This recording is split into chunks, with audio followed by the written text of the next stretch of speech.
Hello and welcome to Let's Read The Gambler by Fyodor Dostoevsky. This is an audio presentation of the novella with occasional clarifying commentary from me, the reader. Now, if you want to jump straight to the action, check out the video description below and you'll see how to navigate directly to the text itself. Otherwise, stick around, and I'll explain the nature of this project a bit further, while providing some background material on the book. The basic purpose of this Let's Read is to make the literature as accessible as it can be in an audio format. Typically, when you read classical literature in print, you have a number of advantages at your disposal: an introduction from a literary scholar, notes containing background information that might be lost on a modern audience, time to absorb complications in the text, and so on. In a conventional audiobook, by contrast, you get simply the spoken text rolling on. But not here. With this project, I will read through the entirety of the book with you, but I will retain the license to add comments where I think it may be helpful to a general audience. In just a moment, I will provide some introductory background information on the novella. At the tail end, this Let's Read will also contain some concluding thoughts on the book, but it will also have some notes sprinkled throughout the reading, simply to clarify points that the average listener could easily miss. I will do my best to keep a light hand, and to allow the text to stand on its own. But there will be cases where it will be useful to identify references or to sum up events, and so you will be hearing my comments every so often to flesh out the full picture of Dostoevsky's work. I will reserve my own analysis and reactions to the text for the final part of this project. When I do have embedded comments in the text, they will virtually always appear at the end of a chapter, in order to avoid breaking up the flow of the narrative. There will be other occasions where I will provide clarifying comments visually on the screen. In particular, dialogue in The Gambler often slips into French and sometimes into German. On these occasions, I will keep the text flowing, but the translation will be available to you if you keep your eyes open. Now, this project comes in two formats. In one format, it is packaged as a playlist with 19 separate videos. Currently, however, you are viewing it as a single video. If you would prefer to consume the product as a playlist, I have a link in the description below that will take you there. The playlist will allow for ease of navigation through the various parts of the book. Assuming you want to keep it here, the next item on the agenda is a brief introduction to the novella itself. First off, The Gambler is in the public domain. The version we will be reading has been translated by Constance Garnett, and it appears in a volume published by William Heinemann Limited, entitled The Gambler and Other Stories, which is available for download at archive.org. In this format, it is 132 pages long. The Gambler is a novella written under extraordinary duress.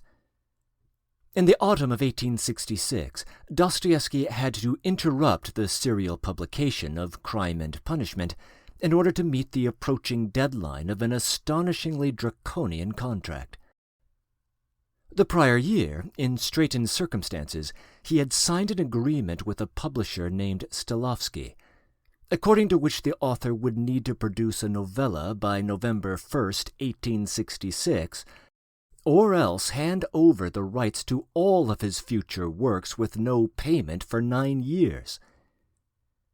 In the meantime, he had secured another contract with advance payment for Crime and Punishment. Dostoevsky thus had to work on two major undertakings at once. But while Crime and Punishment was well underway by the middle of 1866, writing for The Gambler did not begin until that October. Somehow he managed to turn around the novella in a month, just beating the deadline and avoiding a form of literary slavery. This naturally invites us to ask why the man would have been reduced to signing such a contract in the first place. Part of his desperation for money had to do with bad luck. His brother had recently died, leaving him with a mountain of debt to manage, and the family of his recently deceased wife created an additional strain on his finances. But another cause of his financial difficulties was entirely self-inflicted. That's right, Fyodor Dostoevsky was himself a gambler. At the time of writing, the two most serious bouts with gambling had occurred abroad, once in 1863 and again in 1865, and on each occasion in Wiesbaden, Germany. On the former occasion, he had a moment of good fortune before his luck turned sour and he lost half his winnings. That was the origin of his addiction. The latter occasion was disastrous. He swiftly lost his last penny at the roulette tables and thus wound up incurring the wrath of the hotel staff, who ceased to provide him with meals, and living in fear of arrest by the police. Only through the charity of others was he able to return to Russia. There was another common thread uniting those two trips abroad. On each occasion, Dostoevsky was in the company of a younger woman by the name of Apollinaria Suslova. Suslova was a strong, free-thinking intellectual who had a brief moment of attraction to the middle-aged author. But she would also treat him terribly, and Dostoevsky ultimately loved her intensely and unsuccessfully, and in the end very much against his own better judgment. What developed was a sort of love-hate relationship that poisoned his social life until she disappeared from his orbit altogether. Both of these toxic elements, gambling addiction and an intense love-hate relationship, appear in the pages of The Gambler. But there is another detail from the novella's historical context that has a much happier flavor. When he started writing during that fateful October of 1866, he desperately needed someone to take dictation in order to speed up the process. The young woman who filled the vacancy would become the great love of his life, without whom his later works probably could not have been written. Her name would become Anna Grigorievna Dostoevsky. While widely regarded as one of Dostoevsky's better novellas, The Gambler lacks many of the features that we associate with his great works. It is not a broodingly metaphysical tale that contemplates ultimate issues and man's place in the world. Neither murder nor suicide find a place in these pages, and the existence of God is never even brought up. On the other hand, it does showcase the author's characteristic psychological acuity, and it displays many of the author's ideas about the relations between different national types, the relations between men and women, and the relation between a man and his own ego. And while the story does have autobiographical inspiration, as just noted, it is not merely a fictionalization of his own experiences. The imaginative world of his novella has its own independent trajectory and pursues independent themes, including man's capacity for self-destructive mania, both in affairs of the heart and elsewhere. The narrative is delivered through the diary of a young man. The man is employed as a tutor to the children of a Russian general who is currently staying abroad in a town named Roulettenberg, which we are to imagine is located in Germany.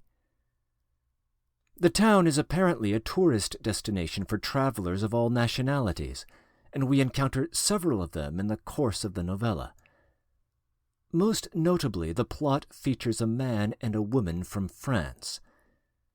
The French woman is the great love interest of the general and is the primary reason he is staying in Roulettenberg, while the French man has been engaged in some mysterious business dealings with the general in the past. Another member of their party is the general's stepdaughter, with whom the narrator is deeply infatuated. The affairs of these four figures are complicated and interrelated, but the narrator is not immediately privy to them, and much of the plot involves his attempt to unravel the mysteries surrounding them. Naturally, as the casino is the dominant attraction of the town, the roulette wheel will influence the fate of everyone there, including that of the narrator himself. Along the way, we get a sense of who our narrator is and how he views the world. He is not as striking a figure as the most notorious of Dostoevsky's narrators, the underground man, but he is also not a simple character, and not everything he says should be taken at face value. As with the underground man, we do have to consider his reactions to events with at least some skepticism. I will say more on this in my concluding comments as I discuss the thematic elements of the book. The novella comprises 17 chapters, and it is composed of entries in the narrator's diary. However, it is not the case that each chapter is a separate entry. As I read the tale, there are 6 separate entries in the diary, as listed on your screen. The breaks in entries do not always correspond to breaks in the chronology. In some cases, the chronology between 2 separate entries is continuous. At one point, there is a chronological break within a single entry, and the narrative mechanism occasionally gives rise to mysteries for careful readers. For instance, how it is that the man is able to scribble all of chapters 6 through 12 into his diary during the window of time the plot affords him to do so strains the imagination. But we may grant Dostoevsky some creative license here. For a short work, the plot of The Gambler is surprisingly complicated, and so I will be helping out as we go along.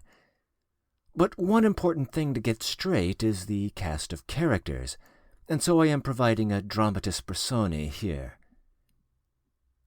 It may be worth noting that Russian names have 3 components: a first name, a surname, and a patronymic between them, which itself includes the father's first name and then a suffix of vich or ovna, depending upon the person's sex.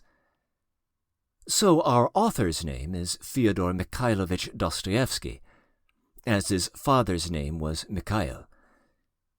In a formal mode of address, one would use the first name and patronymic, such as Fyodor Mikhailovich. In an informal mode, one would use the first name alone or a diminutive, such as Fyodor or Fedya. In the case of The Gambler, we rarely have the complete name of any of our Russian characters. So our protagonist is Alexei Ivanovich. We never do learn his surname. The Russian head of the household is the general, who is unnamed throughout most of the book, although we do get a hint late on that his surname is Sagaryansky. His sister plays a minor role in the novella. Her name is Maria Filipovna. More important is Polina, his stepdaughter, or Praskovya Alexandrovna in the formal mode of address. As noted earlier, she is the object of the narrator's feverish affection. Polina is a young woman, but the general's 2 biological children by his deceased wife are much younger. Misha and Nadia are seen and not heard in the novella. Their nurse, Fedosia, also attends to the general. The other Russian who dominates the stage is the general's wealthy aunt. Her name is Antonina Vasilyevna Tarasyevichev, but she is referred to simply as Granny. She carries in her wake a handful of servants, most notably Potapych, her butler, and Marfa, her maid. The European contingent is dominated by the French duo mentioned earlier. The man's name is Monsieur de Greux, sometimes referred to as the Marquis, although his background, along with his prior dealings with the general, is shrouded in some mystery. The young French woman goes by the name Mademoiselle Blanche de Comminges. From the beginning, she has the general in her back pocket. An older woman in their group is identified as her mother, Madame de Comminges. The other notable European in the story is a wealthy Englishman named Mr. Astley. He is of an age with our protagonist, and he serves as an anchor of sanity and virtue in the novella. A brief but important role is also played by a middle-aged Prussian couple, the Baron and Baroness Burmerhelm, who are visiting the town. There are many other bit players in the novella, only two of whom I will mention here. One of them is a young Prince Nilsky, who occupies the fringes of the party in Roulettenberg and who has a minor amorous connection with Mademoiselle Blanche. Late on, there is a similar love interest, a French officer by the name of Albert. And that, I think, is more than enough to start with. I'll be popping in briefly here and there with some clarifying commentary as we go forward, and I'll have my say on the novella in my concluding comments. But now it is time to let the story itself unfold. We shall do so next, as we begin The Gambler.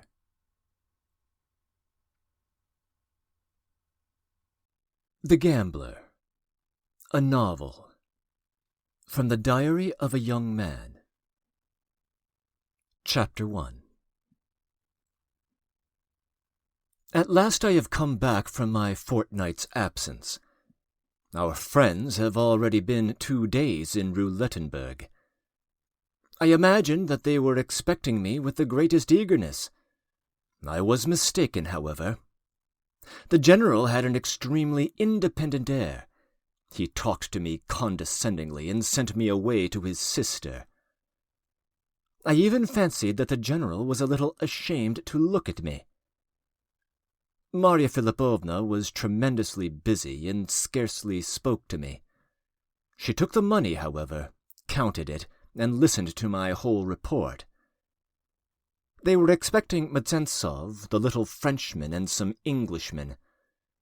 As usual, as soon as there was money, there was a dinner party, in the Moscow style. Polina Alexandrovna, seeing me, asked why I had been away so long, and without waiting for an answer went off somewhere. Of course she did that on purpose. We must have an explanation, though.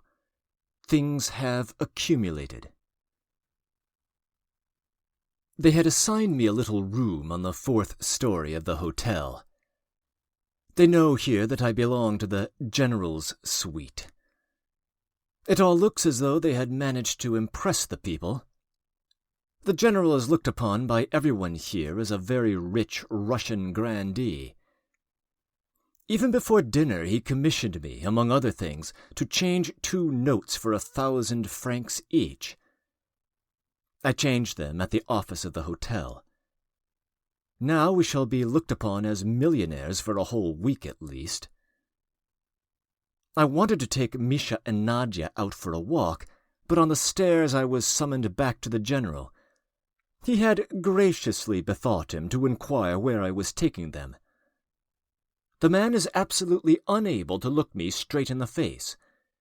He would like to very much, but every time I meet his eyes with an intent, that is, disrespectful air, he seems overcome with embarrassment. In very bombastic language, piling one sentence on another, and at last losing his thread altogether, he gave me to understand that I was to take the children for a walk in the park, as far as possible from the casino. At last he lost his temper completely, and added sharply, "Or else maybe you'll be taking them into the gambling saloon." "You must excuse me," he added, "but I know you are still rather thoughtless and capable perhaps of gambling. In any case, though I am not your mentor and have no desire to be, yet I have the right at any rate to desire that you will not compromise me, so to speak." "But I have no money," I said calmly. "One must have it before one can lose it." "You shall have it at once," answered the general, flushing a little. He rummaged in his bureau, looked up in an account book, and it turned out that he had 120 roubles owing me. "How are we to settle up?" he said. "We must change it into thalers. Come, take 100 thalers. The rest, of course, won't be lost." I took the money without a word. "Please don't be offended by my words. You are so ready to take offence. If I did make an observation, it was only, so to speak, by way of warning, and of course I have some right to do so." On my way home before dinner, with the children, I met a perfect cavalcade. Our party had driven out to look at some ruin. 2 magnificent carriages, superb horses. In one carriage was Mademoiselle Blanche with Marya Philippovna and Polina. The Frenchman, the Englishman, and our general were on horseback. The passers-by stopped and stared. A sensation was created. But the general will have a bad time all the same. I calculated that with the 4,000 francs I had brought, added to what they had evidently managed to get hold of, they had now 7,000 or 8,000 francs. But that is not enough for Mademoiselle Blanche. Mademoiselle Blanche, too, is staying at the hotel with her mother. Our Frenchman is somewhere in the house, too. The footman calls him Monsieur le Comte. Mademoiselle Blanche's mother is called Madame la Comtesse. Well, who knows? They may be Comte and Comtesse. I felt sure that Monsieur le Comte would not recognize me when we assembled at dinner. The general, of course, would not have thought of introducing us or even saying a word to him on my behalf, and Monsieur le Comte has been in Russia himself, and knows what is called an ushitel is very small fry. He knows me very well, however. But I must confess I made my appearance at dinner unbidden. I fancy the general forgot to give orders, or else he would certainly have sent me to dine at the table d'hôte. I came of my own accord, so that the general looked at me with astonishment. Kind-hearted Marya Philippovna immediately made a place for me, but my meeting with Mr. Astley saved the situation, and I could not help seeming to belong to the party. I met this strange Englishman for the first time in the train in Prussia, where we sat opposite to one another when I was travelling to join the family. Then I came across him as I was going into France, and then again in Switzerland, in the course of that fortnight twice, and now I suddenly met him in Roulettenberg. I never met a man so shy in my life. He is stupidly shy, and, of course, is aware of it himself, for he is by no means stupid. He is very sweet and gentle, however. I drew him into talk at our first meeting in Prussia. He told me that he had been that summer at North Cape, and that he was very anxious to visit the fair at Nizhny Novgorod. I don't know how he made acquaintance with the general. I believe that he is hopelessly in love with Polina. When she came in, he glowed like a sunset. He was very glad that I was sitting beside him at the table, and seemed all ready to look upon me as his bosom friend. At dinner, the Frenchman gave himself airs in an extraordinary way. He was nonchalant and majestic with everyone. In Moscow, I remember, he used to blow soap bubbles. He talked a great deal about finance and Russian politics. The general sometimes ventured to contradict, but discreetly, and only so far as he could without too great loss of dignity. I was in a strange mood. Of course, before we were half through dinner, I had asked myself my usual invariable question, why I went on dancing attendance on this general and had not left them long ago. From time to time I glanced at Polina Alexandrovna. She took no notice of me whatever. It ended by my flying into a rage and making up my mind to be rude. I began by suddenly, apropos of nothing, breaking in on the conversation in a loud voice. What I longed to do above all things was to be abusive to the Frenchman. I turned round to the general and very loudly and distinctly, I believe, interrupted him. I observed that this summer it was utterly impossible for a Russian to dine at table d'hôte. The general turned upon me an astonished stare. "If you are a self-respecting man," I went on, "you will certainly be inviting abuse and must put up with affronts to your dignity. In Paris, on the Rhine, even in Switzerland, there are so many little Poles and French people who sympathize with them that there's no chance for a Russian to utter a word." I spoke in French. The general looked at me in amazement. I don't know whether he was angry or simply astonished at my so forgetting myself. "It seems someone gave you a leçon," said the Frenchman carelessly and contemptuously. "I had a row for the first time with a Pole in Paris," I answered. "Then with a French officer who took the Pole's part. And then some of the French came over to my side when I told them how I tried to spit in Monseigneur's coffee." "Spit?" asked the general with dignified perplexity, and he even looked about him aghast. The Frenchman scanned me mistrustfully. "Just so," I answered. "After feeling convinced for 2 whole days that I might have to pay a brief visit to Rome about our business, I went to the office of the papal embassy to get my passport VIII. There I was met by a little abbé, a dried-up little man of about 50 with a frost-bitten expression. After listening to me politely but extremely dryly, he asked me to wait a little. Though I was in a hurry, of course I sat down to wait, and took up L'Opinion Nationale, and began reading a horribly abusive attack on Russia. Meanwhile I heard someone in the next room ask to see Monseigneur. I saw my abbé bow to him.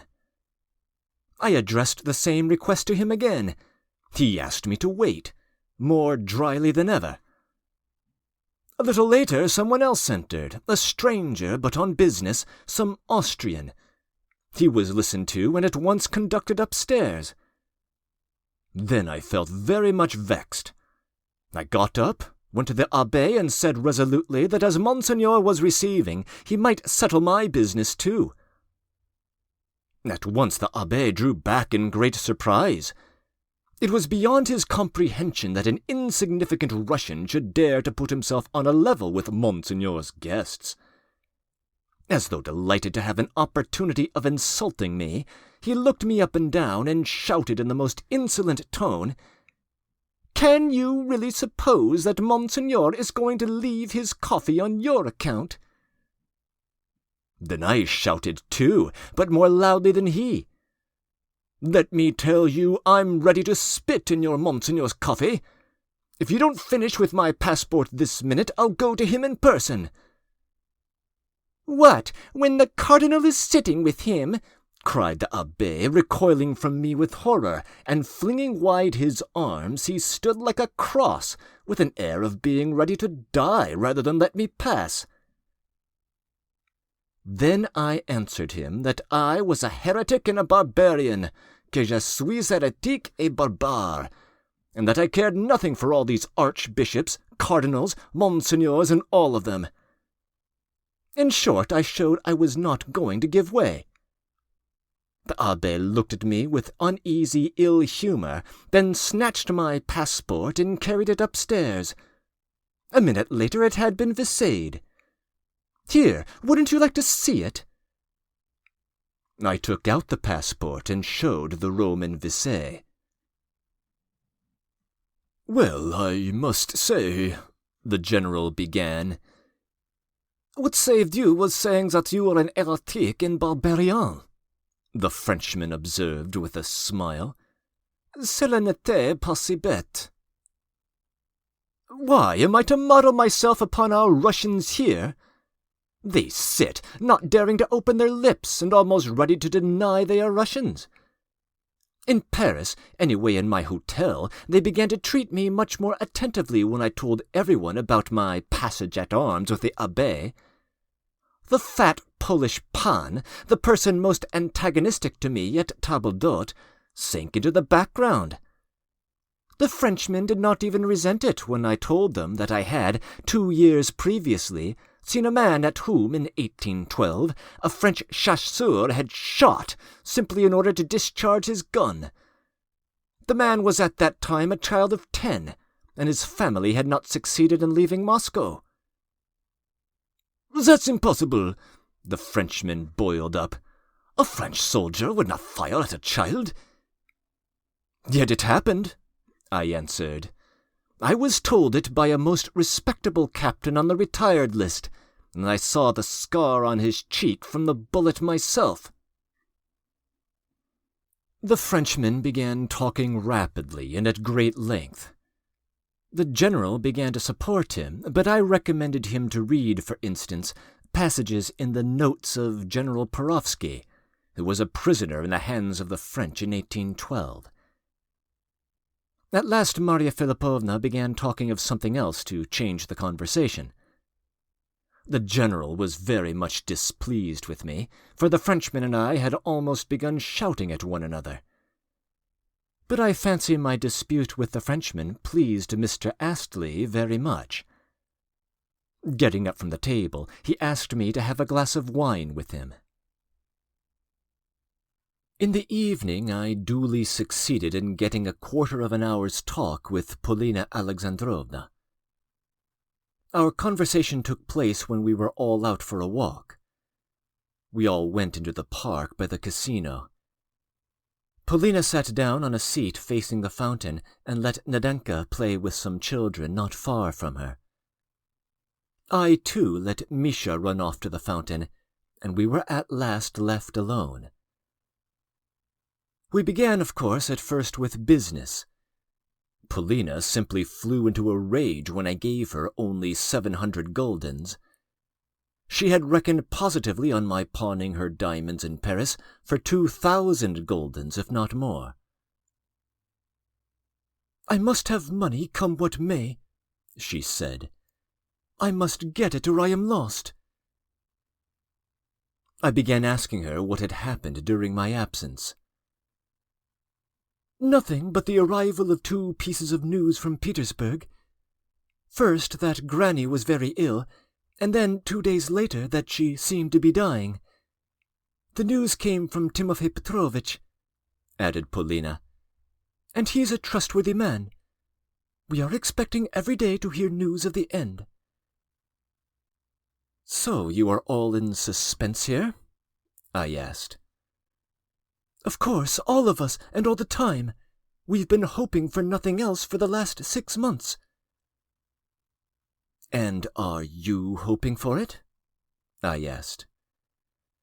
"Why, I'm no relation. I am only the general's stepdaughter. But I am sure she will remember me in her will." "I fancy you'll get a great deal," I said emphatically. "Yes, she was fond of me. But what makes you think so?" "Tell me," I answered with a question. "Our Marquis is initiated into all our secrets, it seems." "But why are you interested in that?" asked Polina, looking at me dryly and austerely. "I should think so. If I'm not mistaken, the general has already succeeded in borrowing from him." You guess very correctly. Well, would he have lent the money if he had not known about your granny? Did you notice at dinner, 3 times, speaking of her, he called her granny? What intimate and friendly relations! Yes, you are right. As soon as he knows that I have come into something by the will, he will pay his addresses to me at once. That is what you wanted to know, was it? He will only begin to pay you his addresses? I thought he had been doing that for a long time. You know perfectly well that he hasn't, Polina said with anger. Where did you meet the Englishman? She added after a minute's silence. I knew you would ask about him directly. I told her of my previous meetings with Mr. Astley on my journey. He is shy and given to falling in love, and of course he's fallen in love with you already. Yes, he's in love with me, answered Polina. And of course he's 10 times as rich as the Frenchman. Why, is it certain that the Frenchman has anything? Isn't that open to doubt? No, it is not. He has a chateau of some sort. The General has spoken of that positively. Well, are you satisfied? If I were in your place, I should certainly marry the Englishman. Why? Asked Polina. The Frenchman is better looking, but he is nastier, and the Englishman, besides being honest, is 10 times as rich, I snapped out. Yes, but on the other hand, the Frenchman is a marquis and clever, she answered in the most composed manner. But is it true? I went on in the same way. It certainly is. Polina greatly disliked my questions, and I saw that she was trying to make me angry by her tone and the strangeness of her answers. I said as much to her at once. Well, it really amuses me to see you in such a rage.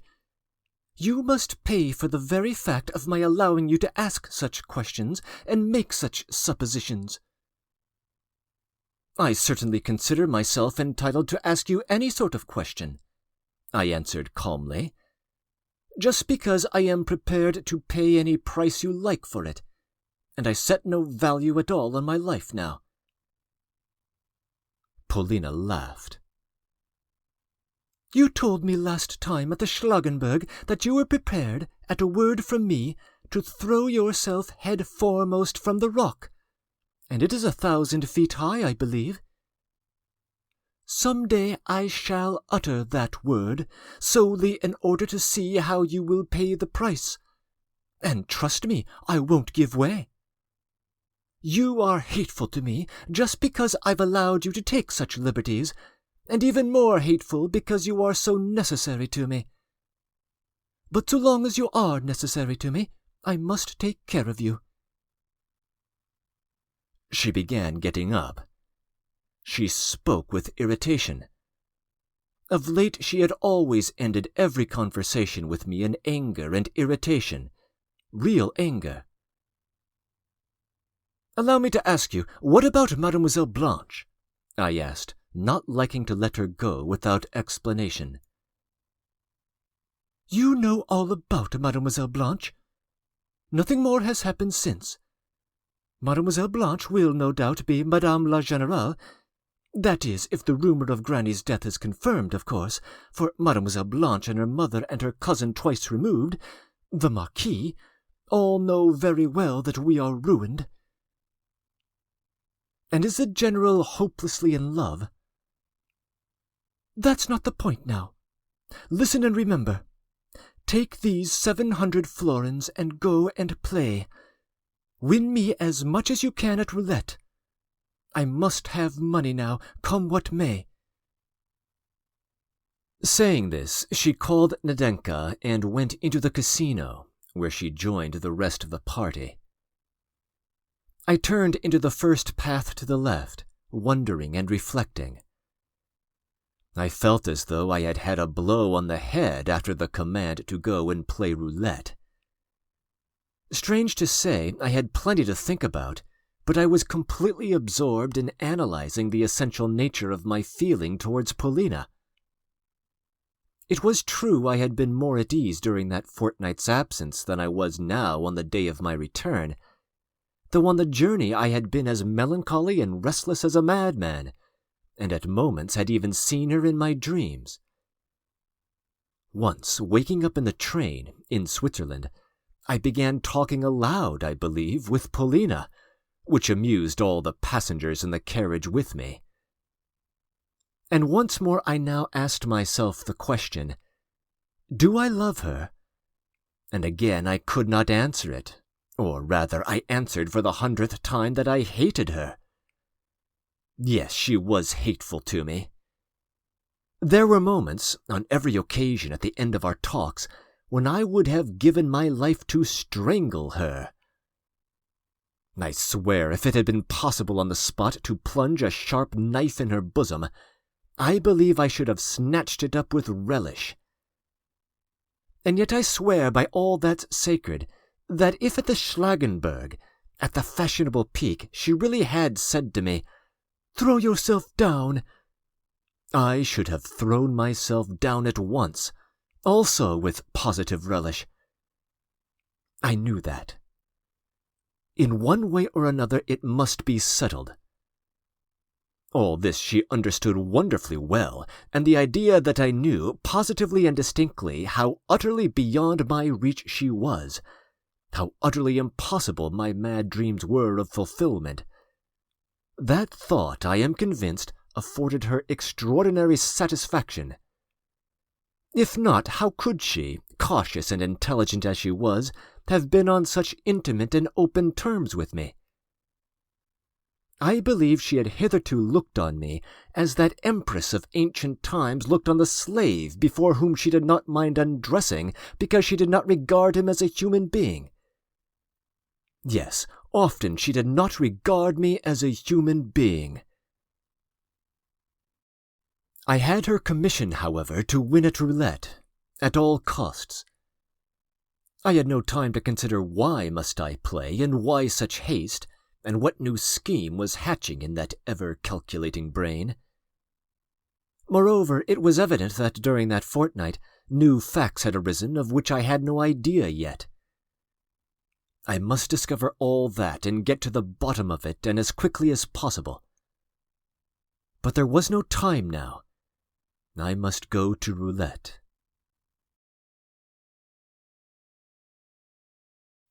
Breaking in. The basic outline of our situation has now been revealed. Here is a quick recap, at least as our narrator understands things at the moment. The general is smitten with Blanche, while Blanche is hoping to become his wife, contingent, of course, on his becoming rich. But his hopes for prosperity are tied up with one Granny, a rich elderly woman whose wealth he hopes to inherit, and whose health appears to be failing. The Frenchman also appears eager to access this money, and his dealings with the general seem to be tied up with the promise of tapping into it in the future. Paulina also stands to gain an inheritance, but seems eager to get money right away. Why this is so is currently a mystery. The young woman appears to have 3 separate admirers: the Frenchman, Mr. Astley, and of course our protagonist. I'll postpone comment on the curious nature of that latter attraction, but we have gained a taste of its flavor already. The narrator, as a mere tutor, has the freedom to leave the general's party, but of course has this acute personal interest in sticking around. Despite his lowly status, he is clearly a capable man, having been entrusted with important business errands abroad. The rivalry between the narrator and the Frenchman carries sharp nationalistic overtones. Part of this will have its source in history. The anecdote the narrator tells at dinner about the brutality of a French soldier is set during the Napoleonic invasion of Russia in 1812. Already we have seen references to 4 different national currencies in the text: Russian rubles, French francs, German thalers, and Dutch guldens. I'm afraid I don't have the details of 19th century rates of exchange, but we can expect that the money will flow liberally or recklessly in Roulettenberg. Roulettenberg itself is, of course, fictitious. There is a mountain in western Germany called Schlangenberg, although I'm not sure it answers to the description provided here, which is supposed to involve a 1,000-foot precipice. End of comments.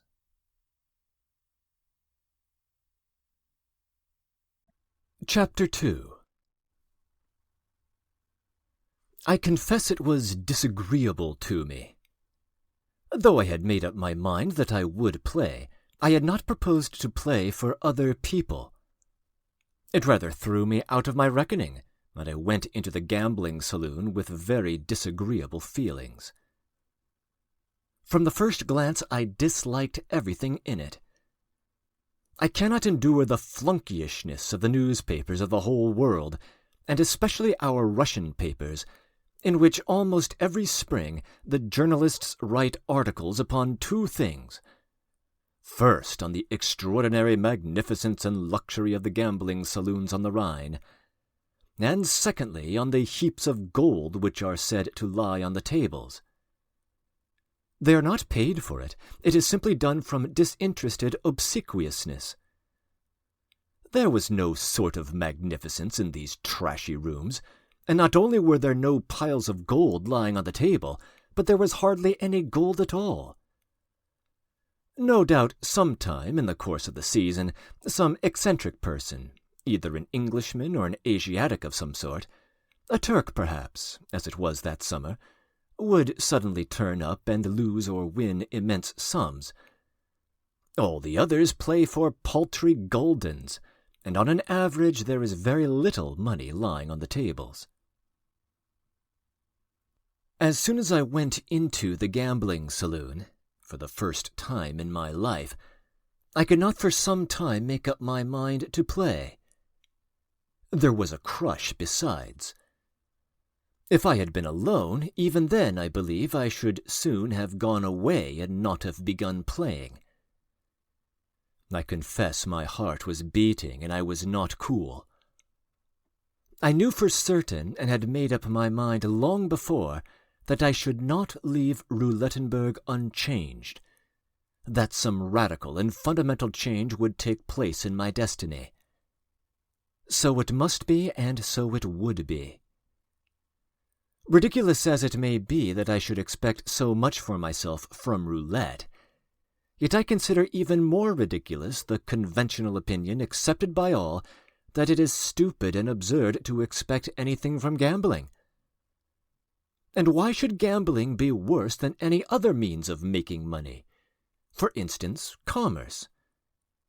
It is true that only 1 out of 100 wins, but what is that to me? In any case, I determined to look about me first, and not to begin anything in earnest that evening. If anything did happen that evening, it would happen by chance and be something slight, and I staked my money accordingly. Besides, I had to study the game, for, in spite of the 1,000 descriptions of roulette which I had read so eagerly, I understood absolutely nothing of its working, until I saw it myself. In the first place, it all struck me as so dirty somehow, morally horrid and dirty. I am not speaking at all of the greedy, uneasy faces which by dozens, even by hundreds, crowd round the gambling tables. I see absolutely nothing dirty in the wish to win as quickly and as much as possible. I always thought very stupid the answer of that fat and prosperous moralist who replied to someone's excuse that he played for a very small stake, "So much the worse, it is such petty covetousness."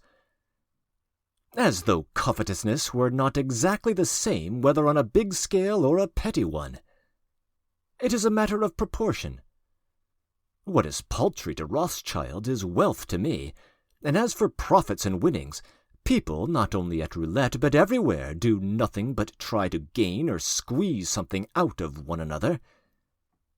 Whether profits or gains are nasty is a different question, but I am not solving that question here.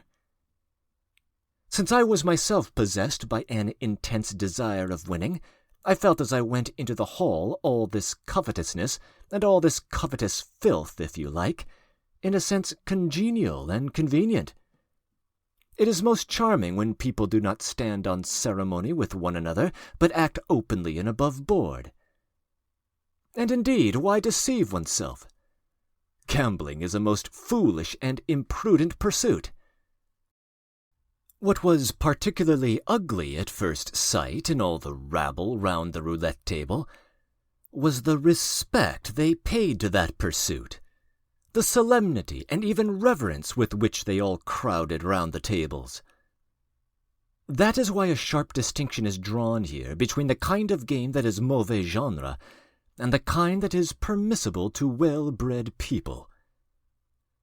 There are two sorts of gambling.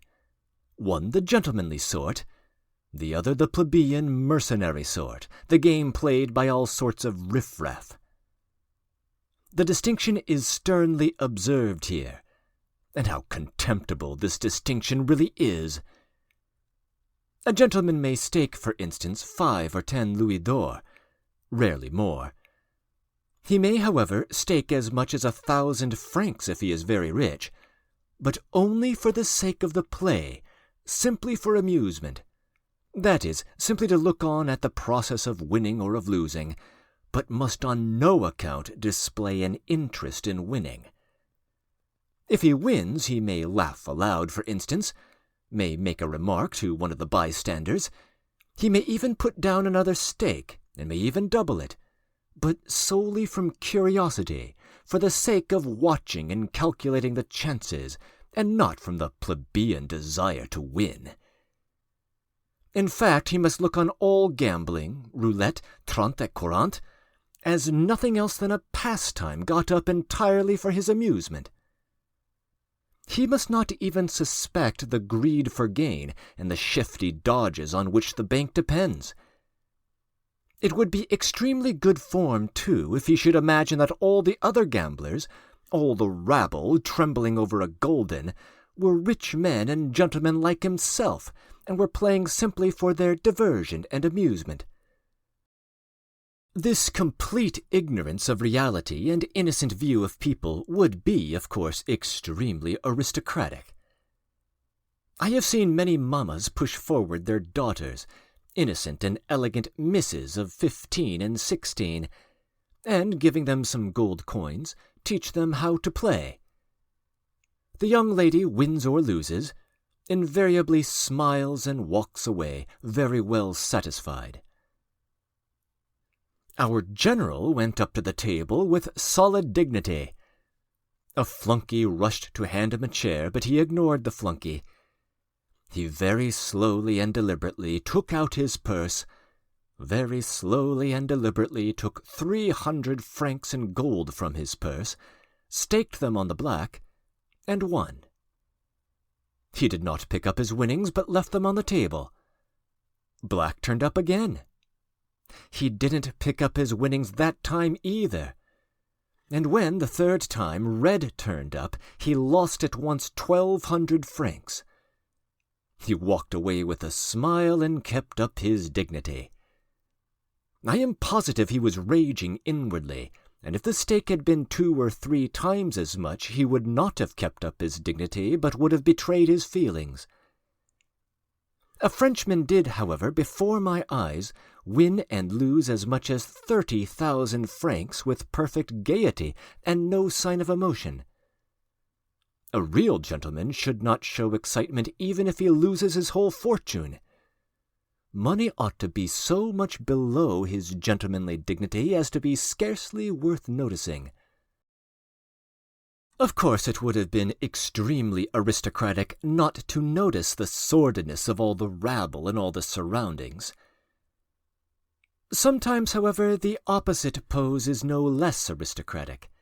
To notice, that is, to look about one, even perhaps to stare through a lorgnette at the rabble, though always taking the rabble and the sordidness as nothing else but a diversion of a sort, as though it were a performance got up for the amusement of gentlemen. One may be jostled in that crowd, but one must look about one with complete conviction that one is oneself a spectator, and that one is in no sense part of it. Though again to look very attentively is not quite the thing. That again would not be gentlemanly, because in any case the spectacle does not deserve much or close attention.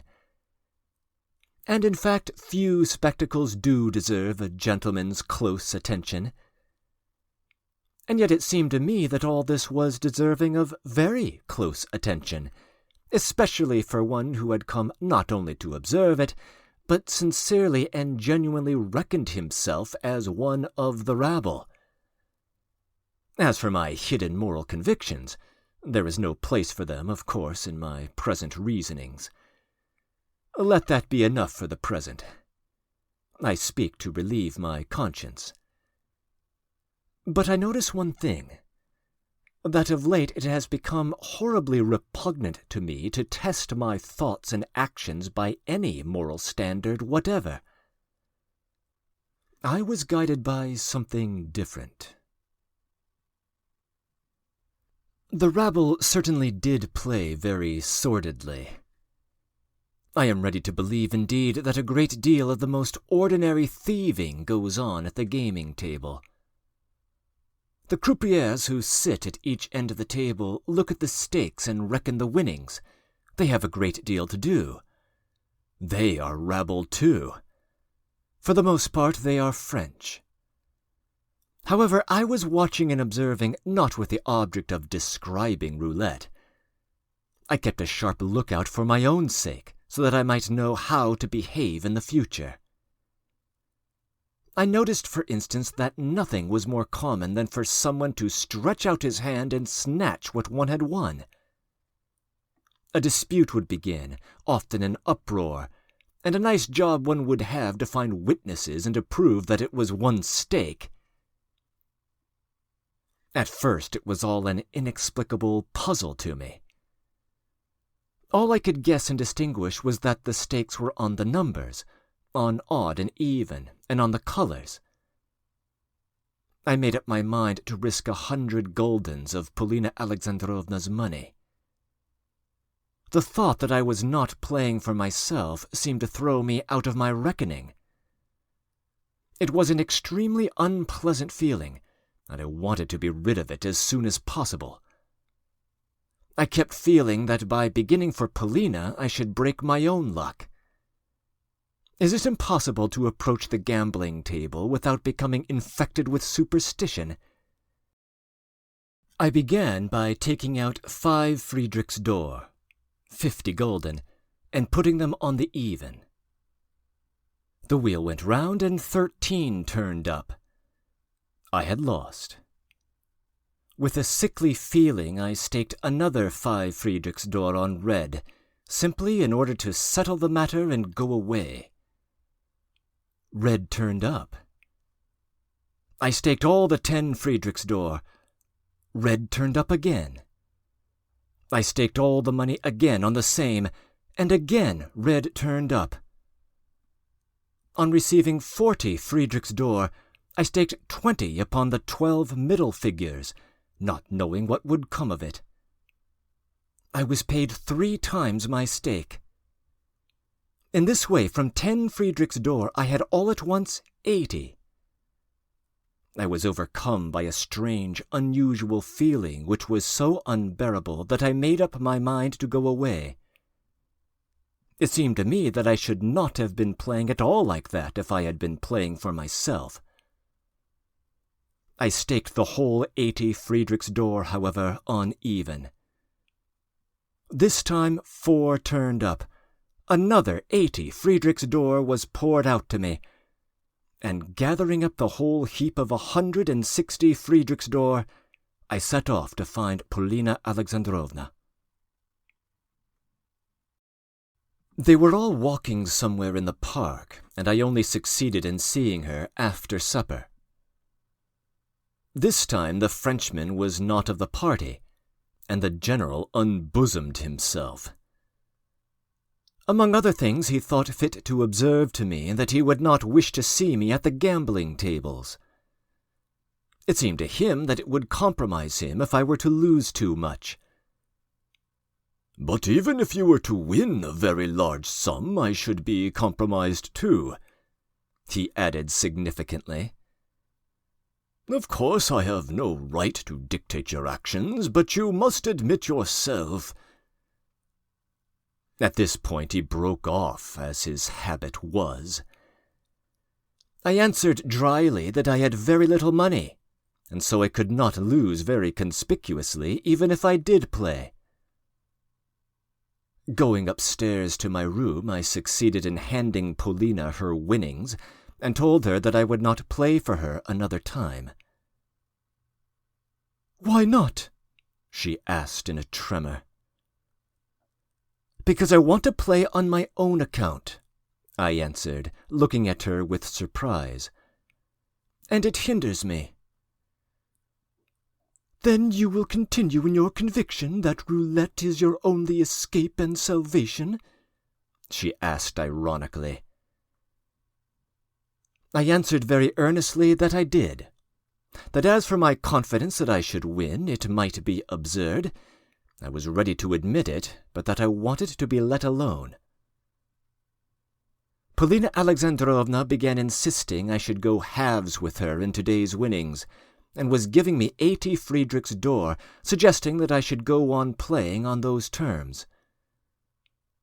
I refused the half, positively and finally, and told her that I could not play for other people, not because I didn't want to, but because I should certainly lose. "Yet I, too," she said, pondering, "stupid as it seems, am building all my hopes on roulette. And so you must go on playing, sharing with me, and, of course, you will."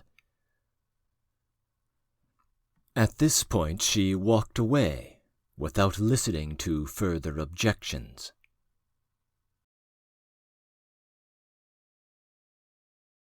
Breaking in. Just to gain a sense of perspective, we know that Polina's diamonds were pawned for 700 guldens, and that a Friedrich d'Or is worth 10 guldens. The narrator stakes a total of 10 Friedrichs d'Or in the chapter, leaving 600 guldens untouched. So when our narrator returns with 160 Friedrichs d'Or, plus what he never staked, he more than triples her money. End of comments.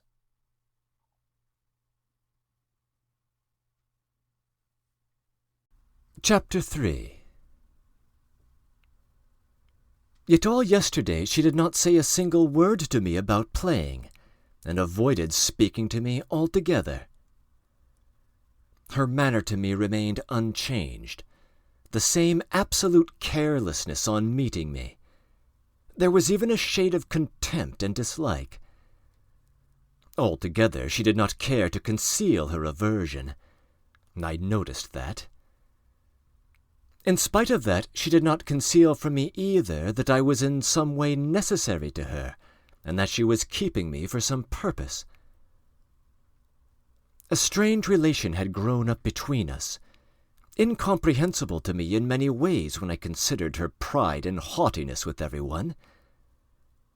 She knew, for instance, that I loved her madly, even allowed me to speak of my passion, and, of course, she could not have shown greater contempt for me than by allowing me to speak of my passion without hindrance or restriction. It was as much as to say that she thought so little of my feelings that she did not care in the least what I talked about to her and what I felt for her. She had talked a great deal about her own affairs before, but had never been completely open. What is more, there was this peculiar refinement in her contempt for me. She would know, for instance, that I was aware of some circumstance in her life, or knew of some matter that greatly concerned her, Or she would tell me herself something of her circumstances. If, to forward her objects, she had to make use of me in some way, as a slave or an errand boy. But she would always tell me only so much as a man employed on her errands need know. And if I did not know the whole chain of events, if she saw herself how worried and anxious I was over her worries and anxieties, she never deigned to comfort me by giving me her full confidence as a friend, though she often made use of me for commissions that were not only troublesome, but dangerous, so that to my thinking she was bound to be open with me. Was it worth her while indeed to trouble herself about my feelings, about my being worried, and perhaps 3 times as much worried and tormented by her anxieties and failures as she was herself? I knew of her intention to play roulette 3 weeks before. She had even warned me that I should have to play for her, and it would be improper for her to play herself. From the tone of her words, I noticed even then that she had serious anxieties, and was not actuated simply by a desire for money. What is money to her for its own sake? She must have some object. There must be some circumstance at which I can only guess, but of which so far I have no knowledge. Of course, the humiliation and the slavery in which she held me might have made it possible for me, it often does, to question her coarsely and bluntly. Seeing that in her eyes I was a slave and utterly insignificant, there was nothing for her to be offended at in my coarse curiosity. But the fact is that though she allowed me to ask questions, she did not answer them, and sometimes did not notice them at all. That was the position between us. A great deal was said yesterday about a telegram which had been sent off 4 days before, and to which no answer had been received. The general was evidently upset and preoccupied. It had, of course, something to do with Granny. The Frenchman was troubled too. Yesterday, for instance, after dinner, they had a long, serious talk. The Frenchman's tone to all of us was unusually high and mighty, quite in the spirit of the saying, "Seat a pig at table, and it will put its feet on it." Even with Paulina he was casual to the point of rudeness. At the same time he gladly took part in the walks in the public gardens and in the rides and drives into the country. I had long known some of the circumstances that bound the Frenchman to the general. They had made plans for establishing a factory together in Russia. I don't know whether their project had fallen through, or whether it was being discussed. Moreover, I had by chance come to know part of a family secret. The Frenchman had actually, in the previous year, come to the general's rescue, and had given him 30,000 rubles to make up a deficit of government moneys missing when he resigned his duties. And, of course, the general is in his grip. But now the principal person in the whole business is Mademoiselle Blanche. About that I am sure I'm not mistaken. What is Mademoiselle Blanche? Here among us it is said that she is a distinguished Frenchwoman, with a colossal fortune and a mother accompanying her. It is known, too, that she is some sort of relation of our Marquis, but a very distant one, a cousin or something of the sort. I am told that before I went to Paris, the Frenchman and Mademoiselle Blanche were on much more ceremonious, were, so to speak, on a more delicate and refined footing. Now their acquaintance, their friendship and relationship, was of a rather coarse and more intimate character. Perhaps our prospects seemed to them so poor that they did not think it very necessary to stand on ceremony and keep up appearances with us. I noticed even the day before yesterday how Mr. Astley looked at Mademoiselle Blanche and her mother. It seemed to me that he knew them. It even seemed to me that our Frenchman had met Mr. Astley before. Mr. Astley, however, is so shy, so reserved and silent, that one can be almost certain of him. He won't wash dirty linen in public. Anyway, the Frenchman barely bows to him and scarcely looks at him, so he is not afraid of him. One can understand that, perhaps, but why does Mademoiselle Blanche not look at him either? Especially when the Marquis let slip yesterday in the course of conversation, I don't remember in what connection, that Mr. Astley had a colossal fortune, and that he, the Marquis, knew this for a fact. At that point, Mademoiselle Blanche might well have looked at Mr. Astley. Altogether, the General was uneasy.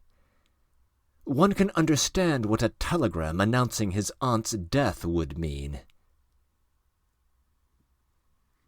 Though I felt sure Paulina was, apparently for some object, avoiding a conversation with me, I assumed a cold and indifferent air.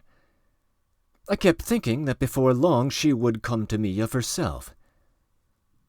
But both today and yesterday I concentrated my attention principally on Mademoiselle Blanche. Poor General! He is completely done for.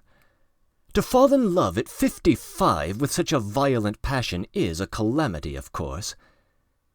When one takes into consideration the fact that he is a widower, his children, the ruin of his estate, his debts, and finally the woman it is his lot to fall in love with.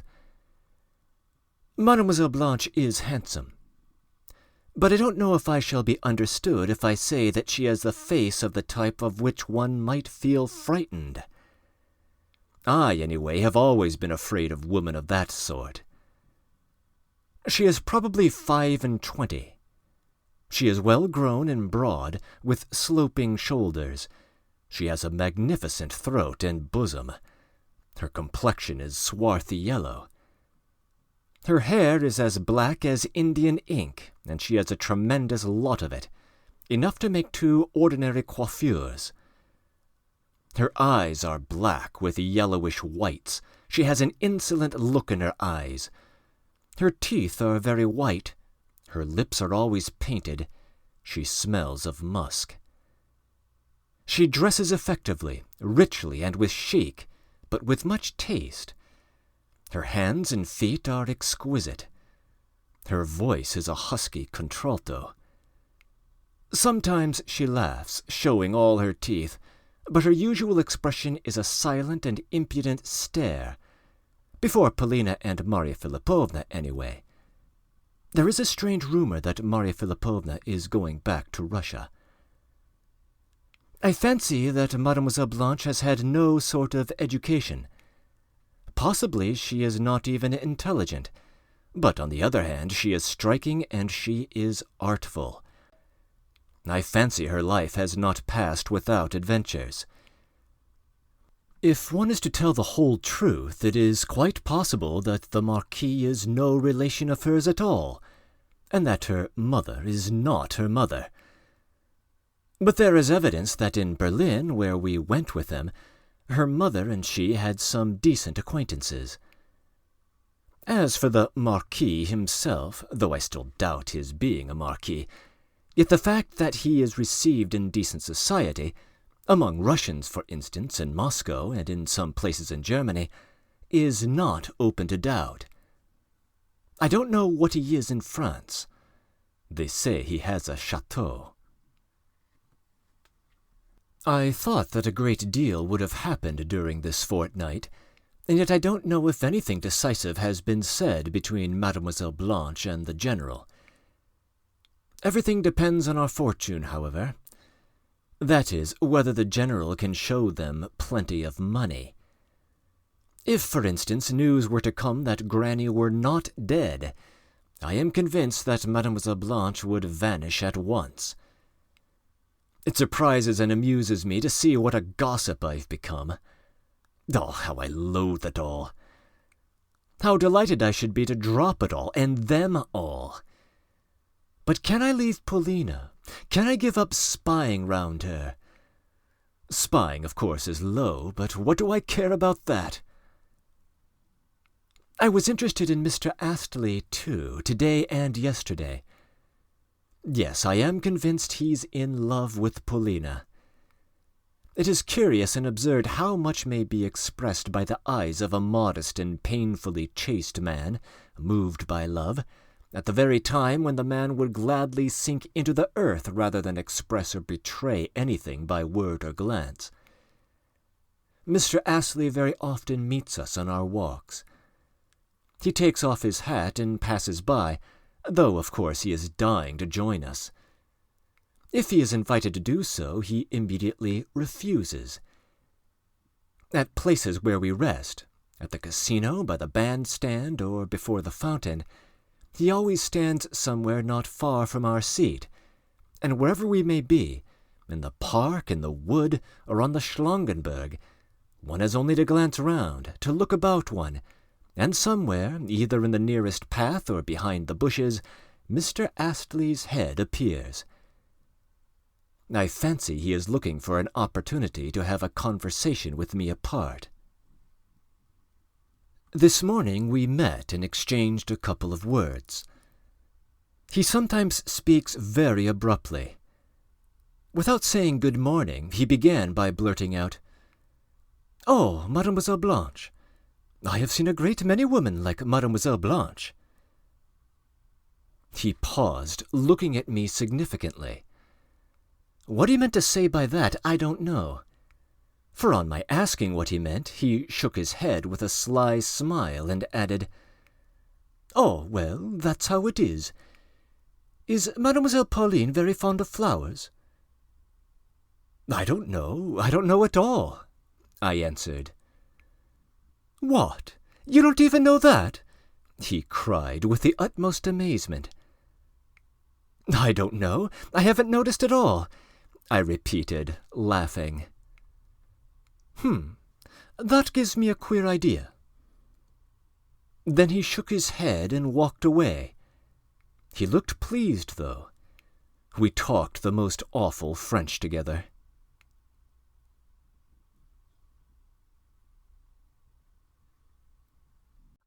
Chapter 4. Today has been an absurd, grotesque, ridiculous day. Now it is 11 o'clock at night. I am sitting in my little cupboard of a room, recalling it. It began with my having to go to roulette to play for Paulina Alexandrovna. I took the 160 Friedrichsdor, but on two conditions. First, that I would not go halves. That is, if I won, I would take nothing for myself. And secondly, that in the evening Paulina should explain to me why she needed to win, and how much money. I can't in any case suppose that it is simply for the sake of money. Evidently the money is needed, and as quickly as possible, for some particular object. She promised to explain, and I set off. In the gambling hall the crowd was awful. How insolent and how greedy they all were. I forced my way into the middle and stood near the croupier. Then I began timidly experimenting, staking 2 or 3 coins at a time. Meanwhile I kept quiet and looked on. It seemed to me that calculation meant very little, and had by no means the importance attributed to it by some players. They sit with papers before them scrawled over in pencil, note the strokes, reckon, deduce the chances, calculate, finally stake, and lose exactly as we simple mortals who play without calculations. On the other hand, I drew one conclusion which I believe to be correct. That is, though there is no system, there really is a sort of order in the sequence of casual chances, and that, of course, is very strange. For instance, it happens that after the 12 middle numbers come the 12 later numbers. Twice, for instance, it turns up on the 12 last numbers and passes to the 12 first numbers. After falling on the 12 first numbers, it passes again to numbers in the middle third, turns up 3 or 4 times in succession on numbers between 13 and 24, and again passes to numbers in the last third. Then, after turning up 2 numbers between 25 and 36, it passes to a number among the first 12, turns up once again on a number among the first third, and again passes for 3 strokes in succession to the middle numbers, and in that way goes on for an hour and a half or 2 hours. 1, 3, and 2. 1, 3, and 2. It's very amusing. One day or one morning, for instance, red will be followed by black and back again almost without any order, shifting every minute, so that it never turns up red or black for more than 2 or 3 strokes in succession. Another day or another evening, there will be nothing but red over and over again, turning up, for instance, more than 22 times in succession, and so for a whole day. A great deal of this was explained to me by Mr. Astley, who spent the whole morning at the tables but did not once put down a stake. As for me, I lost every farthing very quickly. I staked straight off 20 Friedrichsdor uneven and won. Staked again and again won, and went on like that 2 or 3 times. I imagine I must have had about 400 Friedrichsdor in my hands in about 5 minutes. At that point I ought to have gone away, but a strange sensation rose up in me, a sort of defiance of fate, a desire to challenge it, to put out my tongue at it. I laid down the largest stake allowed, 4,000 gulden, and lost it. Then, getting hot, I pulled out all I had left, staked it on the same number, and lost again, after which I walked away from the table as though I were stunned. I could not even grasp what had happened to me, and did not tell Polina Alexandrovna of my losing till just before dinner. I spent the rest of the day sauntering in the park. At dinner I was again in an excited state, just as I had been 3 days before. The Frenchman and Mademoiselle Blanche were dining with us again. It appeared that Mademoiselle Blanche had been in the gambling hall that morning and had witnessed my exploits. This time she addressed me, it seemed, somewhat attentively. The Frenchman set to work more directly and asked me, was it my own money I had lost? I fancy he suspects Polina. In fact, there is something behind it. I lied at once and said it was. The general was extremely surprised. Where had I got such a sum? I explained that I had begun with 10 Friedrichsdor, that after 6 or 7 times staking successfully on equal chances, I had 500 or 600 gulden, and that afterwards I had lost it all on 2 turns. All that, of course, sounded probable. As I explained this, I looked at Polina, but I could distinguish nothing from her face. She let me lie, however, and did not set it right. From this I concluded that I had to lie and conceal that I was in collaboration with her. In any case, I thought to myself, she is bound to give me an explanation, and promised me this morning to reveal something. I expected the general would have made some remark to me, but he remained mute. I noticed, however, signs of disturbance and uneasiness in his face. Possibly in his straitened circumstances it was simply painful to him to hear that such a pile of gold had come into, and within a quarter of an hour had passed out of, the hands of such a reckless fool as me. I suspect that he had a rather hot encounter with the Frenchman yesterday. They were shut up together talking for a long time. The Frenchman went away seeming irritated and came to see the general again early this morning, probably to continue the conversation of the previous day. Hearing what I had lost, the Frenchman observed bitingly, even spitefully, that one ought to have more sense. He added, I don't know why, that though a great many Russians gamble, Russians were not, in his opinion, well qualified even for gambling. "To my mind," said I, "roulette is simply made for Russians." And when at my challenge the Frenchman laughed contemptuously, I observed that I was, of course, right, for to speak of the Russians as gamblers was abusing them far more than praising them, and so I might be believed. "On what do you base your opinion?" asked the Frenchman.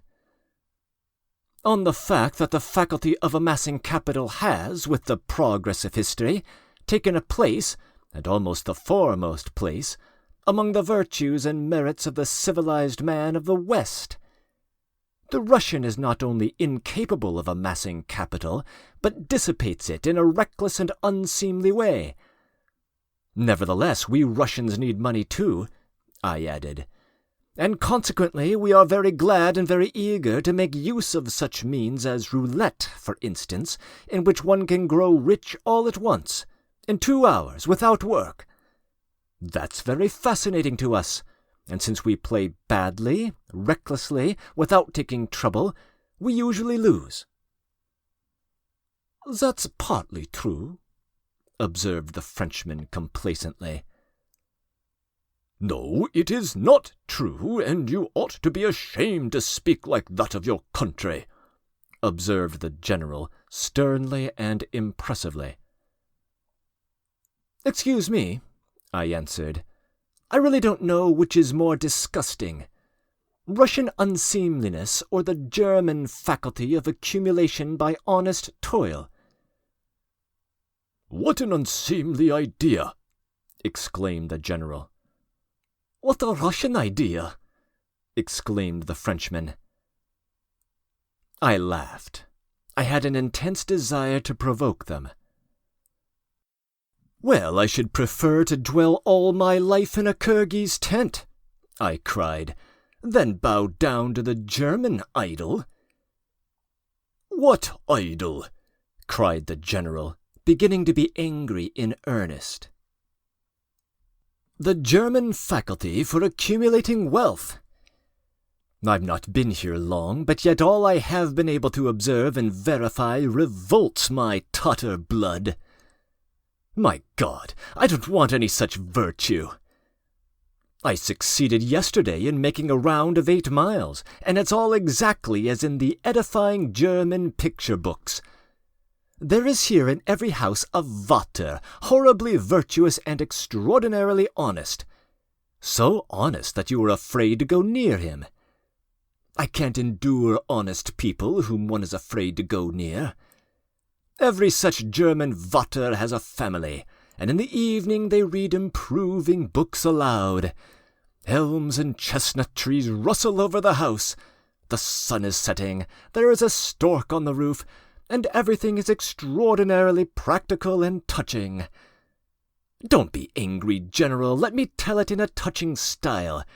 I remember how my father used to read similar books to my mother and me under the lime trees in the garden, so I am in a position to judge. And in what complete bondage and submission every such family is here. They all work like oxen and all save money like Jews. Suppose the Vater has saved up so many gulden and is reckoning on giving his son a trade or a bit of land. To do so, he gives his daughter no dowry, and she becomes an old maid.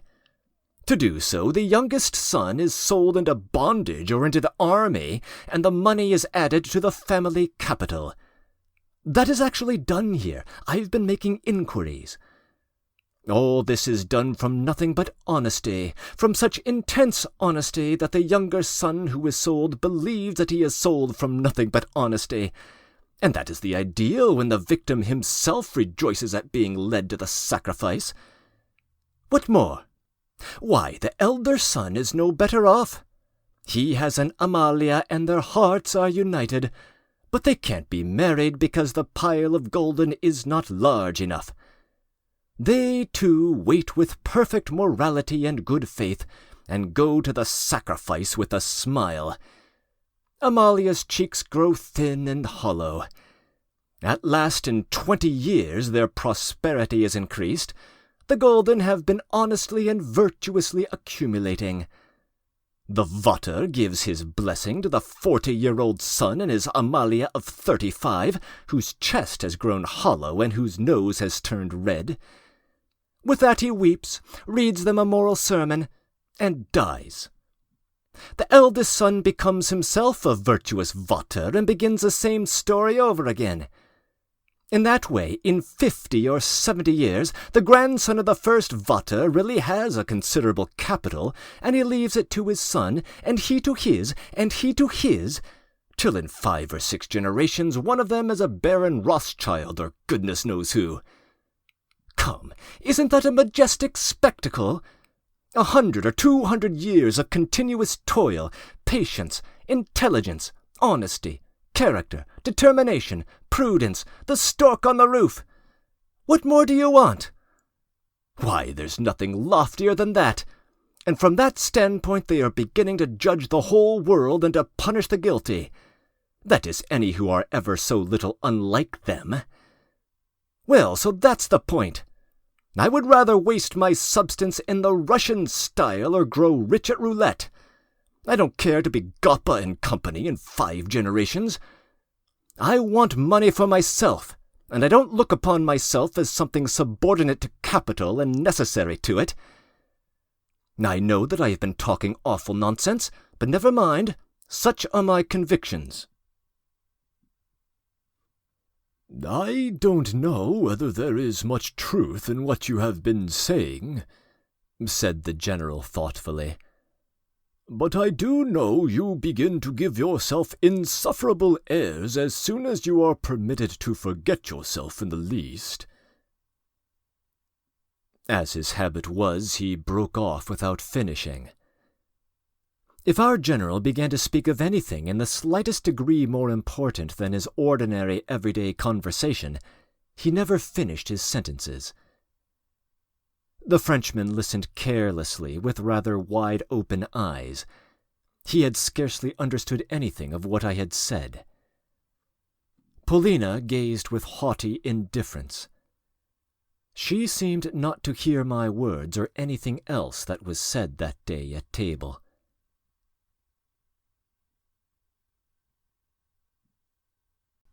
Chapter 5. She was unusually thoughtful, but directly we got up from table she bade me escort her for a walk. We took the children and went into the park towards the fountain. As I felt particularly excited, I blurted out the crude and stupid question: why the Marquis de Greux, our Frenchman, no longer escorted her when she went out anywhere, and did not even speak to her for days together. "Because he is a rascal," she answered me strangely. I had never heard her speak like that of de Greux, and I received it in silence, afraid to interpret her irritability. "Have you noticed that he is not on good terms with the general today?" "You want to know what is the matter?" she answered dryly and irritably. "You know that the general is completely mortgaged to him. All his property is his, and if Granny doesn't die, the Frenchman will come into possession of everything that is mortgaged to him." "And is it true that everything is mortgaged? I had heard it, but I did not know that everything was." "To be sure it is." "Then farewell to Mademoiselle Blanche," said I. "She won't be the general's wife, then. Do you know, it strikes me the general is so much in love that he may shoot himself if Mademoiselle Blanche throws him over. It is dangerous to be so much in love at his age." "I fancy that something will happen to him too," Polina Alexandrovna observed musingly. "And how splendid that would be!" I cried. "They couldn't have shown more coarsely that she was only marrying him for his money. There's no regard for decency even. There's no ceremony about it whatever. That's wonderful. And about Granny, could there be anything more comic and sordid than to be continually sending telegram after telegram? Is she dead? Is she dead? How do you like it, Polina Alexandrovna? That's all nonsense, she said, interrupting me with an air of disgust. I wonder at your being in such good spirits. What are you so pleased about? Surely not at having lost my money.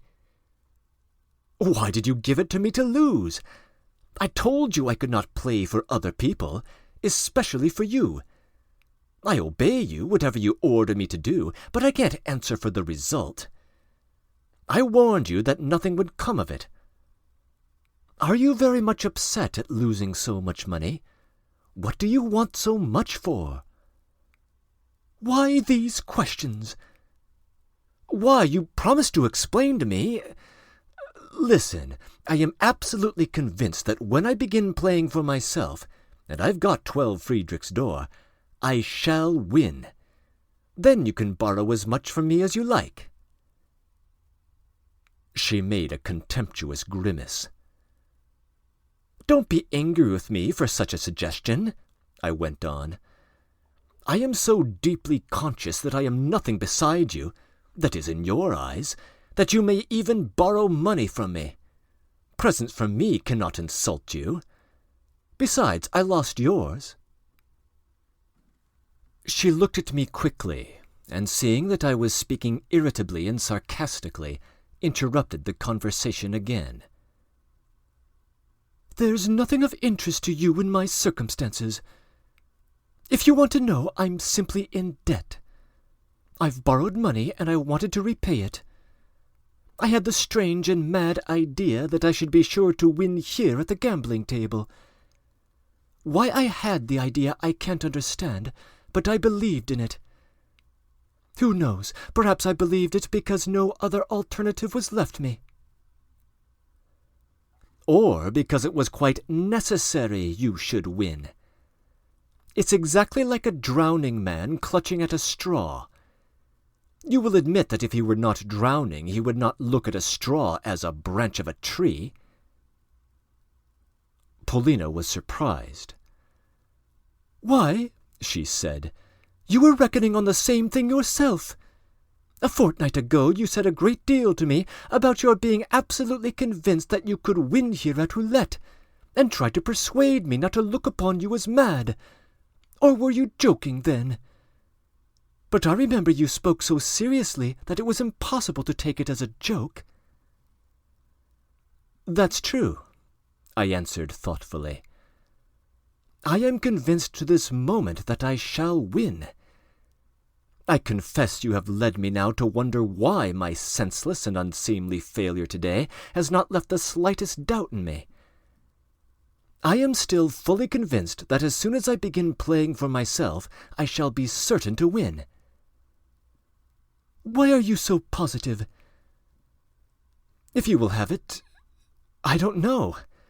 I only know that I must win, that it is the only resource left me. Well, that's why, perhaps, I fancy I am bound to win. Then you, too, absolutely must have it, since you are so fanatically certain. I bet you think I'm not capable of feeling that I must have anything. That's nothing to me, Polina answered quietly and indifferently. Yes, if you like. I doubt whether anything troubles you in earnest. You may be troubled, but not in earnest. You are an unstable person, not to be relied on. What do you want money for? I could see nothing serious in the reasons you brought forward the other day. By the way, I interrupted, you said that you had to repay a debt. A fine debt it must be. To the Frenchman, I suppose. What questions? You're particularly impertinent today. Are you drunk, perhaps? You know that I consider myself at liberty to say anything to you, and sometimes ask you very candid questions. I repeat, I'm your slave, and one does not mind what one says to a slave, and cannot take offense at anything he says. And I can't endure that slave theory of yours. Observe that I don't speak of my slavery because I want to be your slave. I simply speak of it as a fact which doesn't depend on me in the least. Tell me plainly, what do you want money for? What do you want to know that for? As you please, she replied with a proud movement of her head. You can't endure the slave theory, but insist on slavishness. Answer and don't argue. So be it. Why do I want money, you ask? How can you ask? Money is everything. I understand that, but not falling into such madness from wanting it. You, too, are growing frenzied, fatalistic. There must be something behind it, some special object. Speak without beating about the bush. I wish it. She seemed beginning to get angry, and I was awfully pleased at her questioning me with such heat. Of course there is an object, I answered, but I don't know how to explain what it is. Nothing else but that with money I should become to you a different man, not a slave. What? How will you manage that? How shall I manage it?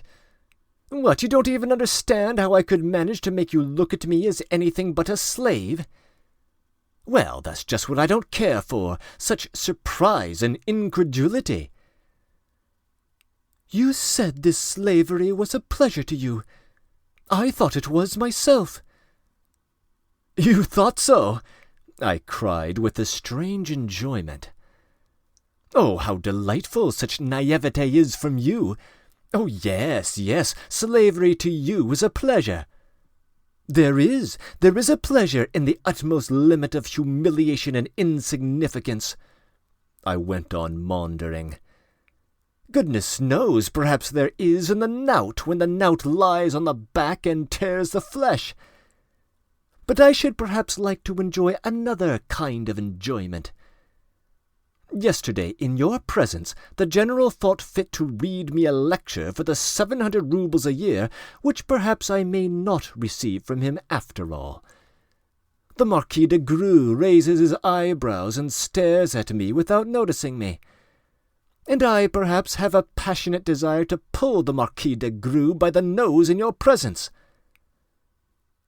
That's the speech of a milksop. One can behave with dignity in any position. If there is a struggle, it is elevating, not humiliating. That's straight out of a copybook. You simply take for granted that I don't know how to behave with dignity. That is, that perhaps I am a man of moral dignity, but that I don't know how to behave with dignity. You understand that perhaps may be so. Yes, all Russians are like that. And do you know why? Because Russians are too richly endowed and many-sided to be able readily to evolve a code of manners. It is a question of good form. For the most part, we Russians are so richly endowed that we need genius to evolve our code of manners. And genius is most often absent, for indeed it is a rarity at all times. It's only among the French, and perhaps some other Europeans, that a code of manners is so well defined that one may have an air of the utmost dignity and yet be a man of no moral dignity whatever. That's why good form means so much with them. A Frenchman will put up with an insult, a real moral insult, without blinking. But he wouldn't endure a flip on the nose for anything, because that is a breach of the received code, sanctified for ages. That's why our Russian young ladies have such a weakness for Frenchmen, that their manners are so good. Don't am I thinking they have no manners at all. It's simply the cock in them, le coq gaulois. I can't understand it, though. I'm not a woman. Perhaps cocks are nice. And in fact, I've been talking nonsense, and you don't stop me. You must stop me more often. When I talk to you, I long to tell you everything, everything, everything. I am oblivious of all good manners. I'll even admit that I have no manners, no moral qualities either. I tell you that. I don't even worry my head about moral qualities of any sort. Everything has come to a standstill in me now. You know why. I have not one human idea in my head. For a long time past I've known nothing that has gone on in the world, either in Russia or here. Here I've been through Dresden, and I don't remember what Dresden was like. You know what has swallowed me up. As I have no hope whatever, and am nothing in your eyes, I speak openly. I see nothing but you everywhere, and all the rest is naught to me. Why and how I love you, I don't know. Perhaps you are not at all nice, really, you know. Fancy, I don't know whether you are good or not, even to look at. You certainly have not a good heart.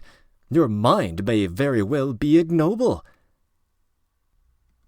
Perhaps that's how it is you reckon on buying me with money, she said, because you don't believe in my sense of honor.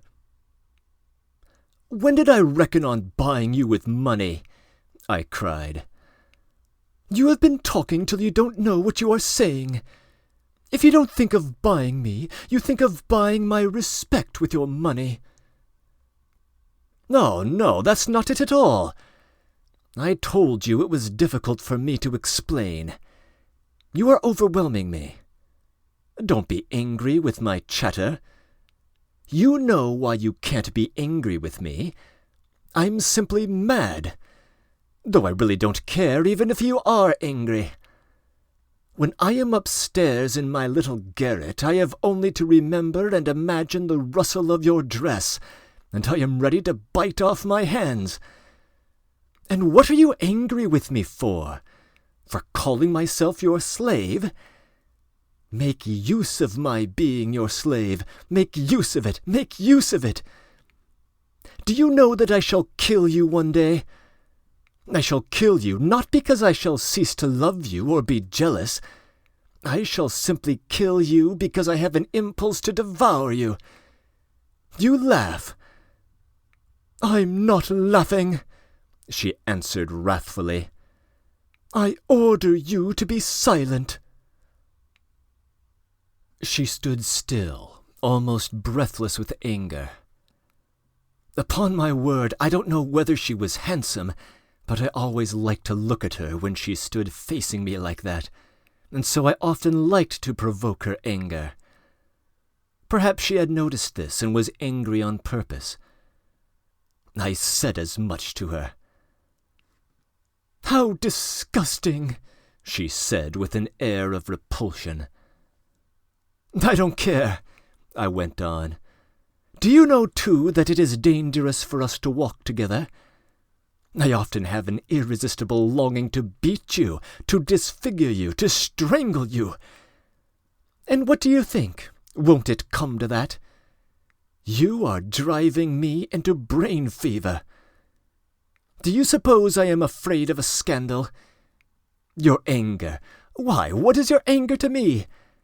I love you without hope, and I know that after this I shall love you 1,000 times more than ever.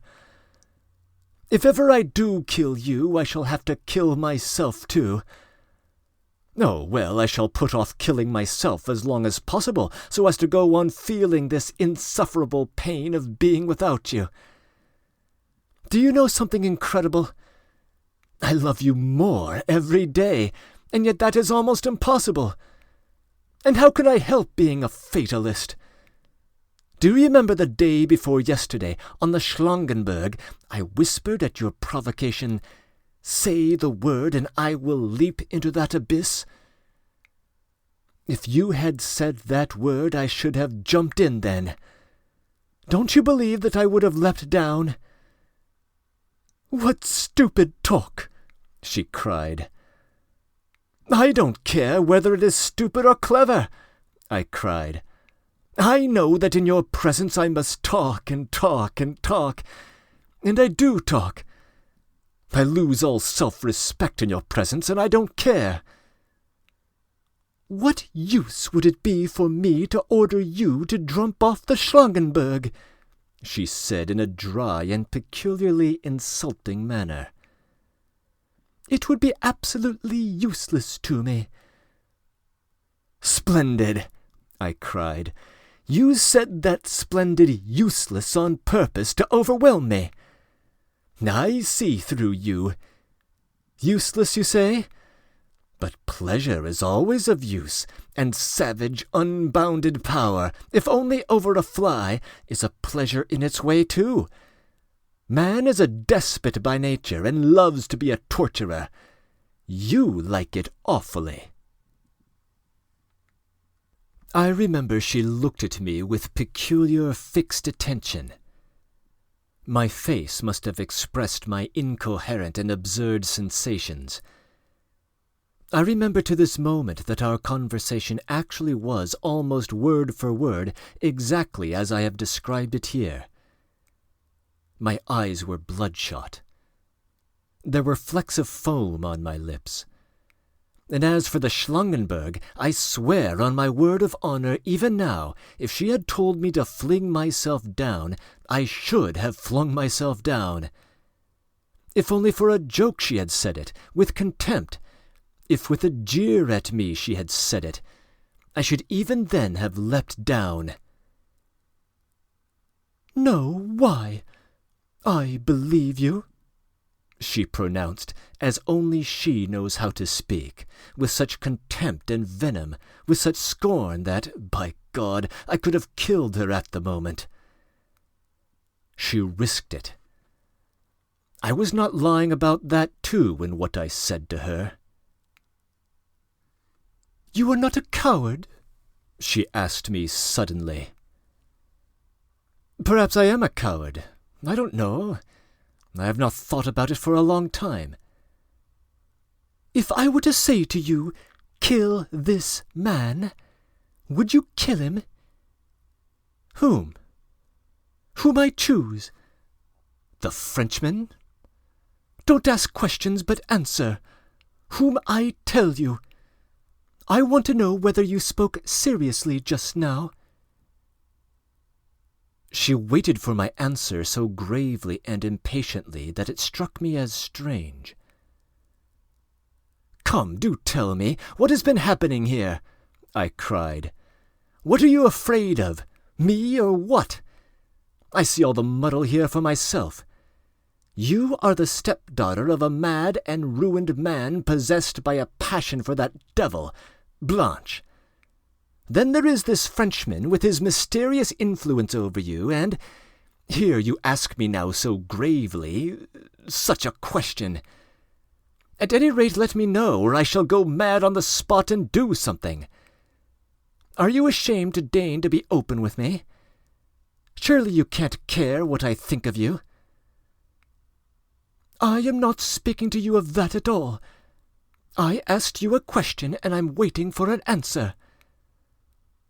Of course I will kill anyone you tell me to, I cried. But can you possibly... Could you tell me to do it? Do you suppose I should spare you? I shall tell you to, and stand aside and look on. Can you endure that? Why, no, as though you could. You would kill him, perhaps, if you were told, and then you would come and kill me for having dared to send you. I felt as though I were stunned at these words. Of course, even then I looked upon her question as half a joke, a challenge. Yet she had spoken very earnestly.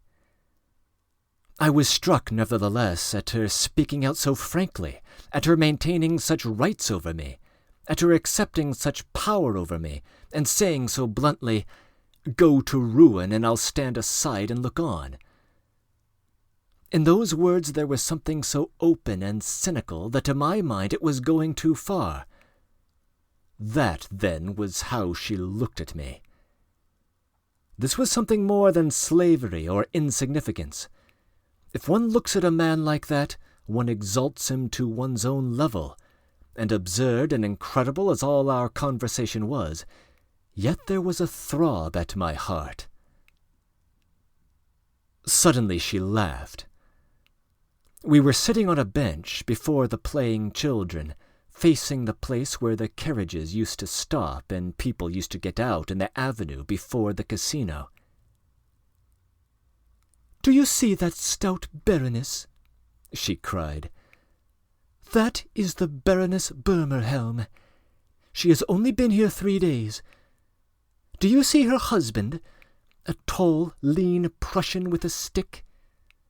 Do you remember how he looked at us the day before yesterday? Go up to the Baroness at once, take off your hat, and say something to her in French." "Why?" "You swore that you would jump down the Schlangenberg.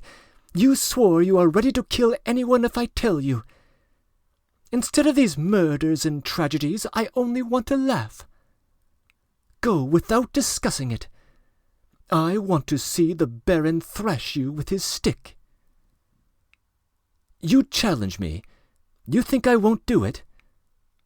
"Yes, I do challenge you. Go, I want you to."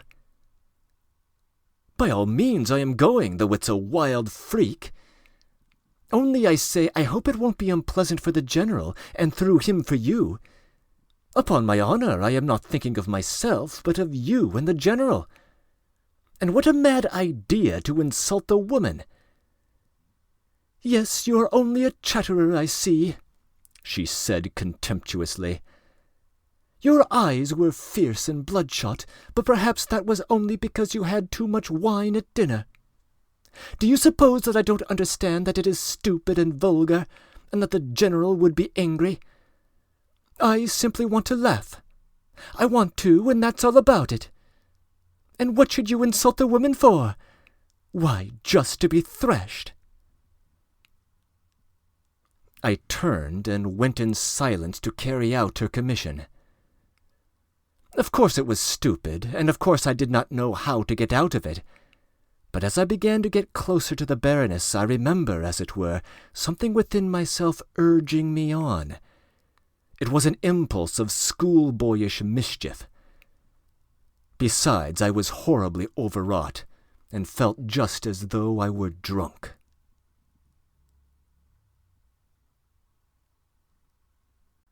Chapter 6. Now 2 days have passed since that stupid day, and what a noise and fuss and talk and uproar there was, and how unseemly and disgraceful, how stupid and vulgar it was. And I was the cause of it all. Yet at times it's laughable, to me at any rate. I can't make up my mind what happened to me, whether I really was in a state of frenzy, or whether it was a momentary aberration and I behaved disgracefully till I was pulled up. At times it seemed to me that my mind was giving way, and at times it seems to me that I have not outgrown childhood and schoolboyishness, and that it was simply a crude schoolboy's prank. It was Polina. It was all Polina. Perhaps I shouldn't have behaved like a schoolboy if it hadn't been for her. Who knows? Perhaps I did it out of despair. Stupid as it seems, though, to reason like that. And I don't understand what there is fine in her. She is fine, though. She is. I believe she's fine. She drives other men off their heads, too. She's tall and graceful, only very slender. It seems to me you could tie her in a knot or bend her double. Her foot is long and narrow. Tormenting. Tormenting is just what it is. Her hair has a reddish tint. Her eyes are regular cat's eyes, but how proudly and disdainfully she can look with them. 4 months ago, when I had only just come, she was talking hotly for a long while one evening with de Grue in the drawing-room, and looked at him in such a way that afterwards, when I went up to my room to go to bed, I imagined that she must have just given him a slap in the face. She stood facing him and looked at him. It was from that evening that I loved her. To come to the point, however, I stepped off the path into the avenue and stood waiting for the Baron and the Baroness. When they were 5 paces from me, I took off my hat and bowed. I remember the Baroness was wearing a light grey dress of immense circumference, with flounces, a crinoline, and a train. She was short and exceptionally stout, with such a fearful double chin that she seemed to have no neck. Her face was crimson. Her eyes were small, spiteful, and insolent. She walked as though she were doing an honor to all beholders. The Baron was lean and tall. Like most Germans, he had a wry face covered with thousands of fine wrinkles and wore spectacles. He was about 45. His legs seemed to start from his chest. That's a sign of race. He was as proud as a peacock. He was rather clumsy. There was something like a sheep in the expression of his face that would pass with them for profundity. All this flashed upon my sight in 3 seconds. My bow and the hat in my hand gradually arrested their attention. The Baron slightly knitted his brows. The Baroness simply sailed straight at me. "Madame la Baronne," I articulated distinctly, emphasizing each word. "J'ai l'honneur d'être votre esclave." Then I bowed, replaced my hat, and walked past the Baron, turning my face towards him with a polite smile. She had told me to take off my hat, but I had bowed and behaved like an impudent schoolboy on my own account. Goodness knows what impelled me to. I felt as though I were plunging into space. "Hein!" cried, or rather croaked, the Baron, turning towards me with angry surprise. I turned and remained in respectful expectation, still gazing at him with a smile. He was evidently perplexed, and raised his eyebrows as high as they would go. His face grew darker and darker. The Baroness, too, turned towards me, and she, too, stared in wrathful surprise. The passers-by began to look on. Some even stopped. "Hein!" the Baron croaked again, with redoubled gutturalness and redoubled anger. "Jawohl!" I drawled, still looking him straight in the face. "Sind Sie rasend?" he cried, waving his stick and beginning, I think, to be a little nervous. He was perhaps perplexed by my appearance. I was very well, even foppishly, dressed, like a man belonging to the best society. "Jawohl!" I shouted suddenly at the top of my voice, drawling the O like the Berliners, who use the expression jawohl in every sentence, and drawl the letter O more or less according to the shade of their thought or feeling. The Baron and Baroness turned away quickly, and almost ran away from me in terror. Of the spectators, some were talking, others were gazing at me in amazement. I don't remember very clearly, though. I turned and walked at my ordinary pace to Polina Alexandrovna. But when I was within 100 paces of her seat, I saw her get up and walk with the children towards the hotel. I overtook her at the door. "I have performed the foolery," I said when I reached her. "Well, what of it? Now you can get out of the scrape," she answered. She walked upstairs without even glancing at me. I spent the whole evening walking about the park. I crossed the park and then the wood beyond and walked into another state. In a cottage I had an omelette and some wine. For that idyllic repast they extorted a whole thaler and a half. It was 11 o'clock before I returned home. I was at once summoned before the general. Our party occupied 2 suites in the hotel. They have 4 rooms. The first is a big room, a drawing room with a piano in it. The next, also a large room, is the general's study.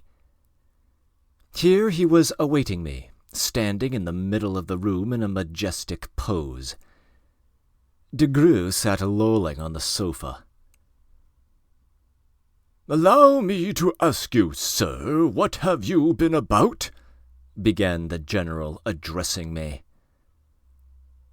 "I should be glad if you would go straight to the point, General," said I. "You probably mean to refer to my encounter with the German this morning." "The German? That German was Baron Burmerhelm, a very important personage. You insulted him and the Baroness." "Not in the least." "You alarmed them, sir," cried the general. "Not a bit of it.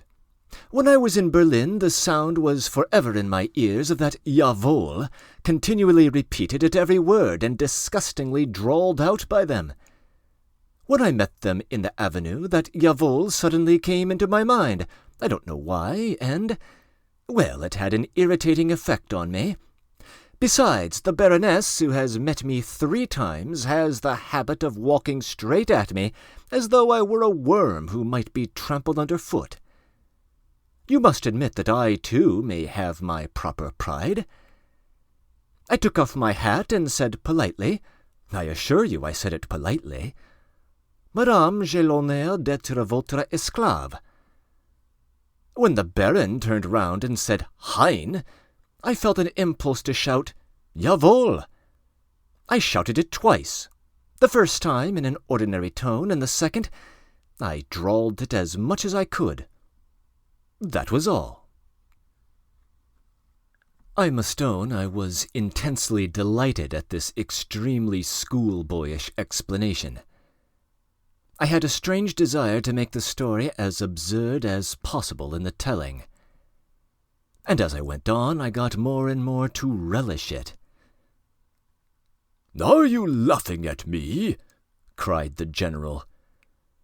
He turned to the Frenchman and explained to him in French that I was positively going out of my way to provoke a scandal. De Greux laughed contemptuously and shrugged his shoulders. "Oh, don't imagine that. It was not so at all," I cried. "My conduct was wrong, of course. I confess that with the utmost candour. My behaviour may even be called a stupid and improper schoolboy prank, but nothing more. And do you know, General, I heartily regret it. But there is one circumstance which, to my mind at least, almost saves me from repentance. Lately, for the last fortnight indeed, I've not been feeling well. I have felt ill, nervous, irritable, moody, and on some occasions I lose all control of myself. Really, I've sometimes had an intense impulse to attack the Marquis de Greux, and, however, there's no need to say he might be offended. In short, it's the sign of illness. I don't know whether the Baroness Burmerhelm will take this fact into consideration when I beg her pardon, for I intend to apologize. I imagine she will not consider it, especially as that line of excuse has been somewhat abused in legal circles of late. Lawyers have taken to arguing in criminal cases that their clients were not responsible at the moment of their crime, and that it was a form of disease. He killed him, they say, and has no memory of it. And only imagine, General, the medical authorities support them, and actually maintain that there are illnesses, temporary aberrations in which a man scarcely remembers anything, or has only a half or a quarter of his memory. but the Baron and Baroness are people of the older generation. Besides, they are Prussian Junkers and landowners, and so are probably unaware of this advance in the world of medical jurisprudence, and will not accept my explanation. What do you think, General?" "Enough, sir," the General pronounced sharply with surprised indignation. "Enough! I will try once for all to rid myself of your mischievous pranks. You are not going to apologize to the Baron and Baroness. Any communication with you, even though it were to consist solely of your request for forgiveness, would be beneath their dignity. The Baron has learnt that you are a member of my household. He has already had an explanation with me at the casino, and I assure you that he was within an ace of asking me to give him satisfaction. Do you understand what you have exposed me to? Me, sir? I was forced to ask the Baron's pardon, and gave him my word that immediately, this very day, you would cease to be a member of my household." Excuse me, General. Did he insist on that himself, that I should cease to belong to your household, as you were pleased to express it?" "No, but I considered myself bound to give him that satisfaction, and of course the Baron was satisfied. We must part, sir. There is what is owing to you, 4 Friedrichs d'or and 3 florins, according to the reckoning here. Here is the money, and here is the note of the account. You can verify it. Goodbye. From this time forth we are strangers. I've had nothing but trouble and unpleasantness from you. I will call the Kellner and inform him from this day forth that I am not responsible for your hotel expenses. I have the honor to remain your obedient servant." I took the money and the paper upon which the account was written in pencil, bowed to the General, and said to him very seriously, "General, the matter cannot end like this. I am very sorry that you were put into an unpleasant position with the Baron, but excuse me, you were to blame for it yourself. Why did you take it upon yourself to be responsible for me to the Baron? What is the meaning of the expression that I am a member of your household? I am simply a teacher in your house, that is all. I am neither your son nor your ward, and you cannot be responsible for my actions. I am a legally responsible person. I am 25. I am a graduate of the university.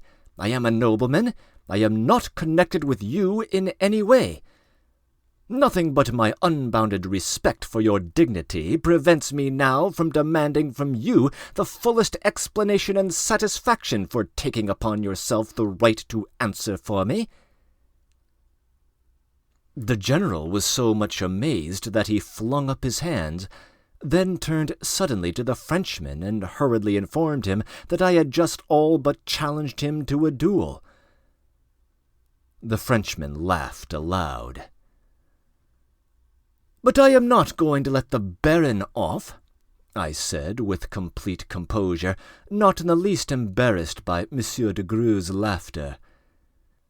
"And as, General, you consented to listen to the Baron's complaint today, and have taken up his cause, and have made yourself, as it were, a party in the whole affair, I have the honor to inform you that no later than tomorrow morning I shall ask the Baron on my own account for a formal explanation of the reasons which led him to apply to other persons, as though I were unable or unfit to answer for myself." What I foresaw happened. The General, hearing of this new absurdity, became horribly nervous. "What? Do you mean to keep up this damnable business?" he shouted. "What a position you are putting me in! Good heavens! Don't dare, sir, or I swear...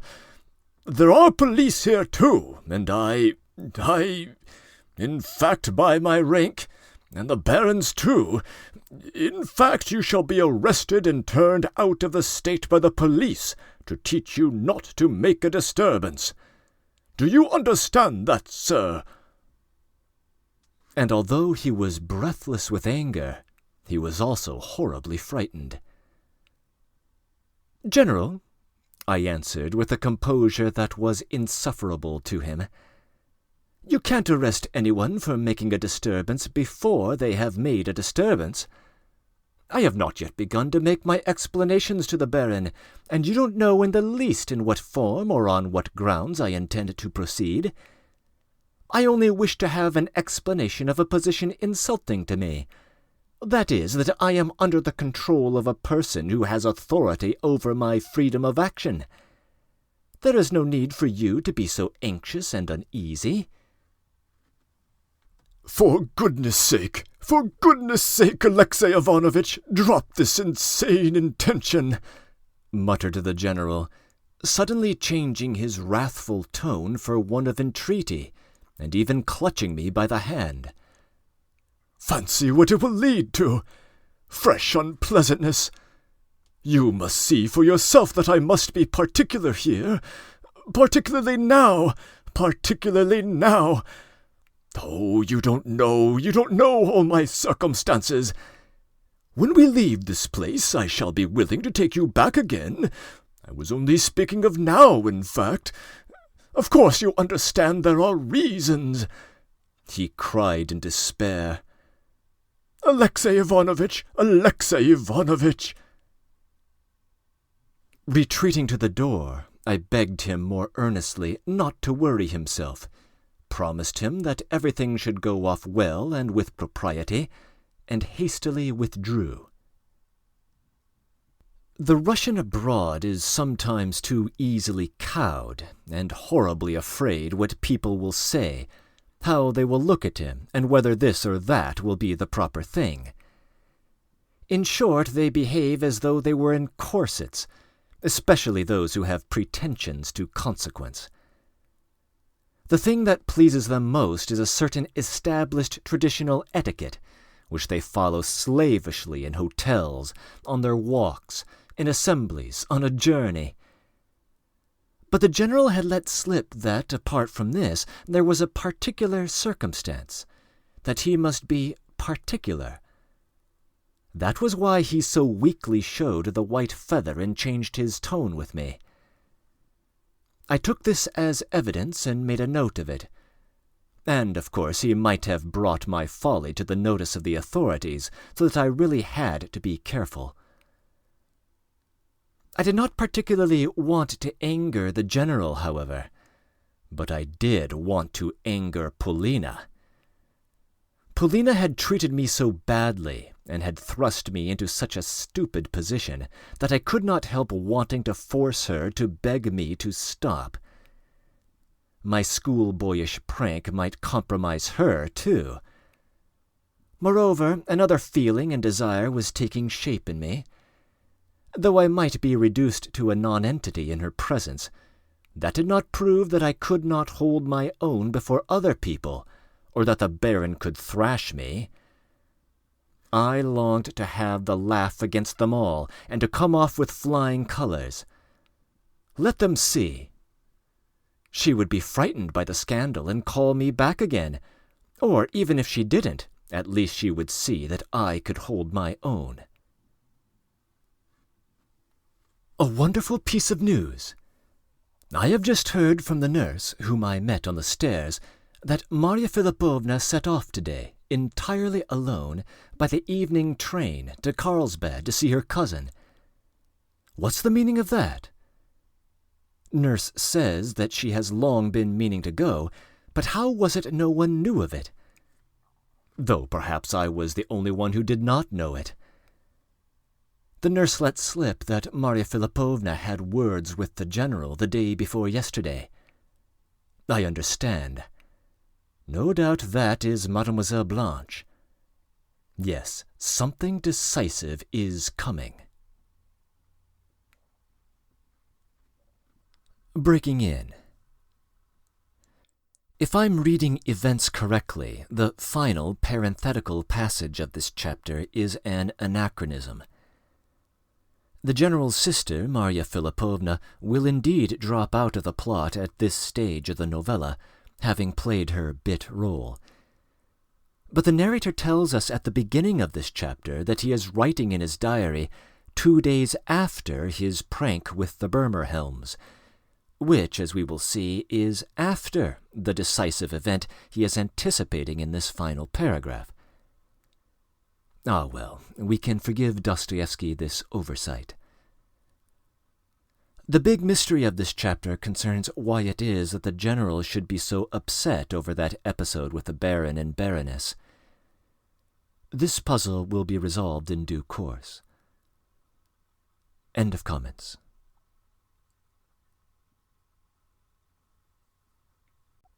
Chapter 7.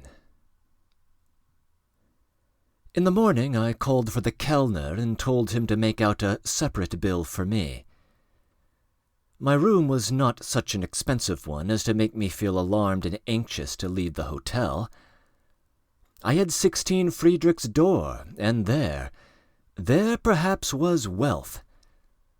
Strange to say, I have not one yet, but I behave, I feel and think like a rich man, and cannot imagine anything else. In spite of the early hour, I intended to go at once to see Mr. Astley at the Hôtel d'Angleterre, which was quite close by, when suddenly de Greux came in to me. That had never happened before, and, what is more, that gentleman and I had for some time past been on very queer and strained terms. He openly displayed his contempt for me, even tried not to conceal it, and I had my own reasons for disliking him. In short, I hated him. His visit greatly surprised me. I at once detected that something special was brewing. He came in very politely and complimented me on my room. Seeing that I had my hat in my hand, he inquired whether I could be going out for a walk so early. When he heard that I was going to see Mr. Astley on business, he pondered, he reflected, and his face assumed an exceedingly careworn expression. De Greux was like all Frenchmen, that is, gay and polite when necessary and profitable to be so, and insufferably tedious when the necessity to be gay and polite was over. A Frenchman is not often naturally polite. He is always polite, as it were, to order, with a motive. If he sees the necessity for being fantastic, original, a little out of the ordinary, then his freakishness is most stupid and unnatural, and is made up of accepted and long vulgarized traditions. The natural Frenchman is composed of the most plebeian, petty, ordinary, practical sense. In fact, he is one of the most wearisome creatures in the world. In my opinion, only the innocent and inexperienced, especially Russian young ladies, are fascinated by Frenchmen. To every decent person, the conventionalism of the established traditions of drawing-room politeness, ease, and gaiety are at once evident and intolerable. "I have come to see you on business," he began with marked directness, though with courtesy. "And I will not disguise that I have come as an ambassador, or rather as a mediator, from the General. As I know Russian very imperfectly, I understood very little of what passed yesterday, but the General explained it to me in detail, and I confess—" "But listen, Monsieur de Greux," I interrupted. "Here you have undertaken to be a mediator in this affair. I am, of course, an Ushitel, and have never laid claim to the honor of being a great friend of this family, nor of being on particularly intimate terms with it, and so I don't know all the circumstances. But explain. Are you now entirely a member of the family? You take such an interest in everything and are certain at once to be a mediator." This question did not please him. It was too transparent for him, and he did not want to speak out. I am connected with the General partly by business, partly by certain special circumstances, he said dryly. The General has sent me to ask you to abandon the intentions you expressed yesterday. All you thought of doing was no doubt very clever, but he begged me to represent to you that you would be utterly unsuccessful. What's more, the Baron will not receive you, and in any case is in a position to rid himself of any further unpleasantness on your part. You must see that yourself. Tell me, what is the object of going on with it? The General promises to take you back into his home at the first convenient opportunity, and until that time will continue your salary, vos appointments. That will be fairly profitable, won't it? I retorted very calmly that he was rather mistaken, that perhaps I shouldn't be kicked out at the Baron's, but on the contrary should be listened to, and I asked him to admit that he had probably come to find out what steps I was going to take in the matter. Oh, Evans, since the General is so interested, he will, of course, be glad to know how you are going to behave and what you are going to do. I proceeded to explain, and he began listening, stretching himself at his ease and inclining his head on one side towards me, with an obvious, undisguised expression of irony on his face. Altogether he behaved very loftily. I tried with all my might to pretend that I took a very serious view of the matter. I explained that since the Baron had addressed a complaint of me to the General as though I were the latter's servant, he had in the first place deprived me thereby of my position, and secondly had treated me as a person who was incapable of answering for himself and who was not worth speaking to. Of course, I said, I felt with justice that I had been insulted. However, considering the difference of age, position in society, and so on, I could scarcely restrain my laughter at this point. I did not want to rush into fresh indiscretion by directly insisting on satisfaction from the Baron, or even proposing a duel to him. Nevertheless, I considered myself fully entitled to offer the Baron, and still more the Baroness, my apologies, especially since of late I had really felt ill, overwrought, and, so to say, fanciful, and so on. However, the Baron had, by his applying to the General, which was a slight to me, and by his insisting that the General should deprive me of my post, put me in such a position that now I could not offer him and the Baroness my apologies, because he and the Baroness and all the world would certainly suppose that I came to apologies because I was frightened, and in order to be reinstated in my post. From all this it followed that I found myself now compelled to beg the Baron first of all to apologize to me in the most formal terms, for instance, to say that he had no desire to insult me. And when the Baron said this, I should feel that my hands were set free, and with perfect candor and sincerity I should offer him my apologies. In brief, I concluded, I could only beg the Baron to untie my hands. Fie, how petty and how far-fetched! And why do you want to apologize? Come, admit, monsieur, that you are doing all this on purpose to vex the General, and perhaps you have some special object. Mon cher monsieur, pardon, j'ai oublié votre nom, Monsieur Alexis, n'est-ce pas? But excuse me, mon cher Marquis, what has it to do with you? Mais le General. But what about the General? He said something last night that he had to be particularly careful, and was so upset, but I did not understand it. There certainly is a particular circumstance. De Grue caught me up in an insistent voice in which a note of vexation was more and more marked.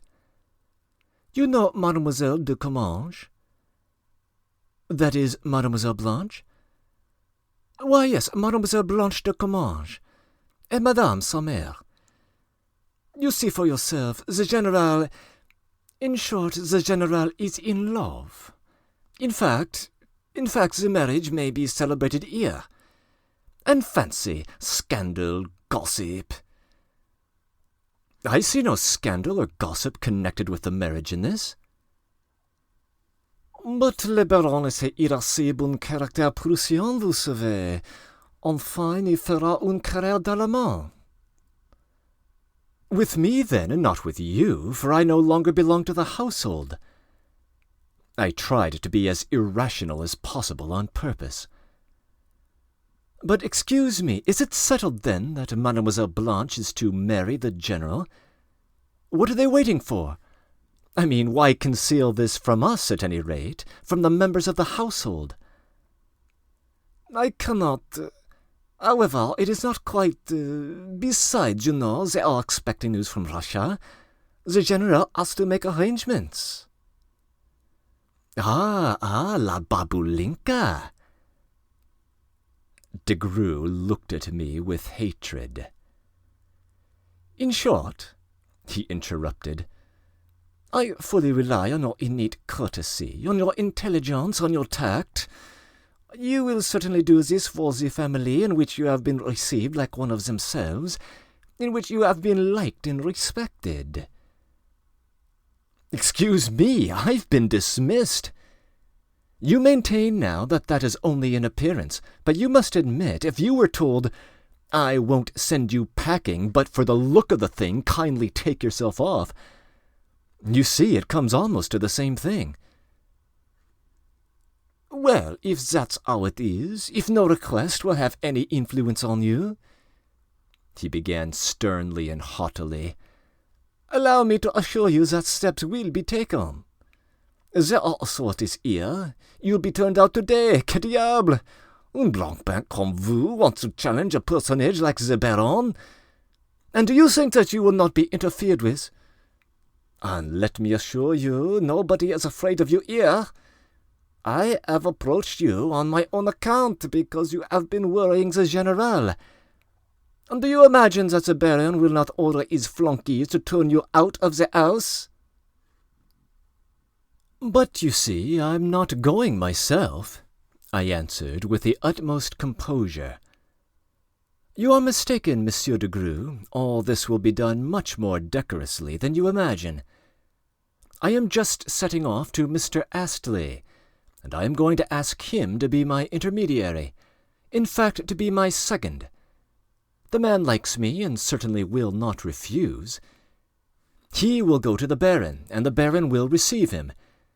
Even if I am an Ushitel and seem to be something subordinate, and, well, defenseless, Mr. Astley is a nephew of a lord, of a real lord, everyone knows that.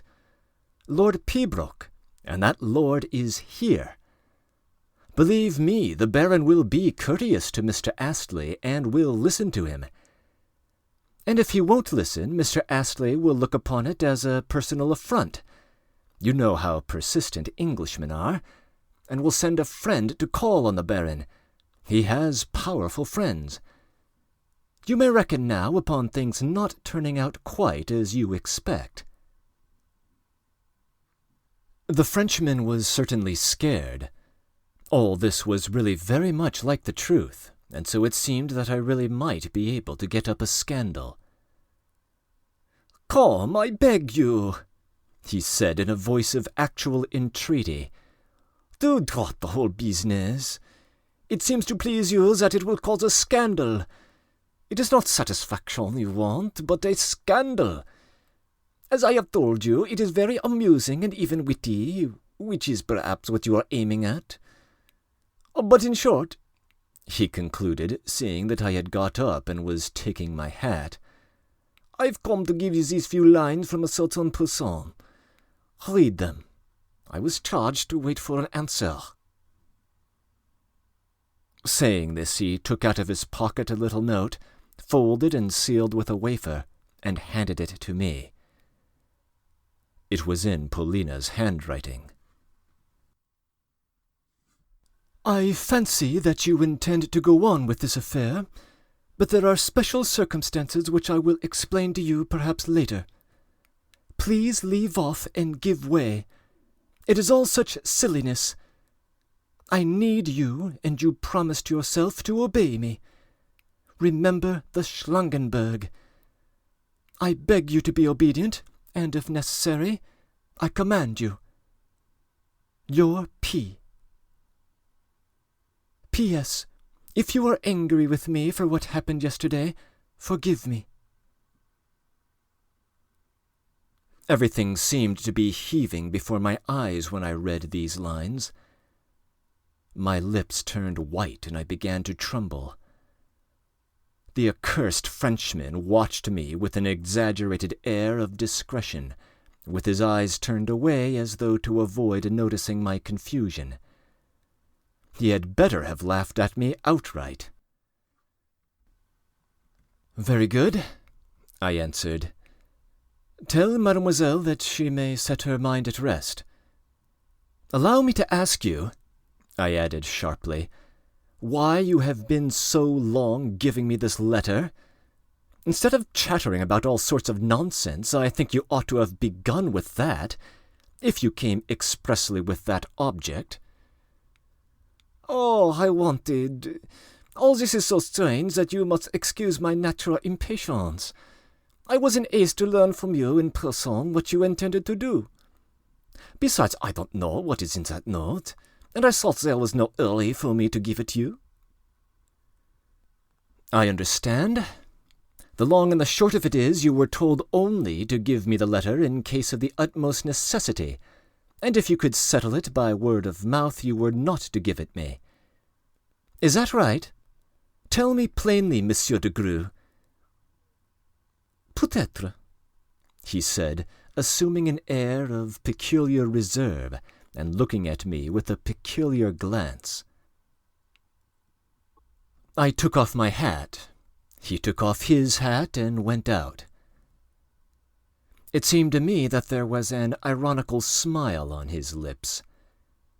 And indeed, what else could one expect? "We'll be quits yet, Frenchy. We'll settle our accounts," I muttered as I went down the stairs. I could not think clearly. I felt as though I had had a blow on my head. The air revived me a little. 2 minutes later, as soon as ever I was able to reflect clearly, 2 thoughts stood out vividly before me. The first was that such trivial incidents, that a few mischievous and far-fetched threats from a mere boy had caused such universal consternation. The second thought was, what sort of influence had this Frenchman over Paulina? A mere word from him, and she does anything he wants, writes a note, and even begs me. Of course, their relations have always been a mystery to me from the very beginning, ever since I began to know them. But of late I have noticed in her a positive aversion and even contempt for him, while he did not even look at her, was absolutely rude to her. I had noticed it. Paulina herself had spoken of him to me with aversion.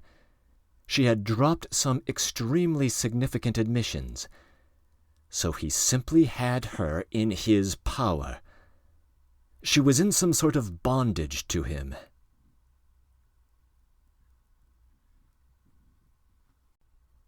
Chapter 8. On the promenade, as it is called here, that is, in the Chestnut Avenue, I met my Englishman. Oh, he began as soon as he saw me. I was coming to see you, and you are on your way to me. So you have parted from your people? Tell me first how it is that you know all this, I asked in amazement. Is it possible that everybody knows of it? Oh, no, everyone doesn't, and indeed it's not worth their knowing. No one is talking about it. Then how do you know it? I know, that is, I chanced to learn it.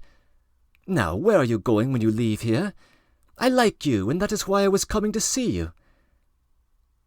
"You are a splendid man, Mr. Astley," said I. I was very much interested, however, to know where he could have learnt it. "And since I have not yet had my coffee, and most likely you have not had a good cup, come to the café in the casino. Let us sit down and have a smoke there, and I will tell you all about it. And you tell me, too." The café was 100 steps away. They brought us some coffee. We sat down, and I lighted a cigarette. Mr. Astley did not light one, and, gazing at me, prepared to listen. "I am not going anywhere. I am staying here," I began. "And I was sure you would," observed Mr. Astley approvingly. On my way to Mr. Astley, I had not meant to tell him anything of my love for Paulina, and in fact I expressly intended to say nothing to him about it.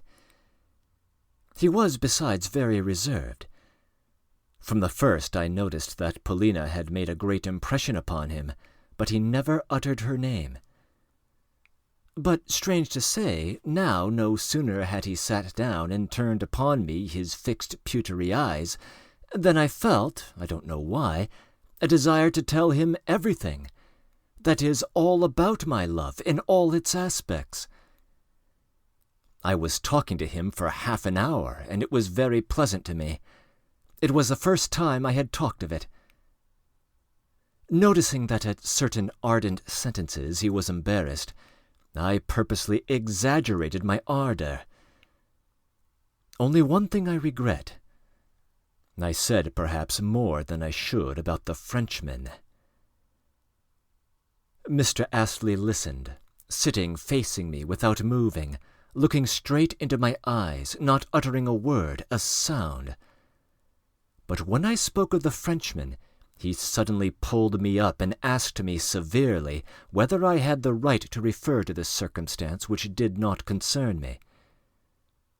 Mr. Astley always asked questions very strangely. "You are right, I am afraid not," I answered.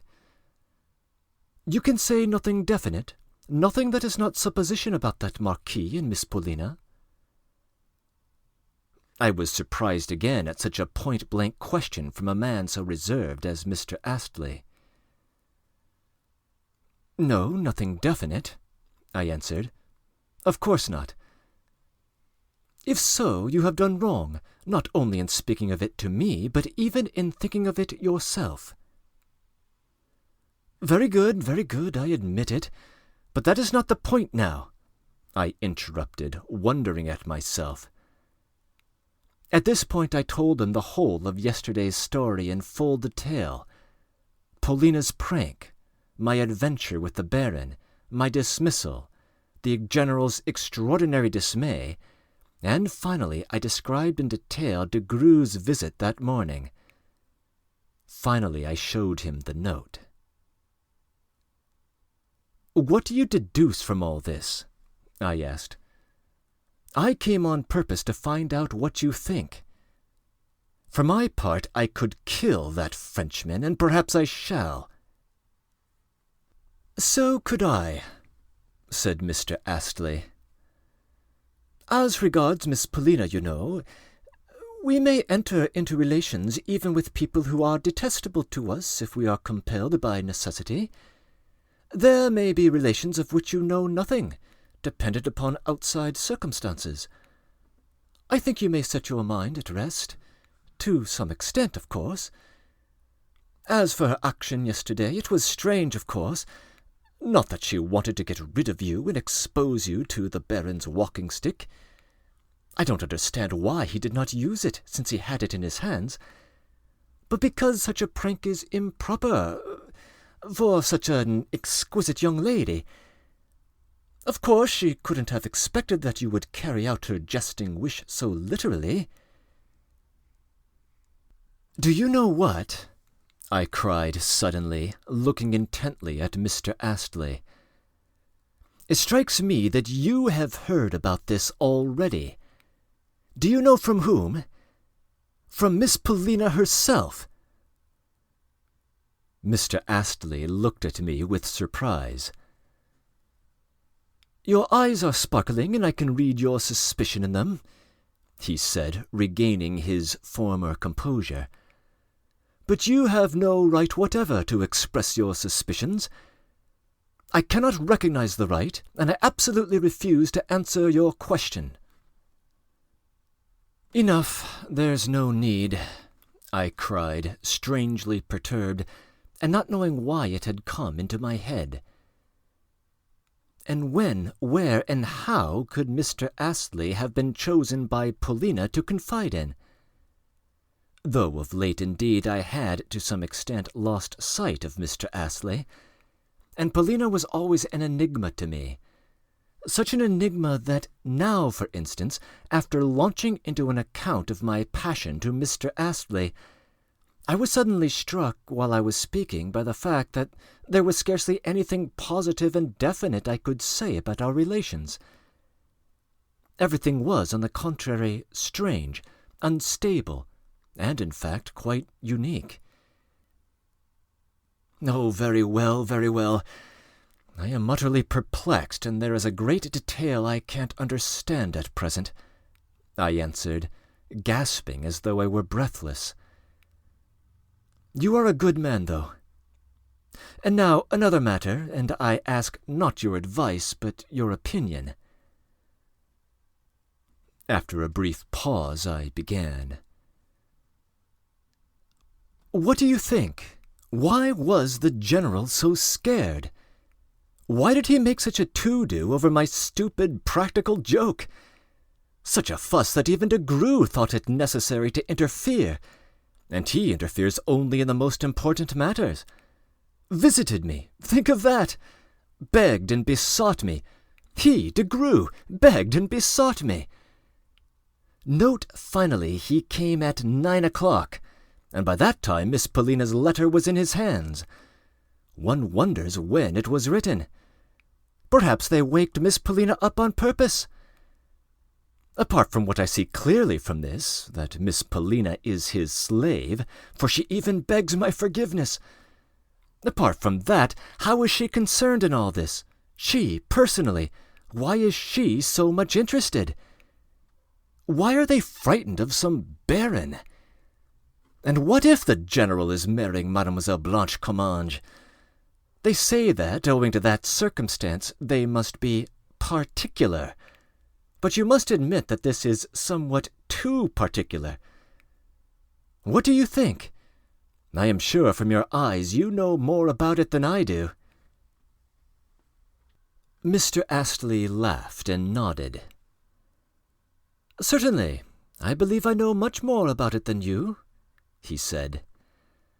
"Mademoiselle Blanche is the only person concerned, and I am sure that is the absolute truth." "Well, what about Mademoiselle Blanche?" I cried impatiently. I suddenly had a hope that something would be disclosed about Mademoiselle Paulina. "I fancy that Mademoiselle Blanche has at the moment special reasons for avoiding a meeting with the Baron and Baroness, even more an unpleasant meeting, worse still a scandalous one." "Well, well." 2 years ago, Mademoiselle Blanche was here at Roulettenberg in the season. I was here too.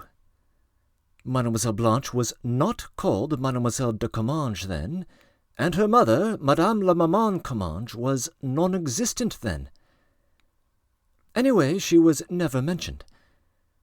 De Grue was not here either. I cherish the conviction that, far from being relations, they have only very recently become acquainted. He, de Grue, has only become a marquis very recently, too. I am sure of that from one circumstance. One may assume, in fact, that his name has not been de Grue very long either. I know a man here who has met him passing under another name. But he really has a very respectable circle of acquaintances. That may be. Even Mademoiselle Blanche may have.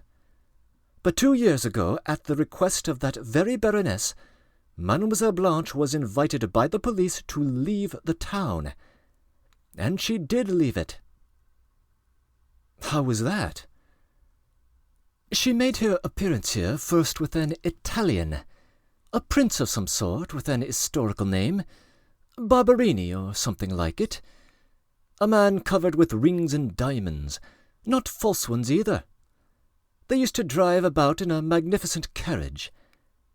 Mademoiselle Blanche used to play 30-40, at first winning, though her luck changed later on, as far as I can remember.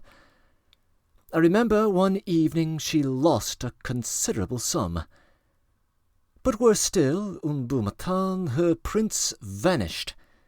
The horses and the carriage vanished too. Everything vanished. The bills owing at the hotels were immense. Mademoiselle Selma, she suddenly ceased to be Barberini and became Mademoiselle Selma, was in the utmost despair. She was shrieking and wailing all over the hotel, and rent her clothes in her fury. There was a Polish count staying here at the hotel. All Polish travellers are counts. And Mademoiselle Selma, rending her garments and scratching her face like a cat with her beautiful perfumed fingers, made some impression on him.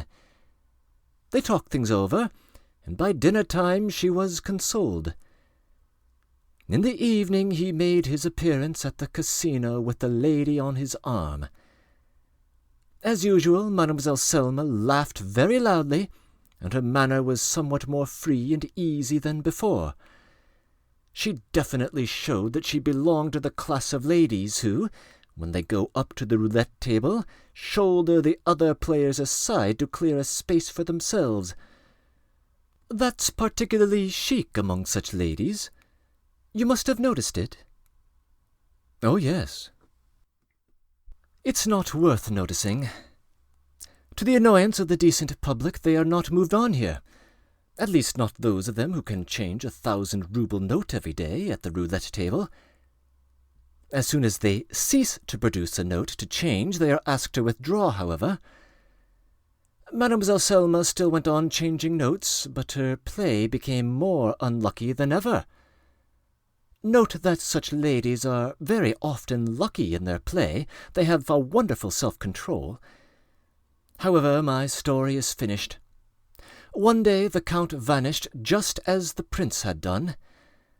However, Mademoiselle Selma made her appearance at the roulette table alone. This time no one came forward to offer her his arm. In 2 days she had lost everything. After laying down her last louis d'or and losing it, she looked round, and saw close by her Baron Burmerhelm, who was scrutinizing her intently and with profound indignation. But Mademoiselle Selma, not noticing his indignation, accosted the Baron with that smile we all know so well, and asked him to put down 10 louis d'or on the red for her. In consequence of a complaint from the Baroness, she received that evening an invitation not to show herself at the casino again. If you are surprised at my knowing all these petty and extremely improper details, it is because I have heard them from Mr. Fyodor, one of my relations, who carried off Mademoiselle Selma in his carriage from Roulettenberg to Spa that very evening. Now remember, Mademoiselle Blanche wishes to become the General's wife, probably in order in future not to receive such invitations as that one from the police at the casino the year before last.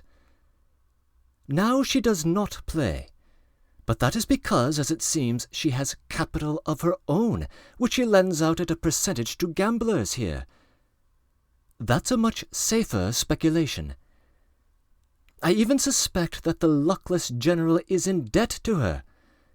Perhaps de Greux is too. Perhaps de Greux is associated with her. You will admit that, till the wedding at any rate, she can hardly be anxious to attract the attention of the Baron and Baroness in any way. In short, in her position, nothing could be more disadvantageous than a scandal. You are connected with their party, and your conduct might cause a scandal. especially as she appears in public every day, either arm in arm with the general or in company with Miss Paulina. Now do you understand?" "No, I don't," I cried, thumping the table so violently that the garçon ran up in alarm. "Tell me, Mr. Astley," I said furiously, "if you knew all this story, and therefore knew positively what Mademoiselle Blanche de Comminges is, why didn't you warn me at least, the general, or, most of all, Miss Paulina, who has shown herself here at the casino in public, arm in arm with Mademoiselle Blanche? Can such a thing be allowed?" "I had no reason to warn you, for you could have done nothing," Mr. Astley answered calmly. "Besides, warn them of what? The general knows about Mademoiselle Blanche perhaps more than I do, yet he still goes about with her and Miss Paulina. The general is an unlucky man. I saw Mademoiselle Blanche yesterday, galloping on a splendid horse with Monsieur de Greux and that little Russian prince, and the general was galloping after them on a chestnut. He told me in the morning that his legs ached, but he sat his horse well, and it struck me at that moment that he was an utterly ruined man. Besides, all this is no business of mine, and I have only lately had the honour of making Miss Paulina's acquaintance. However," Mr. Astley caught himself up, "I've told you already that I do not recognize your right to ask certain questions, though I have a genuine liking for you." "Enough," I said, getting up. "It is clear as daylight to me now that Miss Paulina knows all about Mademoiselle Blanche, but that she cannot part from her Frenchman, and so she brings herself to go about with Mademoiselle Blanche. Believe me, no other influence would compel her to go about with Mademoiselle Blanche and to beg me in her letter not to interfere with the Baron. Damn it all, there's no understanding it." "You forget, in the first place, that this Mademoiselle de Comminges is the general's fiancée, and in the second place that Miss Paulina is the general's stepdaughter, that she has a little brother and sister, the general's own children, who are utterly neglected by that insane man, and have, I believe, been robbed by him." Yes, that is so. To leave the children would mean abandoning them altogether. To remain means protecting their interests and, perhaps, saving some fragments of their property. Yes, all that is true. But still... now I understand why they are all so concerned about Granny." "About whom?" asked Mr. Astley. "That old witch in Moscow who won't die, and about whom they are expecting a telegram that she is dying." "Yes, of course, all interest is concentrated on her. Everything depends on what she leaves them. If he comes in for a fortune, the general will marry. Miss Paulina will be set free, and de Greux—" "Well, and de Greux?" "And de Greux will be paid. That is all he is waiting for here." "Is that all? Do you think that is all he's waiting for?" "I know nothing more." Mr. Astley was obstinately silent.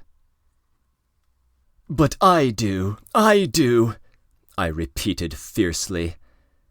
"He's waiting for the inheritance, too, because Paulina will get a dowry, and as soon as she gets the money will throw herself on his neck.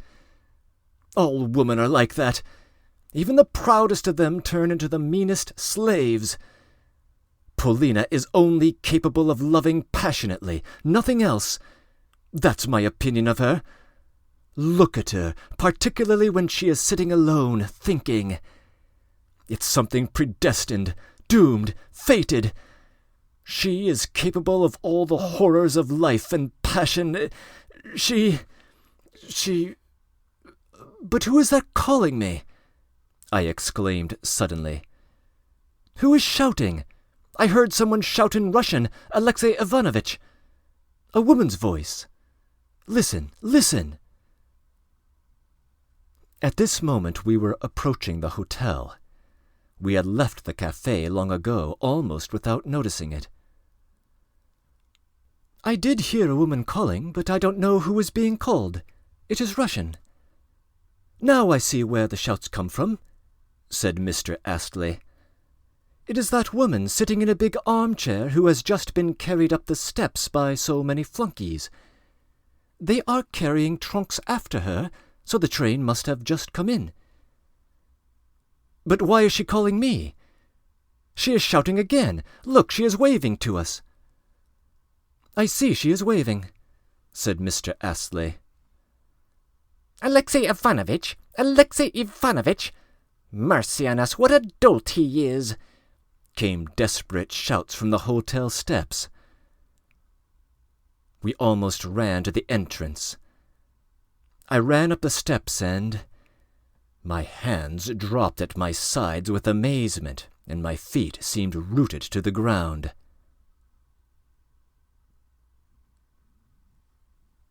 Breaking in.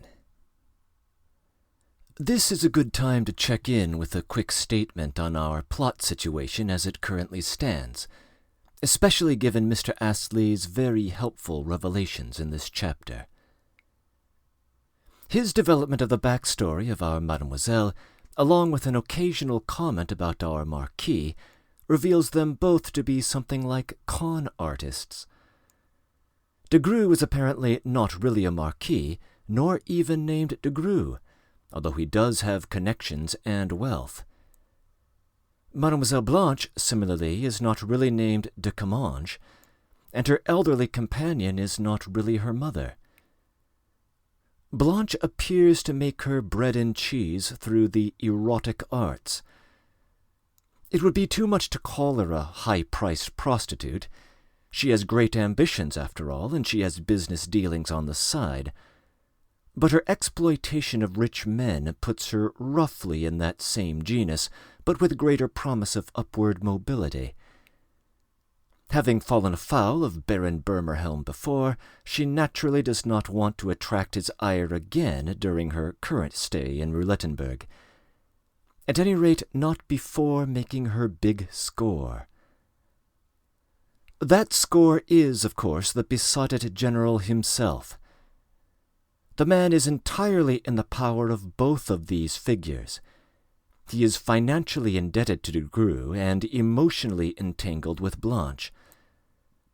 But that score won't come off unless the general comes into his inheritance from his aged aunt, or granny as she is called here. Once that happens, the French pair will pick him clean. De Grue, perhaps in part via a generous dowry, if he plucks Paulina as a prize, and Blanche by becoming Madame la Générale, claiming everything that is left over. That leaves the mystery of Paulina. She, too, wants money quickly, although we don't yet know why. We do know that she has had some sort of prior dealings with de Grue, which at one point, 4 months ago, flared up into heated discussion. Our narrator confesses that his own obsession with Paulina began when he saw her face immediately after this conflict. She is somehow also in the Frenchman's power, strongly enough to be led to humbly begging our narrator's compliance in the Bermerhelm affair. The intensely jealous Alexei Ivanovitch has hinted several times at his own suspicions concerning that pair. Our narrator also wonders about the relation between Paulina and Mr. Astley, and it seems there is some sort of connection there, as though Paulina confides in him. Whatever mysteries remain, however, all parties are agreed that much depends upon the fate of Granny. On that score, we are about to get some news. End of comments.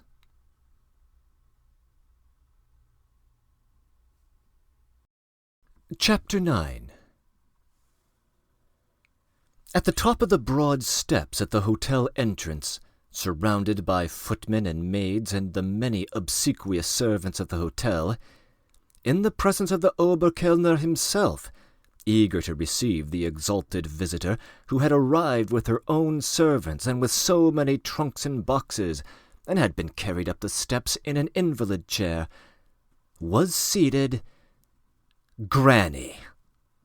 Yes, it was she herself, the terrible old Moscow lady and wealthy landowner, Antonina Vassilievna Tarasevitchev, the Granny about whom telegrams had been sent and received, who had been dying and was not dead, and who had suddenly dropped upon us in person, like snow on our heads.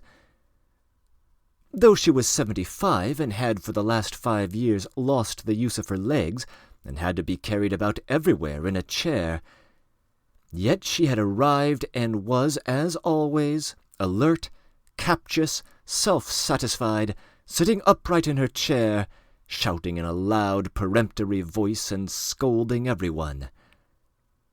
In fact, she was exactly the same as she had been on the only 2 occasions that I had the honor of seeing her during the time I had been tutor in the General's family.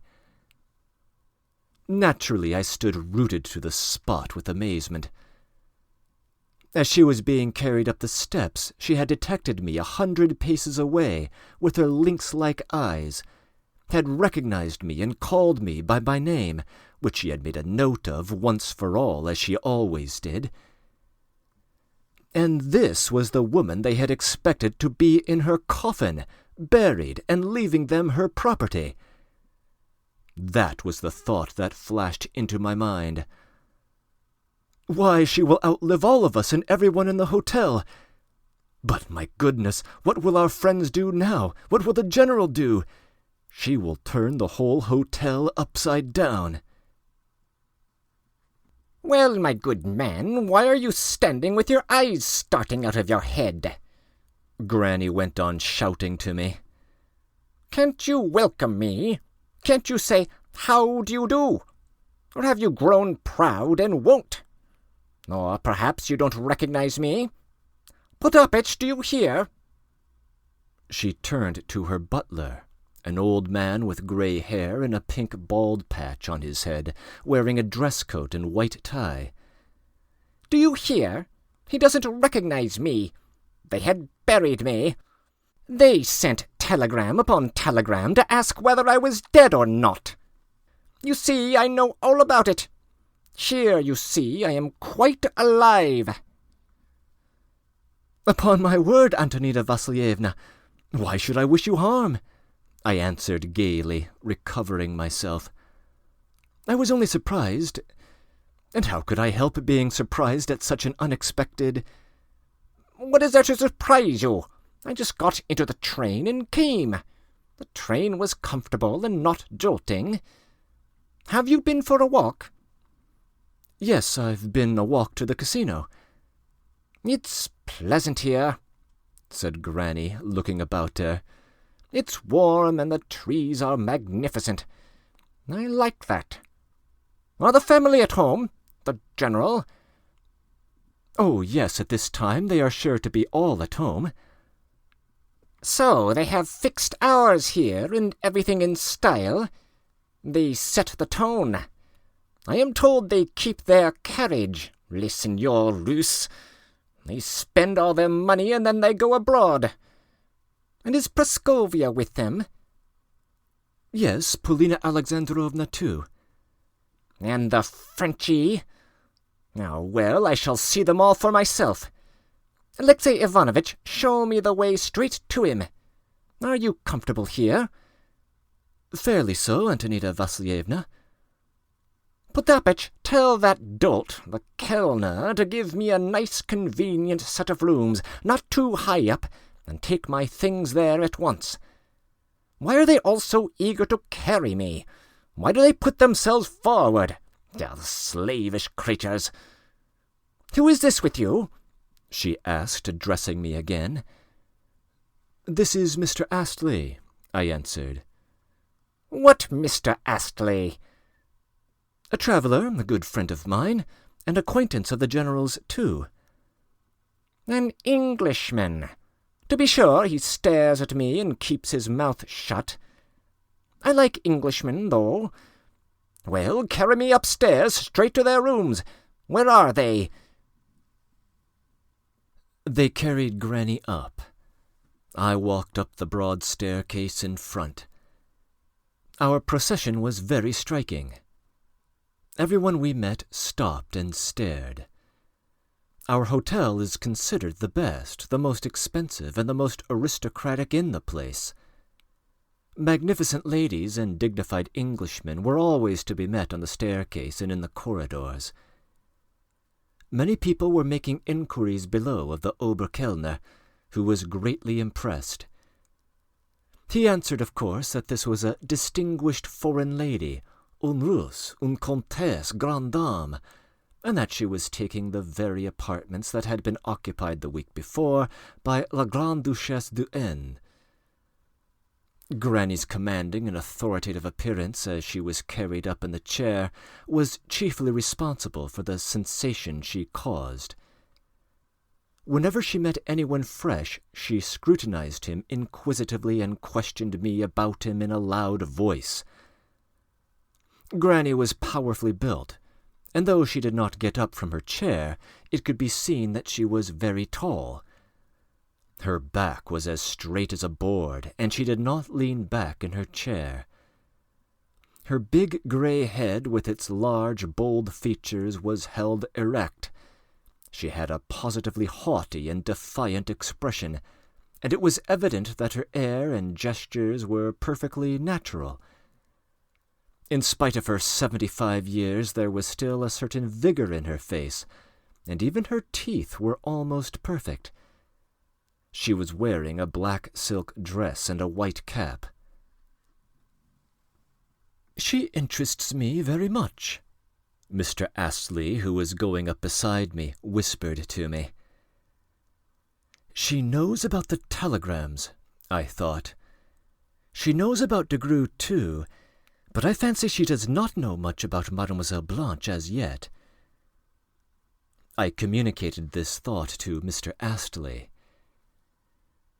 Sinful man that I was, after the first surprise was over, I was immensely delighted at the thunderbolt that we were launching at the General. I was elated, and I walked in front feeling very gay. Our apartments were on the 3rd floor. Without announcing her arrival or even knocking at the door, I simply flung it wide open, and Granny was carried in triumph. All of them were, as by design, assembled in the General's study. It was 12 o'clock, and I believe some excursion was being planned for the whole party. Some were to drive, others were to ride on horseback. Some acquaintances had been asked to join the party. Besides the General and Paulina, with the children and their nurse, there were sitting in the study de Greux, Mademoiselle Blanche, again wearing her riding habit, her mother, the little prince, and a learned German traveller whom I had not seen before. Granny's chair was set down in the middle of the room, 3 paces from the General. My goodness! I shall never forget the sensation. As we went in, the General was describing something while de Greux was correcting him.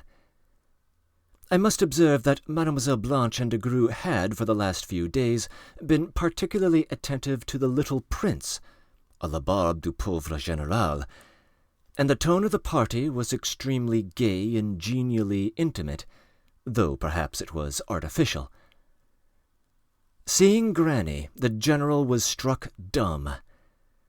His mouth dropped open, and he broke off in the middle of a word. He gazed at her open-eyed, as though spellbound by the eye of a basilisk. Granny looked at him in silence too, immovably. But what a triumphant, challenging, and ironical look it was! They gazed at each other for 10 full seconds in the midst of profound silence on the part of all around them. For the first moment de Greux was petrified, but immediately afterwards a look of extreme uneasiness flitted over his face. Mademoiselle Blanche raised her eyebrows, opened her mouth, and gazed wildly at Granny.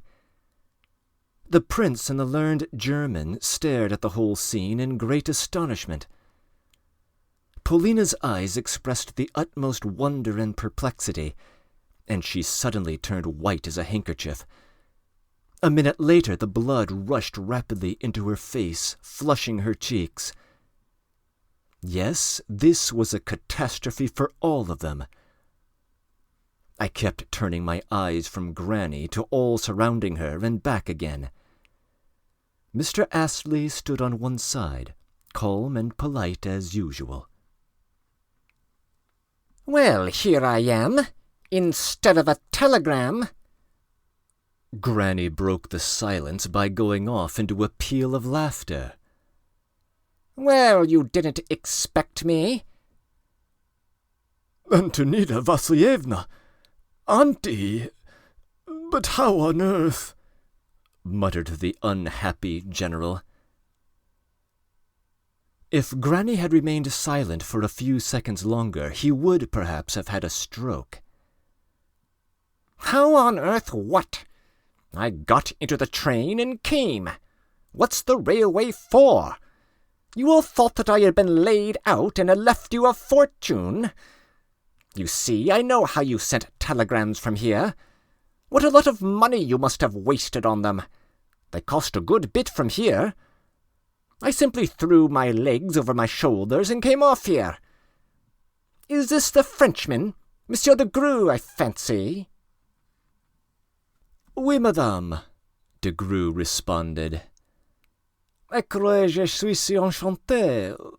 Votre sainte, c'est un miracle.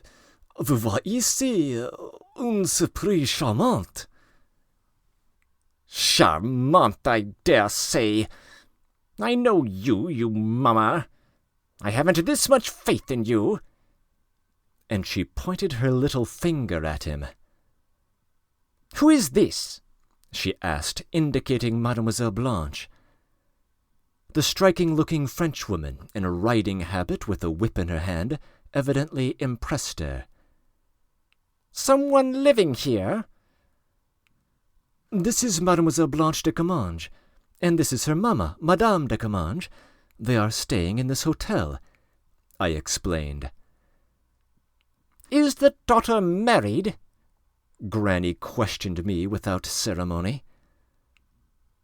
"Mademoiselle de Comminges is an unmarried lady," I answered, purposely speaking in a low voice and as respectfully as possible. "Lively?" "I do not understand the question." "You are not dull with her? Does she understand Russian? De Grue picked it up in Moscow. He had a smattering of it." I explained that Mademoiselle de Comminges had never been in Russia.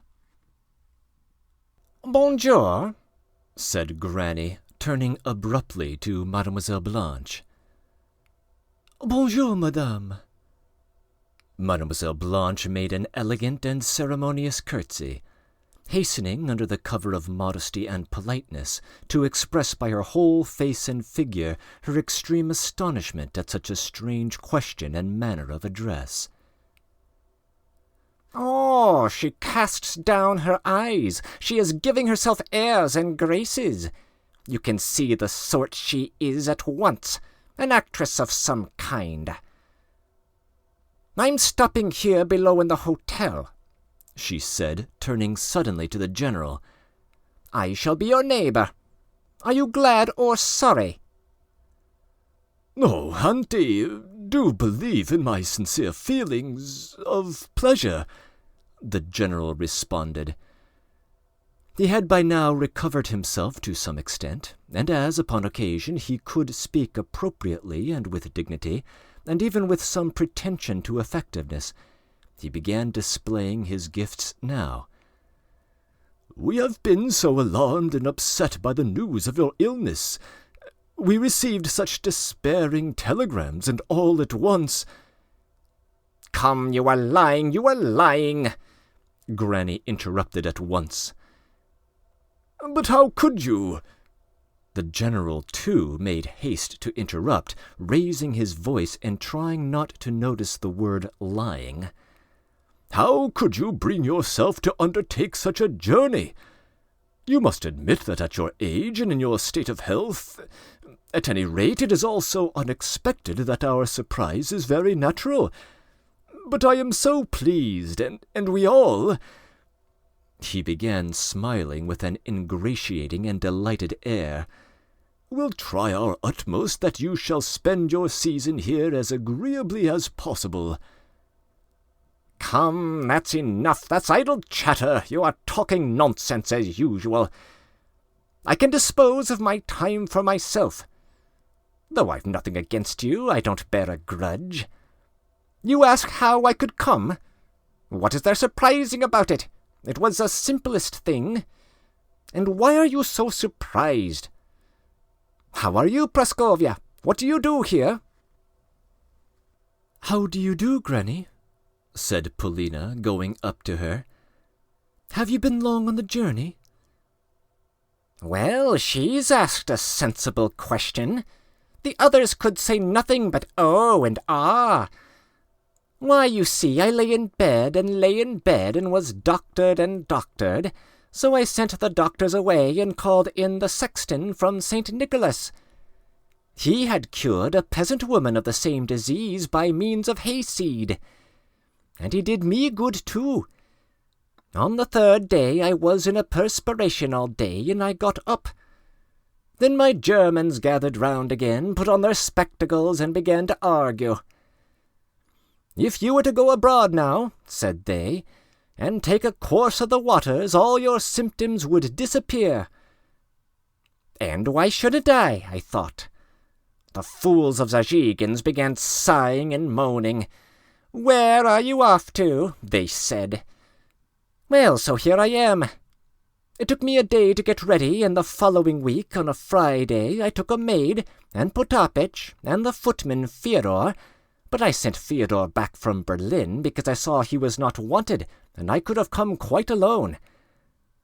I took a special compartment, and there are porters at all the stations, and for 20 kopecks they will carry you wherever you like. I say, what rooms he has taken!' she said in conclusion, looking about her. 'How do you get the money, my good man? Why, everything you've got is mortgaged. What a lot of money you must owe to this Frenchman alone! I know all about it. You see, I know all about it.' 'Oh, Auntie,' said the general, all confusion. 'I am surprised, Auntie. I imagine that I am free to act. Besides, my expenses are not beyond my means, and we are here.' 'They are not? You say so. Then you must have robbed your children of their last farthing. You, their trustee.' 'After such words,' began the general, indignant, 'I really don't know.' 'To be sure you don't. I'll be bound you are always at roulette here. Have you whistled it all away?' The general was so overwhelmed that he almost spluttered in the rush of his feelings. 'Roulette? I? In my position? I? Think what you are saying, Auntie. You must still be unwell.' 'Come, you are lying. I'll be bound they can't tear you away. It's all lies. I'll have a look today what this roulette is like. You, Praskovia, tell me where to go and what to see, and Alexey Ivanovitch here will show me, and you, Potapich, make a note of all the places to go to. What is there to see here?' she said, addressing Polina again. 'Close by are the ruins of the castle. Then there is the Schlangenberg.' 'What is it, the Schlangenberg? A wood or what?' 'No, not a wood. It's a mountain. There is a peak there.' 'What do you mean by a peak?' 'The very highest point on the mountain. It is an enclosed place. The view from it is unique.' What about carrying my chair up the mountain? They wouldn't be able to drag it up, would they? Oh, we can find porters, I answered. At this moment, Fedosia, the nurse, came up to greet Granny and brought the general's children with her. Come, there's no need for kissing. I cannot bear kissing children. They always have dirty noses. Well, how do you get on here, Fedosia? It's very, very nice here, Antonida Vassilievna, answered Fedosia. How have you been, ma'am? We've been so worried about you. I know you are a good soul. Do you always have visitors? She turned to Polina again. Who is that wretched little rascal in spectacles? Prince Nilsky, Polina whispered. Ah, a Russian, and I thought he wouldn't understand. Perhaps he didn't hear. I have seen Mr. Astley already. Here he is again, said Granny, catching sight of him. How do you do? She turned to him suddenly. Mr. Astley bowed to her in silence. Have you no good news to tell me? Say something. Translate that to him, Polina. Polina translated it. Yes, that with great pleasure and delight I am looking at you, and very glad that you are in good health, Mr. Astley answered seriously, but with perfect readiness. It was translated to Granny, and it was evident that she was pleased. How well Englishmen always answer, she observed. And that's why I always like Englishmen. There's no comparison between them and Frenchmen. Come and see me, she said, addressing Mr. Astley again. I'll try not to worry you too much. Translate that to him, and tell him that I am here below. Here below, do you hear? Below, below, she repeated to Mr. Astley, pointing downwards. Mr. Astley was extremely pleased at the invitation. Granny looked Polina up and down attentively and with a satisfied air. I was fond of you, Praskovia, she said suddenly. You're a fine wench, the best of the lot. And as for Will, my goodness. Well, I have Will too. Turn round. That's not a false chignon, is it? No, Granny, it's my own. To be sure, I don't care for the silly fashion of the day. You look very nice. I should fall in love with you if I were a young gentleman. Why don't you get married? But it is time for me to go, and I want to go out, for I've had nothing but the train and the train. Well, are you still cross? She added, turning to the general. Upon my word, Auntie, what nonsense! Cried the general, delighted. I understand at your age. Cette vieille est tombée en enfance, Degru whispered to me. I want to see everything here. Will you let me have Alexey Ivanovitch? Granny went on to the general. Oh, as much as you like, but I will myself, and Polina, Monsieur Degru, we shall all think it a pleasure to accompany you. Mais, madame, cela sera un plaisir. Degru addressed her with a bewitching smile. A plaisir, to be sure. You are absurd, my good sir. I am not going to give you any money, though, she added suddenly. But now to my rooms. I must have a look at them, and then we'll go the round of everything. Come, lift me up.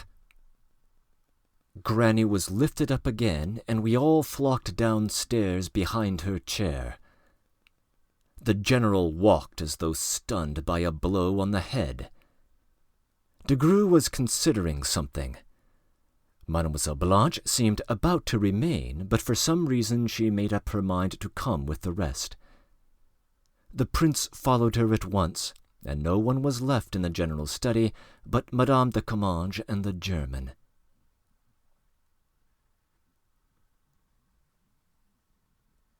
Chapter 10. At watering places, and I believe in Europe generally, hotel keepers and Oberkellners, in assigning rooms to their visitors, are guided not so much by the demands and desires of the latter as by their own personal opinion of them, and one must add they are rarely mistaken. But for some reason I cannot explain, they had assigned Granny such a splendid suite that they had quite overshot the mark. It consisted of 4 splendidly furnished rooms with a bathroom, quarters for the servants, and a special room for the maid, and so on.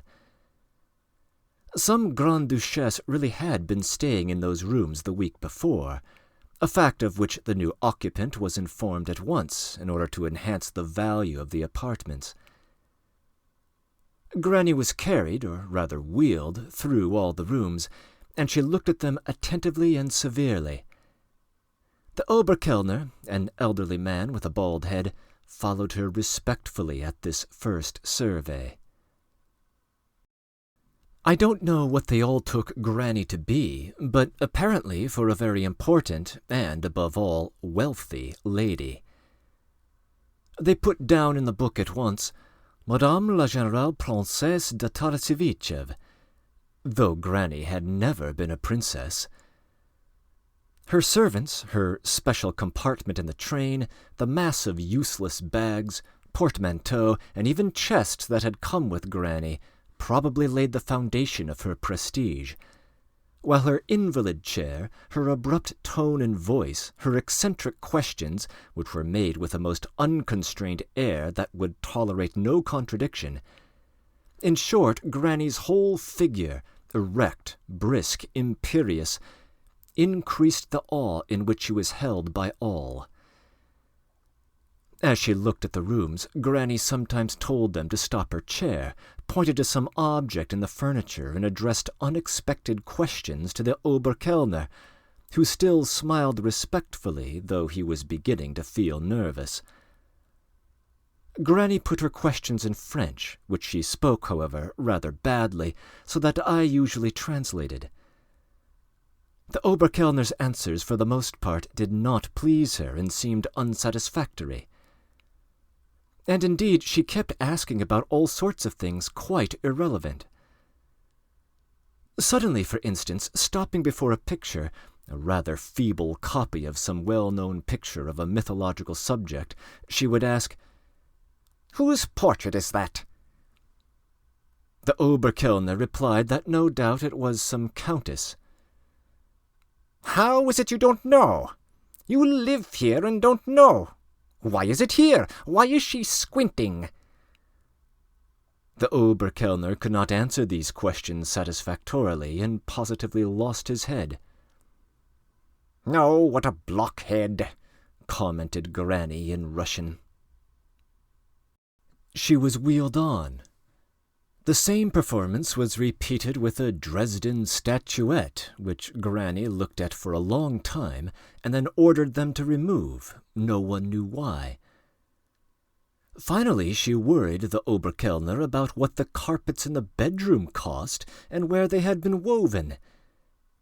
The Oberkellner promised to make inquiries. "What asses!" Granny grumbled, and concentrated her whole attention on the bed. "What a gorgeous canopy! Open the bed!" They opened the bed. More, turn it all over! Take off the pillows, lift up the feather bed!" Everything was turned over. Granny examined it attentively. "It's a good thing there are no bugs. Take away all the linen, make it up with my linen and my pillows. But all this is too gorgeous. Such rooms are not for an old woman like me. I shall be dreary all alone. Alexey Ivanovitch, you must come and see me very often when your lessons with the children are over." "I left the general service yesterday," I answered, and am living in the hotel quite independently." "How is that?" "A German of high rank, a baron with his baroness, came here from Berlin the other day. I addressed him yesterday in German without keeping to the Berlin accent."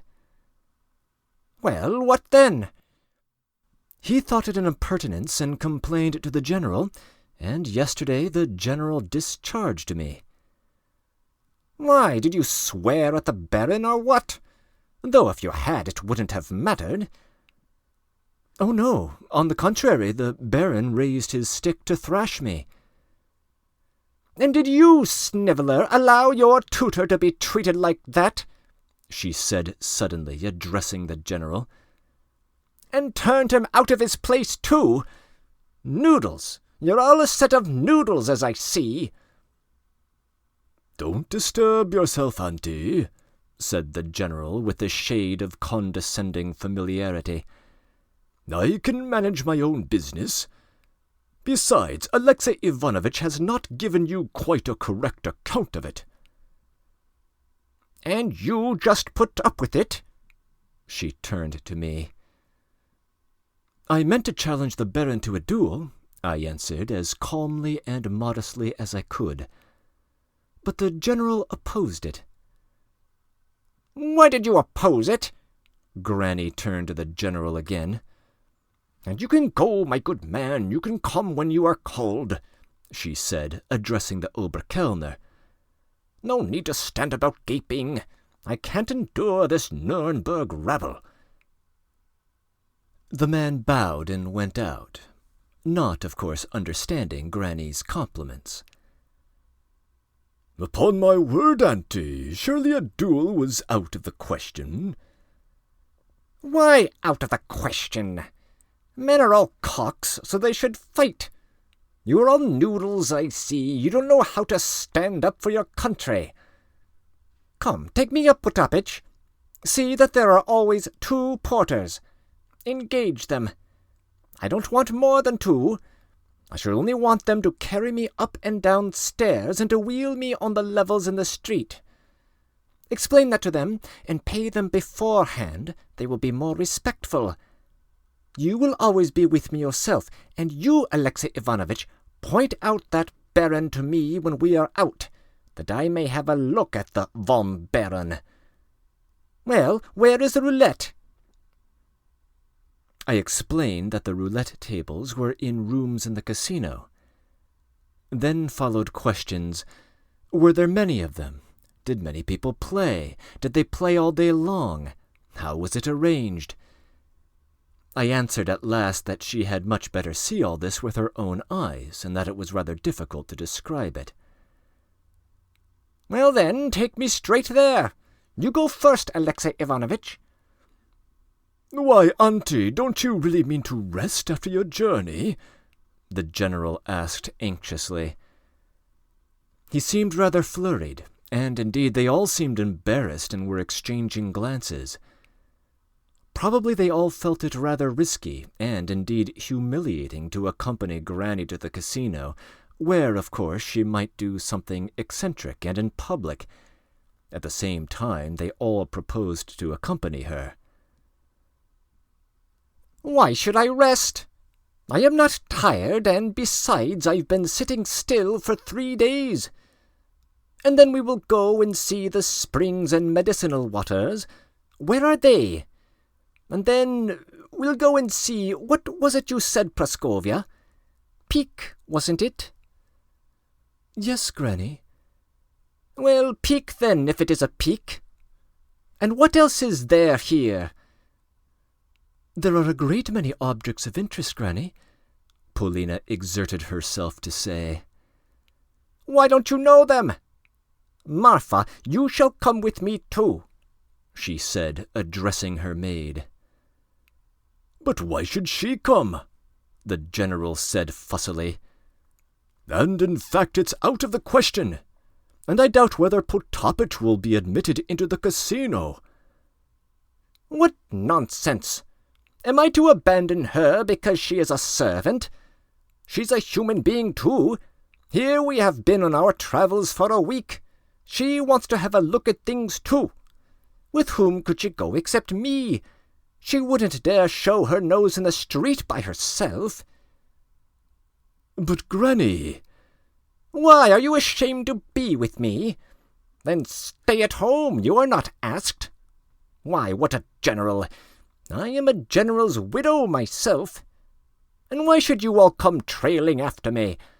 I can look at it all with Alexey Ivanovitch." But Degrue insisted that we should all accompany her, and launched out into the most polite phrases about the pleasure of accompanying her, and so on. We all started. "Elle est tombée en enfance," Degrue repeated to the general. "Seule elle fera des bêtises." I heard nothing more, but he evidently had some design, and possibly his hopes had revived. It was 1/2 a mile to the casino. The way was through an avenue of chestnuts to a square, going round which they came out straight on the casino. The general was to some extent reassured, for our procession, though somewhat eccentric, was nevertheless decorous and presentable. And there was nothing surprising in the fact of an invalid who could not walk putting in an appearance at the casino. But anyway, the general was afraid of the casino. Why should an invalid, unable to walk, and an old lady too, go into the gambling saloon? Paulina and Mademoiselle Blanche walked on each side of the bath-chair.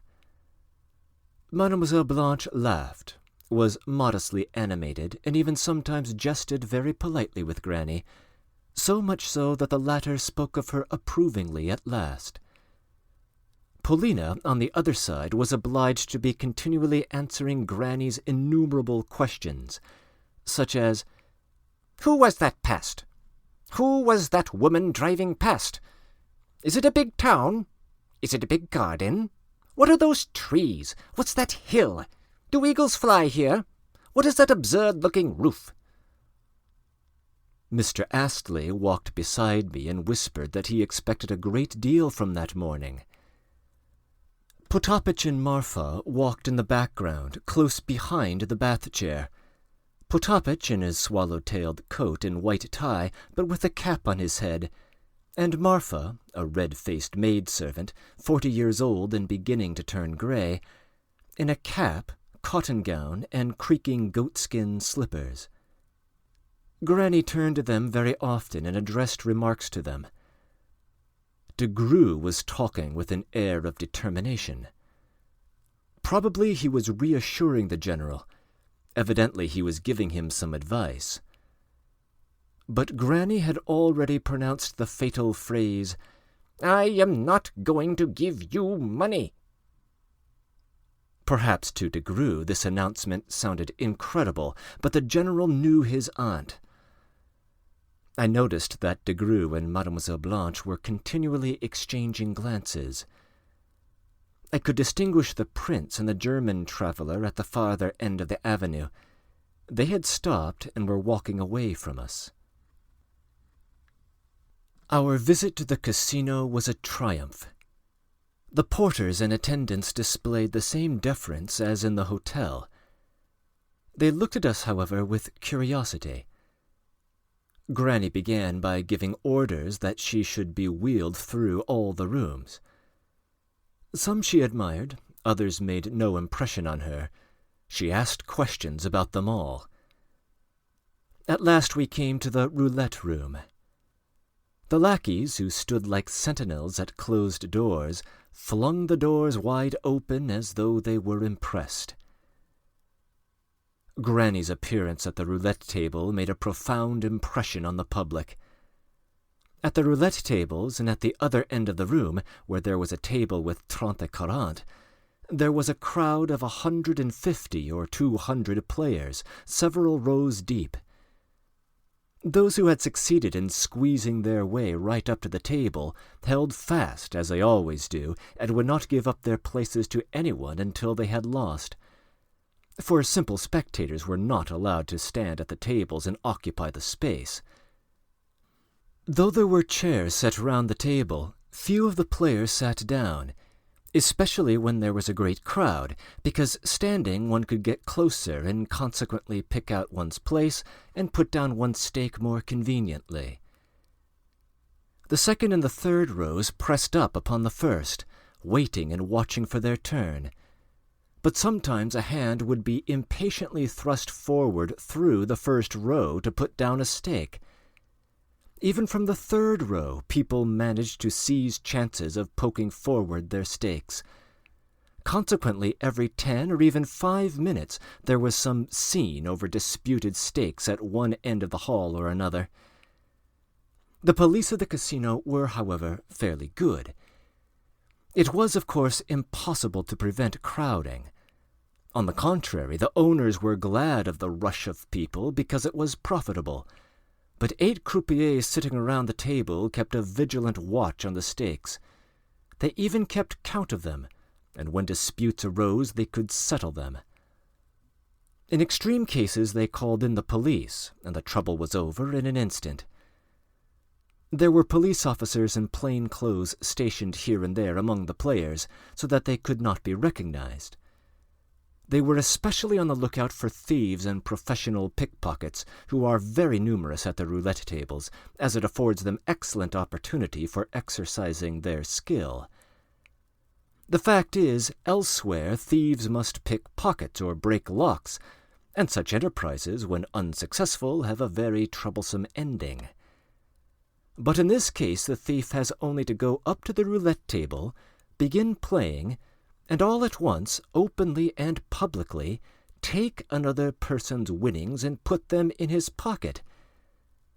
If a dispute arises, the cheat insists loudly that the stake was his. If the trick is played cleverly and the witnesses hesitate, the thief may often succeed in carrying off the money, if the sum is not a very large one, of course. In that case, the croupiers or some one of the other players are almost certain to have been keeping an eye on it. But if the sum is not a large one, the real owner sometimes actually declines to keep up the dispute, and goes away shrinking from the scandal. But if they succeed in detecting a thief, they turn him out at once with contumely. All this Granny watched from a distance with wild curiosity. She was much delighted at a thief's being turned out. 30-40 did not interest her very much. She was more pleased at roulette and the rolling of the little ball. She evinced a desire at last to get a closer view of the game. I don't know how it happened, but the attendants and other officious persons, principally Poles who had lost and who pressed their services on lucky players and foreigners of all sorts, at once, and in spite of the crowd, cleared a place for Granny in the very middle of the table beside the chief croupier, and wheeled her chair to it. A number of visitors who were not playing, but watching the play, chiefly Englishmen with their families, at once crowded round the table to watch Granny from behind the players. Numbers of lorgnettes were turned in her direction. The croupier's expectations rose. Such an eccentric person certainly seemed to promise something out of the ordinary.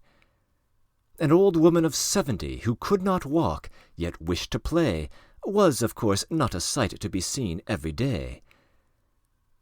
I squeezed my way up to the table, too, and took my stand beside Granny. Potapych and Marfa were left somewhere in the distance among the crowd. The General, Polina, de Grue, and Mademoiselle Blanche stood aside, too, among the spectators. At first Granny began looking about at the players. She began in a half-whisper asking me abrupt, jerky questions. Who is that man, and who is this woman? She was particularly delighted by a young man at the end of the table who was playing for very high stakes, putting down thousands, and had, as people whispered around, already won as much as 40,000 francs, which lay before him in heaps of gold and banknotes. He was pale. His eyes glittered and his hands were shaking. He was staking now without counting, by handfuls, and yet he kept on winning and winning, kept raking in the money. The attendants hung about him solicitously, set a chair for him, cleared a place round him that he might have more room, that he might not be crowded. All this in expectation of a liberal tip. Some players, after they have won, tip the attendants without counting a handful of coins in their joy. A Pole had already established himself at his side and was deferentially but continually whispering to him, probably telling him what to stake on, advising and directing his play. Of course he, too, expecting a tip later on. But the players scarcely looked at him. He staked at random and kept winning. He evidently did not know what he was doing. Granny watched him for some minutes. "Tell him," Granny said suddenly, growing excited and giving me a poke. "Tell him to give it up, to take his money quickly and go away. He'll lose it all directly, he'll lose it all," she urged, almost breathless with agitation. "Where's Potapitch? Send Potapitch to him. Come, tell him, she went on, poking me. "Where is Potapitch? Sorte, sorte!" she began herself shouting to the young man. I bent down to her and whispered resolutely that she must not shout like this here, that even talking aloud was forbidden, because it hindered counting, and that we should be turned out directly. "How vexatious! The man's lost. I suppose it's his own doing. I can't look at him. It quite upsets me. What a dolt!" And Granny made haste to turn in another direction. On the left, on the other side of the table, there was conspicuous among the players a young lady, and beside her a sort of dwarf. Who this dwarf was, and whether he was a relation or brought by her for the sake of effect, I don't know. I had noticed the lady before. She made her appearance at the gambling table every day at 1 o'clock in the afternoon, and went away exactly at 2. She always played for an hour. She was already known, and a chair was set for her at once.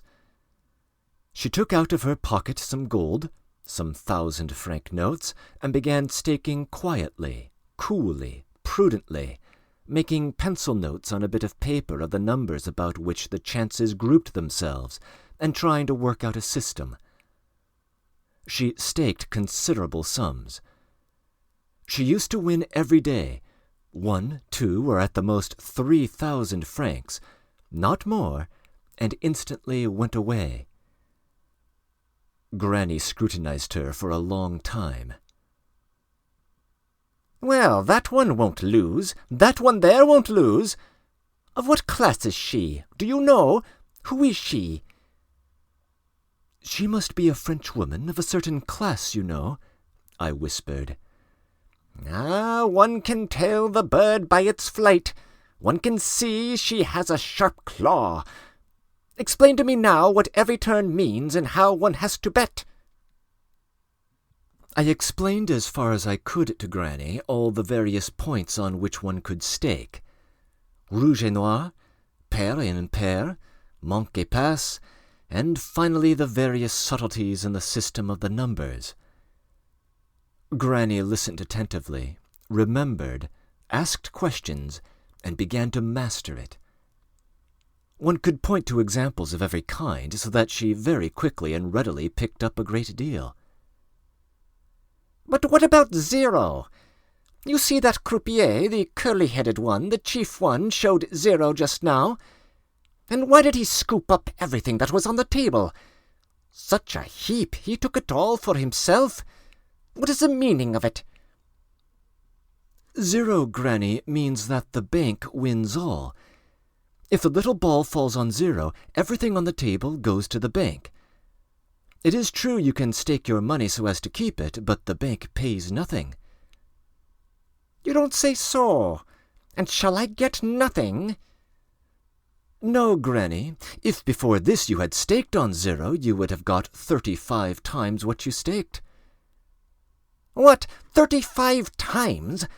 And does it often turn up? Why don't they stake on it, the fools?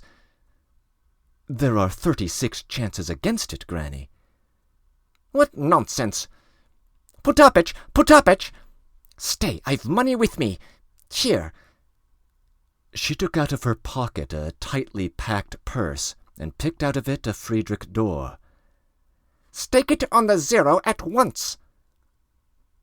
Granny, 0 has only just turned up, I said. So now it won't turn up for a long time. You will lose a great deal. Wait a little anyway. Oh, nonsense! Put it down! As you please, but it may not turn up again till the evening. You may go on staking thousands. It has happened. Oh, nonsense! If you are afraid of the wolf, you shouldn't go into the forest. What, have I lost? Stake again! A second Friedrich d'Or was lost. She staked a third.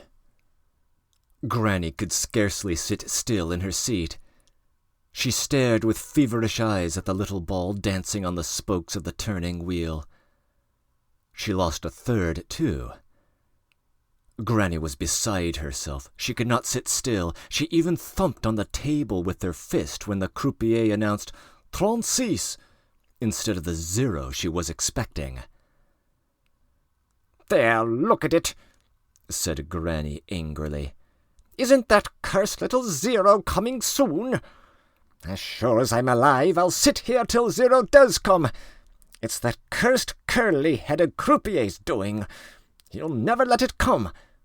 Alexey Ivanovitch, stake 2 gold pieces at once. Staking as much as you do, even if 0 does come, you'll get nothing by it. Granny! Stake, it's not your money. I staked 2 Friedrichs d'Or. The ball flew about the wheel for a long time. At last it began dancing about the spokes. Granny was numb with excitement and squeezed my fingers, and all at once, 0! boomed the croupier. You see! Granny turned to me quickly, beaming and delighted. I told you so. The Lord himself put it into my head to stake those 2 gold pieces. Well, how much do I get now? Why don't they give it to me? Potapich, Marfa, where are they?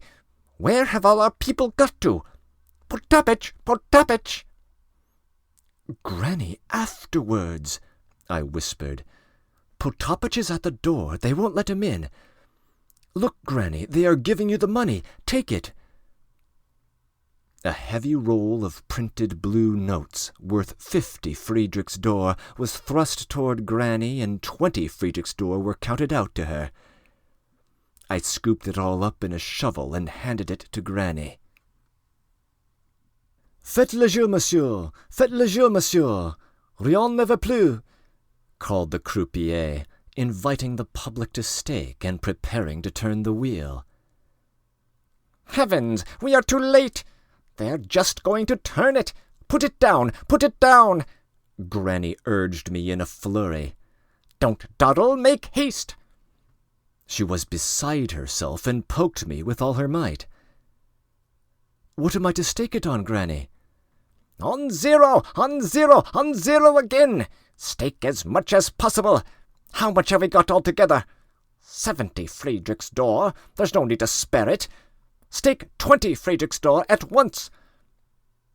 Think what you are doing, Granny. Sometimes it does not turn up for 200 times running. I assure you, you may go on staking your whole fortune. Oh, nonsense! Put it down! How your tongue does wag! I know what I'm about. Granny was positively quivering with excitement. By the regulations, it's not allowed to stake more than 12 roubles on 0 at once, Granny. Here, I have staked that. Why is it not allowed? Aren't you lying? Monsieur! She nudged the croupier, who was sitting near her on the left and was about to set the wheel turning. Combien zero? 12. I immediately interpreted the question in French. Oui, madame, the croupier confirmed politely. As the winnings from no single stake must exceed 4,000 florins by the regulations, he added in explanation. Well, there's no help for it. Stake 12. Le jeu est fait, cried the croupier. The wheel rotated and 30 turned up. She had lost. Again!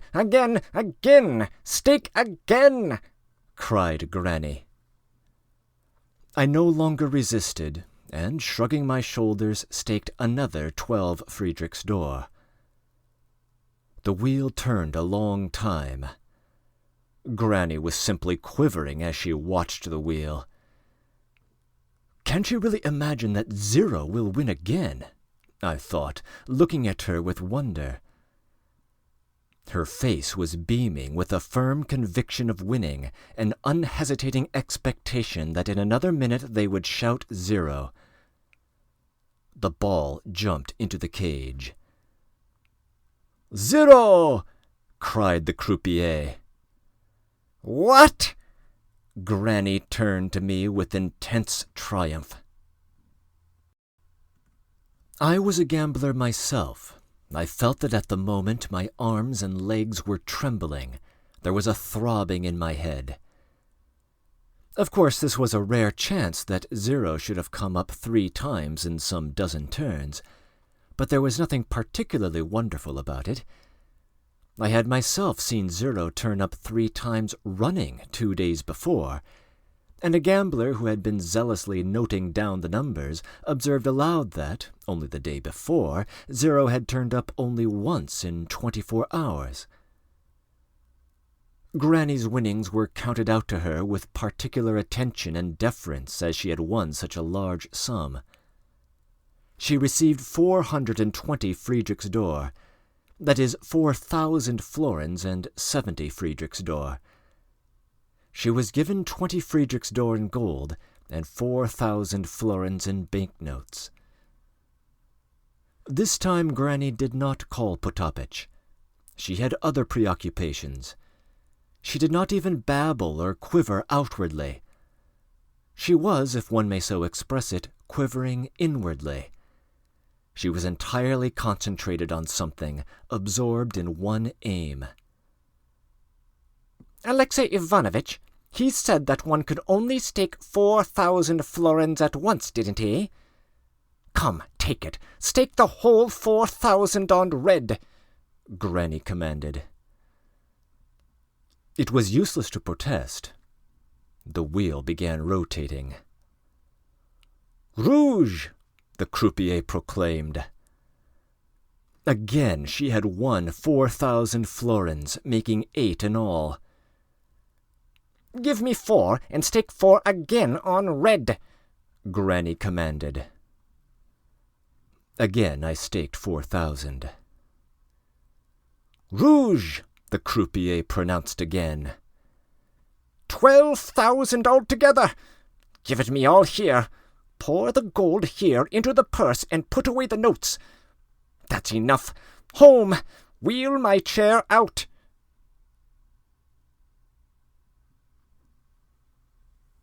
Breaking in. 2 small details from this chapter probably deserve mention. One is de Gru's reaction to Granny's appearance. Despite her obvious health and her stated intention not to give the general her money, the Frenchman still appears to hold out hope of getting his hands on it.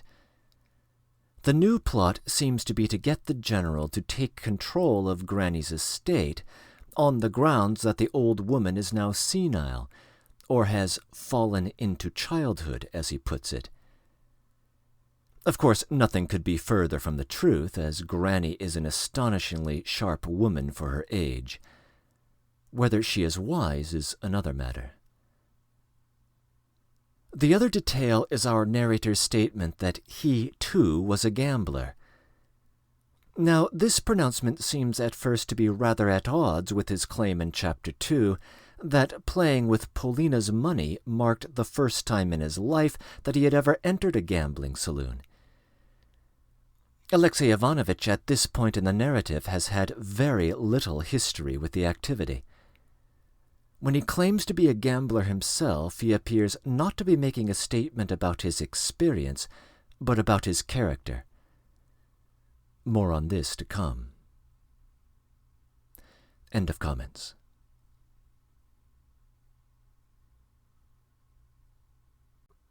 Chapter 11. The chair was wheeled to the door at the other end of the room. Granny was radiant. All our party immediately thronged round her with congratulations. However eccentric Granny's behavior might be, her triumph covered a multitude of sins, and the general was no longer afraid of compromising himself in public by his relationship with such a strange woman. With a condescending and familiarly good-humored smile, as though humoring a child, he congratulated Granny. He was, however, evidently impressed, like all the other spectators.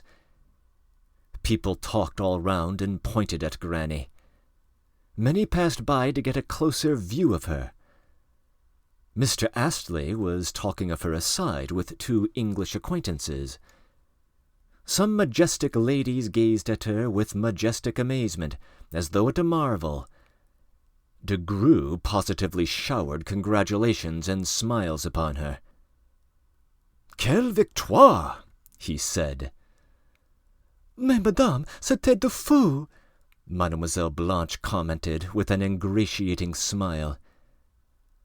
"Yes, I just went and won 12,000 florins. 12, indeed. What about the gold?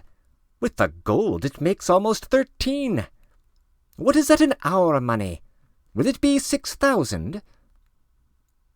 I explained that it made more than 7, and in the present state of exchange might even amount to 8.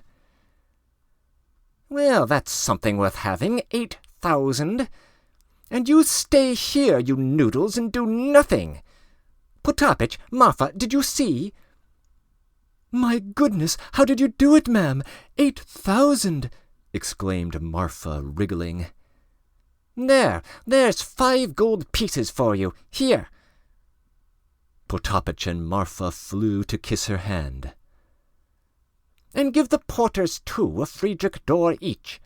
Give it them in gold, Alexey Ivanovitch. Why is that flunky bowing, and the other one too? Are they congratulating me? Give them a Friedrich d'or too." "Madame la Princesse, un pauvre expatrié, malheur continuel, les princes russes sont so généreux." A person with mustaches and an obsequious smile in a threadbare coat and grey-coloured waistcoat came cringing about Granny's chair, waving his hat in his hand. "Give him a Friedrich d'or too. No, give him 2. That's enough, or there will be no end to them. Lift me up and carry me out. Praskovia," she turned to Polina Alexandrovna, "I'll buy you a dress tomorrow, and I'll buy Mademoiselle...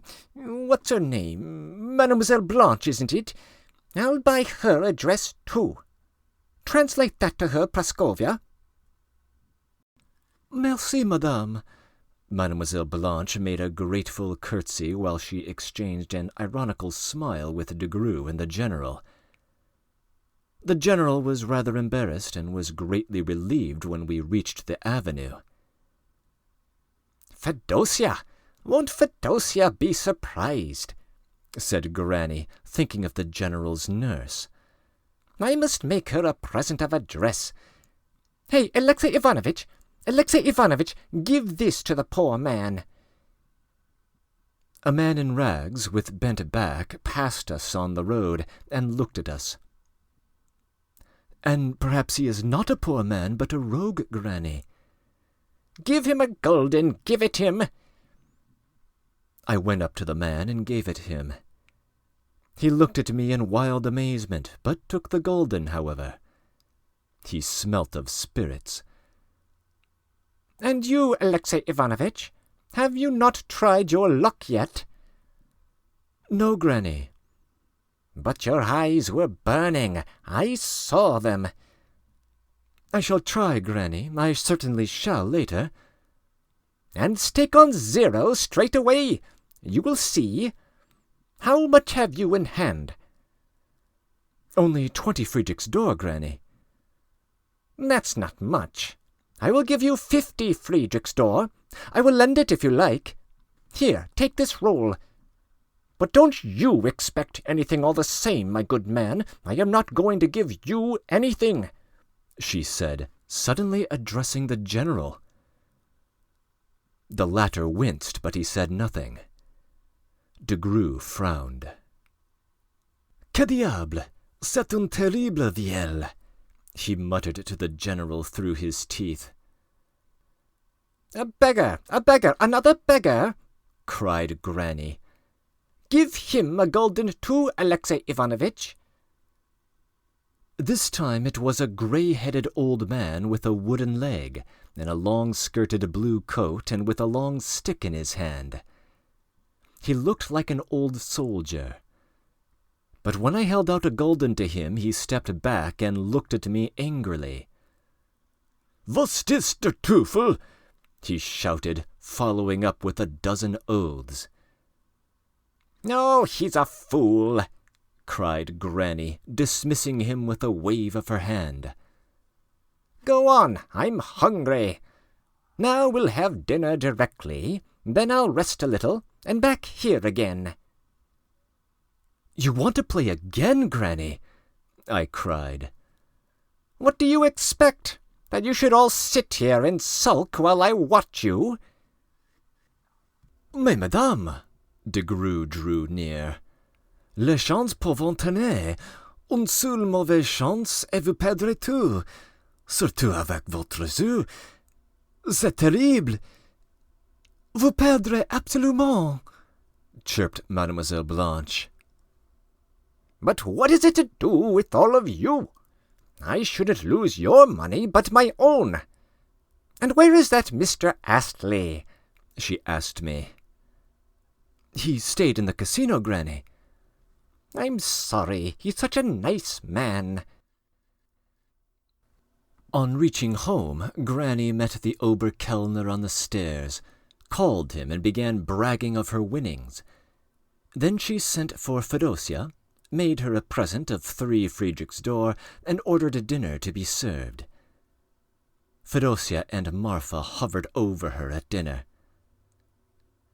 "I watched you, ma'am," Marfa cackled, "and said to Potapitch, 'What does Our Lady want to do?' And the money on the table, saints alive, the money! I haven't seen so much money in the whole of my life, and all round were gentlefolk, nothing but gentlefolk sitting. 'And wherever do all these gentlefolk come from, Potapitch?' said I. 'May Our Lady herself help you,' I thought. I was praying for you, ma'am, and my heart was simply sinking. I was all of a tremble. Lord help her, I thought, and here the Lord has sent you luck. I've been trembling ever since, ma'am. I'm all of a tremble now." "Alexey Ivanovitch, after dinner, at 4 o'clock, get ready and we'll go. Now, goodbye for a time. Don't forget to send for a doctor for me. I must drink the waters too. Go, or maybe you'll forget." As I left Granny, I was in a sort of stupor. I tried to imagine what would happen now to all our people and what turn things would take. I saw clearly that they, especially the general, had not yet succeeded in recovering from the first shock. The fact of Granny's arrival instead of the telegram which they were expecting from hour to hour to announce her death, and consequently the inheritance of her fortune, had so completely shattered the whole fabric of their plans and intentions that Granny's further exploits at roulette threw them into positive bewilderment, and a sort of stupefaction seemed to have come over all of them. Meanwhile, this second fact was almost more important than the first. For though Granny had repeated twice that she would not give the general any money, yet, who knows? There was no need to give up all hope yet. De Grue, who was involved in all the general's affairs, had not lost hope. I am convinced that Mademoiselle Blanche, also much involved in the general's affairs, I should think so, to marry a general and with a considerable fortune, would not have given up hope, and would have tried all her fascinating arts upon Granny, in contrast with the proud and incomprehensible Paulina, who did not know how to curry favor with anyone. But now that Granny had had such success at roulette, now that Granny's personality had shown itself so clearly and so typically, a refractory and imperious old lady, a tombée en enfance, now perhaps all was lost.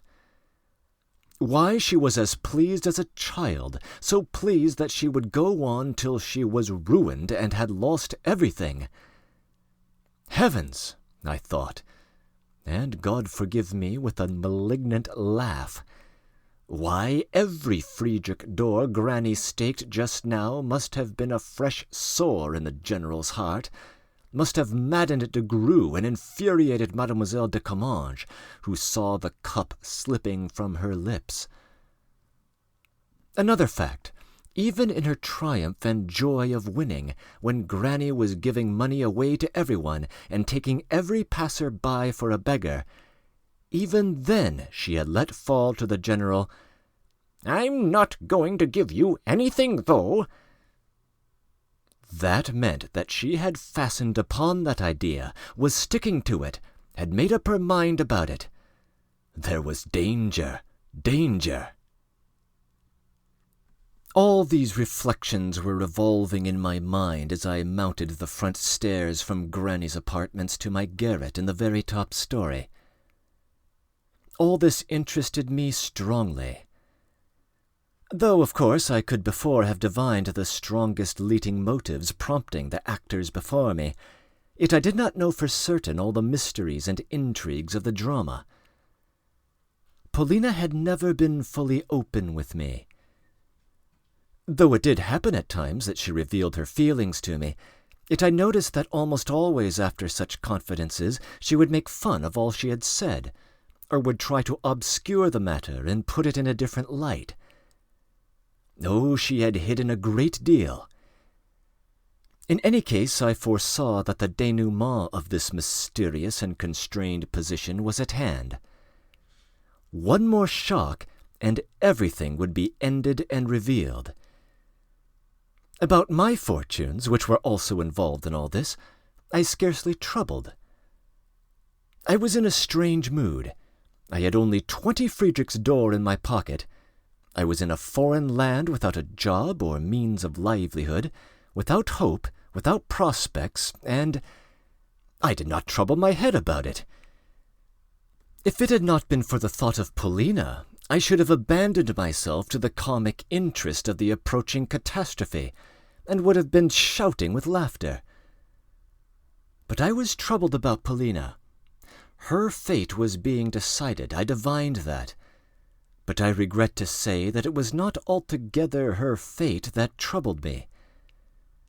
I wanted to fathom her secrets. I wanted her to come to me and say, "I love you." And if not that, if that was senseless insanity, then, well, what was there to care about? Did I know what I wanted? I was like one demented. All I wanted was to be near her, in the halo of her glory, in her radiance, always, forever, all my life. I knew nothing more. And could I leave her? In their passage on the third story, I felt as though something nudged me. I turned round, and 20 paces or more from me, I saw, coming out of a door, Paulina. She seemed waiting, and as soon as she saw me, beckoned to me. "Paulina Alexandrovna!" "Hush!" she said. Imagine, I whispered to her. "I felt as though someone had nudged me just now. I looked round. You! It seems as though there were a sort of electricity from you."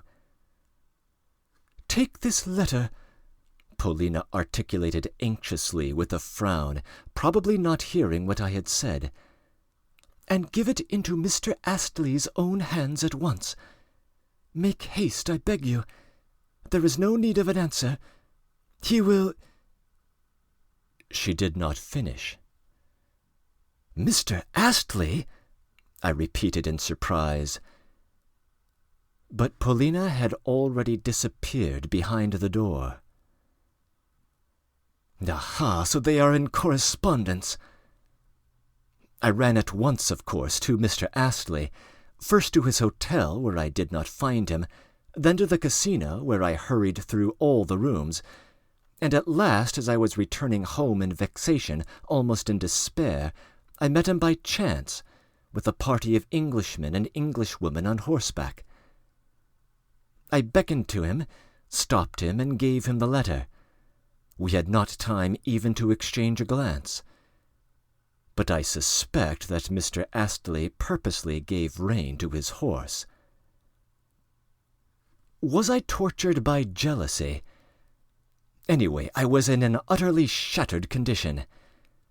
I did not even want to find out what they were writing to one another about. And so he was trusted by her.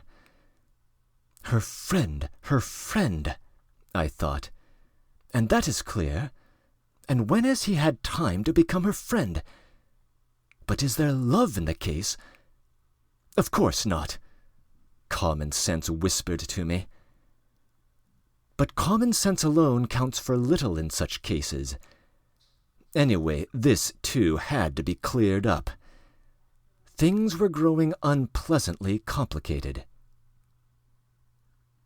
Before I had time to go into the hotel, first the porter and then the Oberkellner, coming out of his room, informed me that I was wanted, that I had been asked for. 3 times they had sent to ask, where was I? That I was asked to go as quickly as possible to the general's rooms. I was in the most disagreeable frame of mind. In the general's room I found, besides the general himself, de Greux and Mademoiselle Blanche, alone, without her mother. Her mother was evidently an official one, only used for show. But when it came to real business, she acted for herself. And probably the woman knew little of her so-called daughter's affairs. They were, however, consulting warmly about something, and the doors of the study were actually locked, which had never happened before. Coming to the door, I heard loud voices, de Greux's insolent and malignant voice, Blanche's shrill fury, and the general's pitiful tones, evidently defending himself about something. Upon my entrance they all, as it were, pulled themselves up and restrained themselves. De Greux smoothed his hair and forced a smile into his angry face, that horrid official French smile which I so detest. The crushed and desperate general tried to assume an air of dignity, but it was a mechanical effort. Only Mademoiselle Blanche's countenance, blazing with anger, scarcely changed. She only ceased speaking while she fixed her eyes upon me in impatient expectation. I may mention that hitherto she had treated me with extraordinary casualness, had even refused to respond to my bows, and had simply declined to see me. "Alexey Ivanovitch," the general began in a soft and mollifying tone, "allow me to tell you that it is strange, exceedingly strange. In fact, your conduct in regard to me and my family. In fact, it is exceedingly strange." Ce n'est pas ça," de Greux interposed with vexation and contempt. There's no doubt he was the leading spirit. "Mon cher monsieur, notre cher général se trompe in taking up this tone." I translate the rest of his speech in Russian. What he meant to say, that is to warn you, or rather to beg you most earnestly, not to ruin him. Yes, indeed, not to ruin him. I make use of that expression. But how? I interrupted. Why, you are undertaking to be the guide, or how shall I express it, of this old woman, cette pauvre terrible vieille. The Grue himself hesitated. But you know she'll lose everything. She will gamble away her whole fortune. You know yourself, you have seen yourself how she plays. If she begins to lose, she will never leave off, from obstinacy, from anger. And she will lose everything. She will gamble away everything, and in such cases one can never regain one's losses, and then, the General put in, then you will ruin the whole family. I and my family are her heirs. She has no nearer relations. I tell you openly, my affairs are in a bad way, a very bad way. You know my position to some extent. If she loses a considerable sum, or even, Lord help us, her whole fortune, what will become of me, of my children? The General looked round at de Grue. Of me? He looked round at Mademoiselle Blanche, who turned away from him with contempt. Alexey Ivanovitch, save us, save us! But how, General? How can I? What influence have I in the matter? Refuse, give her up! Then someone else will turn up, I said. Ce n'est pas ça, de Grue interrupted again. Que diable! No, don't desert her, but at least advise her, dissuade her, draw her away. Don't let her play too much. Distract her in some way. But how can I do that? If you would undertake the task yourself, Monsieur de Grue, I added, as naively as I could. Here I caught a rapid, fiery, questioning glance from Mademoiselle Blanche at Monsieur de Grue, and in de Grue's own face there was something peculiar, something he could not himself disguise. The point is, she won't accept me now, de Grue cried with a wave of his hand. If only, later on. De Grue looked rapidly and meaningly at Mademoiselle Blanche. Oh, mon cher Monsieur Alexis, soyez si bon. Mademoiselle Blanche herself took a step towards me with a most fascinating smile. She seized me by both hands and pressed them warmly. Damn it all! That diabolical face knew how to change completely in one moment. At that instant her face was so imploring, so sweet. It was such a childlike and even mischievous smile. At the end of the phrase she gave me such a sly wink, unseen by all the rest. She meant to do for me completely, and it was successfully done, only it was horribly coarse. Then the General leapt up, positively leapt up. Alexey Ivanovitch, forgive me for beginning as I did just now. I did not mean that at all. I beg you, I beseech you, I bow down before you in Russian style. You alone can save us. Mademoiselle de Comminges and I implore you. You understand, of course. He besought me, indicating Mademoiselle Blanche with his eyes. He was a very pitiful figure. At that instant there came 3 subdued and respectful knocks at the door. It was opened. The corridor attendant was knocking, and a few steps behind him stood Potapych. They came with messages from Granny. They were charged to find and bring me at once. She is angry, Potapych informed me. But it is only 3:30. She could not get to sleep. She kept tossing about, and then at last she got up, sent for her chair and for you. She's at the front door now." "Quelle mégère!" cried de Grue. I did, in fact, find Granny on the steps, out of all patience at my not being there. She could not wait till 4 o'clock.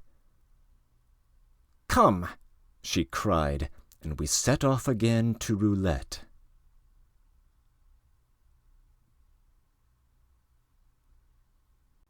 Chapter 12. Granny was in an impatient and irritable mood. It was evident that roulette had made a deep impression on her mind. She took no notice of anything else and was altogether absent-minded.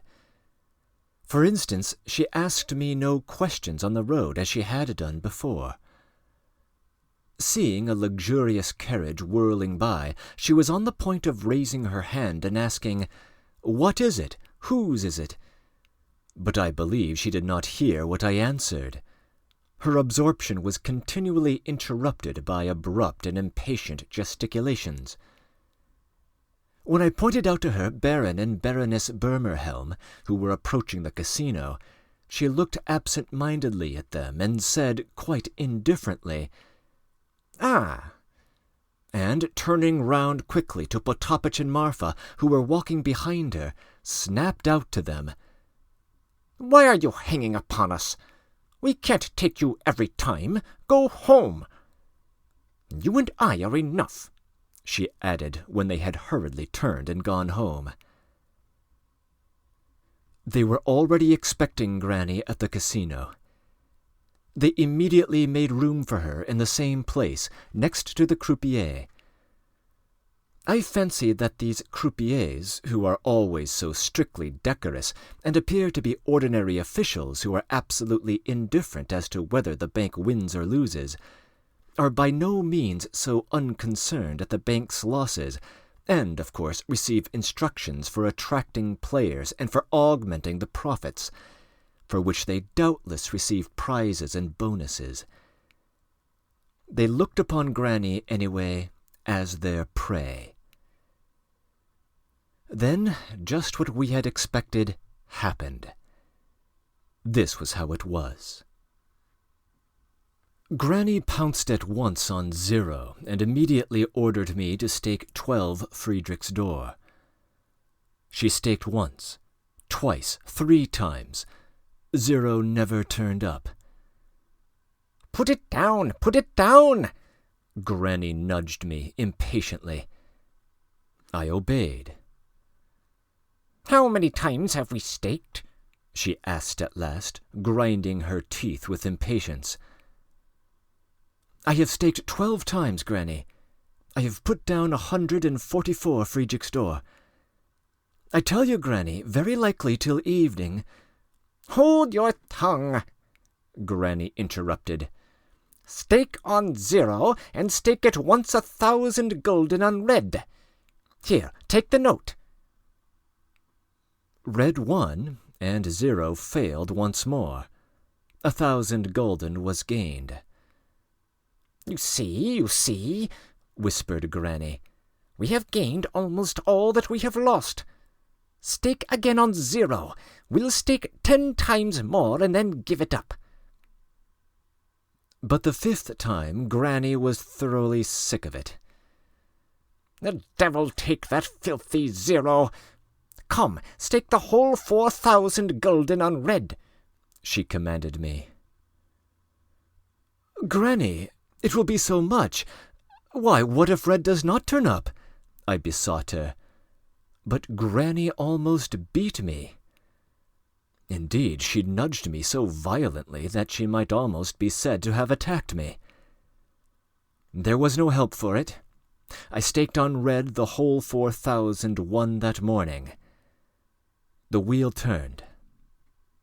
Granny sat calmly and proudly erect, never doubting that she would certainly win. 0! boomed the croupier. At first Granny did not understand, but when she saw the croupier scoop up her 4,000 gulden, together with everything on the table, and learned that 0, which had not turned up for so long, and on which we had staked in vain almost 200 Friedrichsdor, had, as though to spite her, turned up just as Granny was abusing it. She groaned and flung up her hands in view of the whole hall. People around actually laughed. "Holy saints! The cursed thing has turned up!" Granny wailed. "The hateful, hateful thing! That's your doing! It's all your doing!" She pounced upon me furiously, pushing me. "It was you persuaded me!" "Granny, I talked sense to you. How can I answer for chance?" "I'll chance you!" she whispered angrily. "Go away!" "Goodbye, Granny." I turned to go away. "Alexey Ivanovitch, stop! Where are you off to? Come, what's the matter? What's the matter? Ah, he's in a rage. Stupid! Come, stay! Come, don't be angry. I am a fool myself. Come, tell me, what are we to do now?" "I won't undertake to tell you, Granny, because you will blame me. Play for yourself. Tell me, and I'll put down the stakes." Well. Come, stake another 4,000 gulden on red. Here, take my pocket-book." She took it out of her pocket and gave it me. "Come, make haste and take it. There's 20,000 rubles sterling in it." "Granny," I murmured, "such stakes." "As sure as I am alive, I'll win it back. Stake." We staked and lost. Stake the whole 8. "You can't, Granny. 4 is the highest stake." "Well, stake 4. This time we won. Granny cheered up. You see, she nudged me. "Stake 4 again." She staked. She lost. Then we lost again and again. "Granny, the whole 12,000 is gone," I told her. "I see it's all gone," she answered with the calm of fury, if I may so express it. "I see, my good friend, I see," she muttered with a fixed, as it were absent-minded stare. "Yeah, as sure as I am alive, stake another 4,000 gulden." "But there's no money, Granny. There are some of our Russian 5% and some bills of exchange of some sort, but no money." "And in the purse?" "There's some small change, Granny." "Are there any money changers here? I was told one could change any of our notes," Granny inquired resolutely. "Oh, as much as you like, but what you'll lose on the exchange would horrify a Jew." "Nonsense! I'll win it all back. Take me. Call those blockheads." I wheeled away the chair. The porters appeared, and we went out of the casino. Make haste, Granny commanded. "Show us the way, Alexey Ivanovitch, and take us the nearest... Is it far?" 2 steps, Granny." But at the turning from the square into the avenue, we were met by our whole party. The General, de Greux, Mademoiselle Blanche, and her mamma. Polina Alexandrovna was not with them, nor Mr. Astley either. "Well, don't stop us," cried Granny. "Well, what do you want? I have no time to spare for you now." I walked behind. De Greux ran up to me. "She's lost all she gained this morning, and 12,000 gulden as well. We are going to change some 5%, I whispered to him quickly. De Greux stamped and ran to tell the General. We went on wheeling Granny. Stop!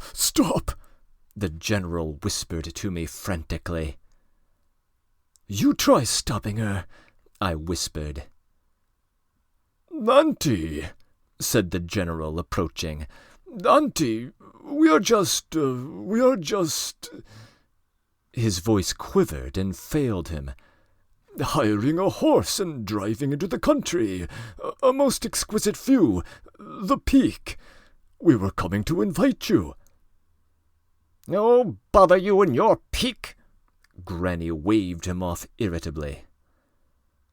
There are trees there. We will have tea, the general went on, utterly desperate. Nous boirons du lait sur l'herbe fraîche, added de Grue with ferocious fury. Du lait, de l'herbe fraîche.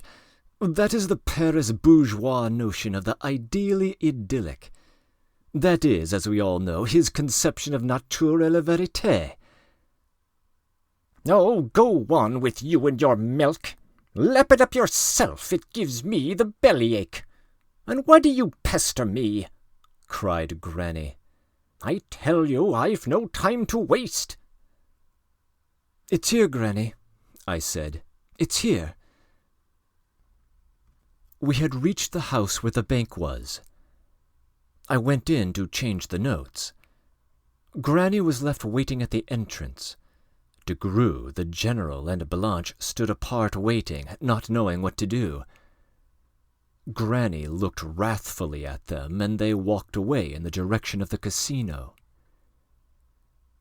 They offered me such ruinous terms that I did not accept them, and went back to Granny for instructions. Ah, the brigands! She cried, flinging up her hands. Well, never mind. Change it, she cried resolutely. Stay, call the banker out to me. One of the clerks, Granny, do you mean? Yes, a clerk. It's all the same.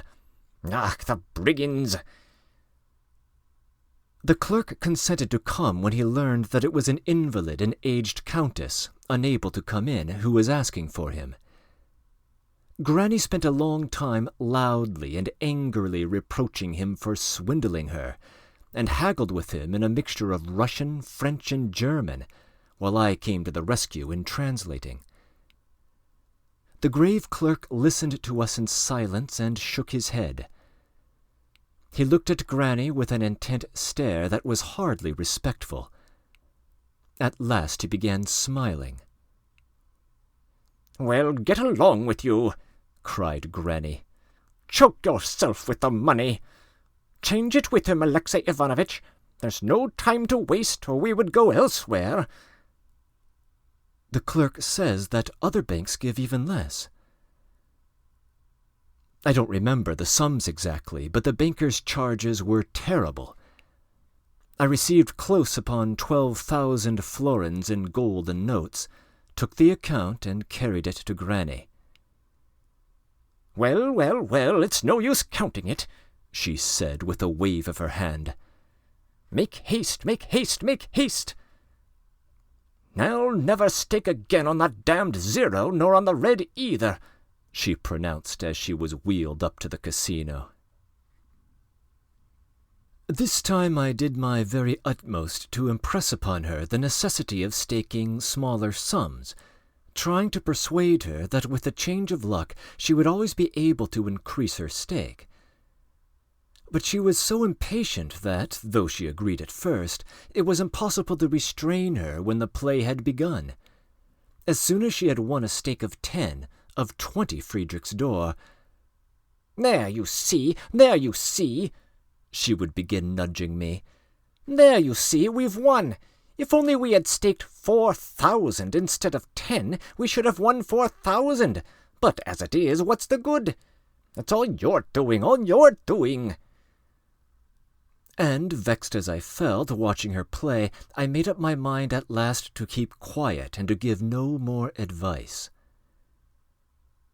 Suddenly de Grue skipped up. The other two were close by.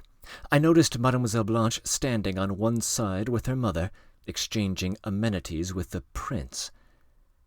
The general was obviously out of favor, almost banished. Blanche would not even look at him, though he was doing his utmost to cajole her. The poor general! He flushed and grew pale by turns, trembled and could not even follow Granny's play. Blanche and the prince finally went away. The general ran after them. "Madame, madame," de Greux whispered in a honeyed voice to Granny, squeezing his way close up to her ear. "Madame, such stakes do not answer. No, no, it's impossible," he said in broken Russian. "No." "How, then? Come, show me," said Granny, turning to him. De Greux babbled something rapidly in French, began excitedly advising, said she must wait for a chance, began reckoning some numbers. Granny did not understand a word. He kept turning to me, for me to translate, tapped the table with his fingers, pointed, finally took a pencil and was about to reckon something on paper. At last Granny lost patience. "Come, get away, get away! You keep talking nonsense! Madame, madame, he doesn't understand it himself! Go away!" "Mais, madame," de Greux murmured, and he began once more showing and explaining. "Well, stake once, as he says," Granny said to me. "Let us see. Perhaps it really will answer." All de Greux wanted was to dissuade her from staking large sums. He suggested that she should stake on numbers, either individually or collectively. I staked as he directed, a Friedrich door on each of the odd numbers in the first 12, and 5 Friedrichs d'or respectively on the groups of numbers from 12 to 18, and from 18 to 24, staking in all 16 Friedrichs d'or. The wheel turned. "Zero!" cried the croupier. We had lost everything. "You blockhead!" cried Granny, addressing de Greux. "You scoundrelly Frenchman! So this is how he advises the monster! Go away, go away! He knows nothing about it and comes fussing round!" Fearfully offended, de Greux shrugged his shoulders, looked contemptuously at Granny, and walked away. He felt ashamed of having interfered. He had been in too great a hurry. An hour later, in spite of all our efforts, we had lost everything. "Home!" cried Granny. She did not utter a single word till we got into the avenue. In the avenue and approaching the hotel, she began to break into exclamations. "What a fool! What a silly fool! You're an old fool, you are!" As soon as we got to her apartments, "Tea!" cried Granny. "And pack up at once! We are going!" "Where does your honor mean to go?" Marfa was beginning. "What is it to do with you? Mind your own business. Potapitch, pack up everything, all the luggage. We are going back to Moscow. I have thrown away 15,000 roubles. 15,000, madame! My God! Potapitch cried, flinging up his hands with deep feeling, probably meaning to humor her. Come, come, you fool! He is beginning to whimper. Hold your tongue. Pack up. The bill. Make haste, make haste.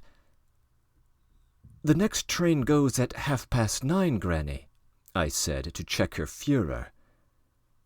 And what is it now? 7:30. How annoying. Well, it doesn't matter. Alexey Ivanovitch, I haven't a farthing. Here are 2 more notes. Run there and change these for me too, or I have nothing for the journey. I set off. Returning to the hotel half an hour later, I found our whole party at Granny's. Learning that Granny was going off to Moscow, they seemed to be even more upset than by her losses. Even though her going might save her property, what was to become of the general? Who would pay de Greux? Mademoiselle Blanche would, of course, decline to wait for Granny to die, and would certainly now make up to the prince or to somebody else. They were all standing before Granny, trying to console her and persuade her. Again, Polina was not there. Granny was shouting at them furiously. "Let me alone, you devils! What business is it of yours? Why does that goat's beard come forcing himself upon me?" she cried at de Greux. "And you, my fine bird," she cried, addressing Mademoiselle Blanche, "what are you after?" "Diantre," whispered Mademoiselle Blanche with an angry flash of her eyes, but suddenly she burst out laughing and went out of the room. "Vivre Saint Anne!" she called to the general as she went out of the door. "Ah, so you are reckoning on my death?" Granny yelled to the general. "Get away! Turn them all out, Alexei Ivanovitch! What business is it of yours? I've fooled away my own money, not yours." The general shrugged his shoulders, bowed, and went out. De Greux followed him. "Call Praskovia," Granny told Marfa. 5 minutes later, Marfa returned with Polina. All this time Polina had been sitting in her own room with the children, and I fancy had purposely made up her mind not to go out all day. Her face was serious, sad, and anxious. "Praskovia," began Granny, "is it true, as I learned by accident just now, that fool, your stepfather, means to marry that silly featherhead of a Frenchwoman? An actress is she, or something worse? Tell me, is it true?" "I don't know anything about it for certain, Granny," answered Polina, "but from the words of Mademoiselle Blanche herself, who does not feel it necessary to conceal anything, I conclude—" "Enough!" Granny broke in vigorously. "I understand. I always reckoned that he was capable of it, and I have always thought him a most foolish and feather-headed man. He thinks no end of himself because he is a general. He was promoted from a colonel on retiring, and he gives himself airs. I know, my good girl, how you kept sending telegram after telegram to Moscow to ask if your old Granny would soon be laid out. They were on the lookout for my money. Without money, that nasty hussy, what's-her-name, de Comminges, wouldn't take him for her footman, especially with his false teeth. She has a lot of money herself, they say, lends at interest, has made a lot. I am not blaming you, Praskovia. It wasn't you who sent the telegrams, and I don't want to remember the past either. I know you've got a bad temper, a wasp. You can sting to hurt, but I'm sorry for you because I was fond of your mother, Katerina. Well, you throw up everything here and come with me. You've nowhere to go, you know, and it's not fitting for you to be with them now. Stop! Cried Granny, as Polina was about to speak. I've not finished. I ask nothing of you. As you know, I have in Moscow a palace. You can have a whole story to yourself and not come and see me for weeks at a time if my temper does not suit you. Well, will you or not? Let me ask you first, do you really mean to set off at once? Do you suppose I'm joking, my good girl? I've said I'm going, and I'm going. I've wasted 15,000 roubles today over your damned roulette. 5 years ago I promised to rebuild a wooden church with stone on my estate near Moscow, and instead of that I've thrown away my money here. Now, my girl, I'm going home to build the church. And the waters, Granny? You came to drink the waters?" "Bother you and the waters, too. Don't irritate me, Praskovia. Are you doing it on purpose? Tell me, will you come or not?" "I thank you very, very much," Polina began with feeling, "for the home you offer me. You have guessed my position to some extent. I am so grateful to you that I shall perhaps come to you soon. But now there are reasons, important reasons, and I can't decide at once on the spur of the moment. If you were staying only a fortnight—" "You mean you won't?" "I mean I can't. Besides, in any case, I can't leave my brother and sister as it may actually happen that they may be left abandoned, so if you would take me with the children, Granny, I certainly would come, and believe me, I would repay you for it," she added warmly. "But without the children I can't come, Granny." "Well, don't whimper." Polina had no intention of whimpering. Indeed, I had never seen her cry. "Some place will be found for the chickens. My hen-house is big enough. Besides, it is time they were at school.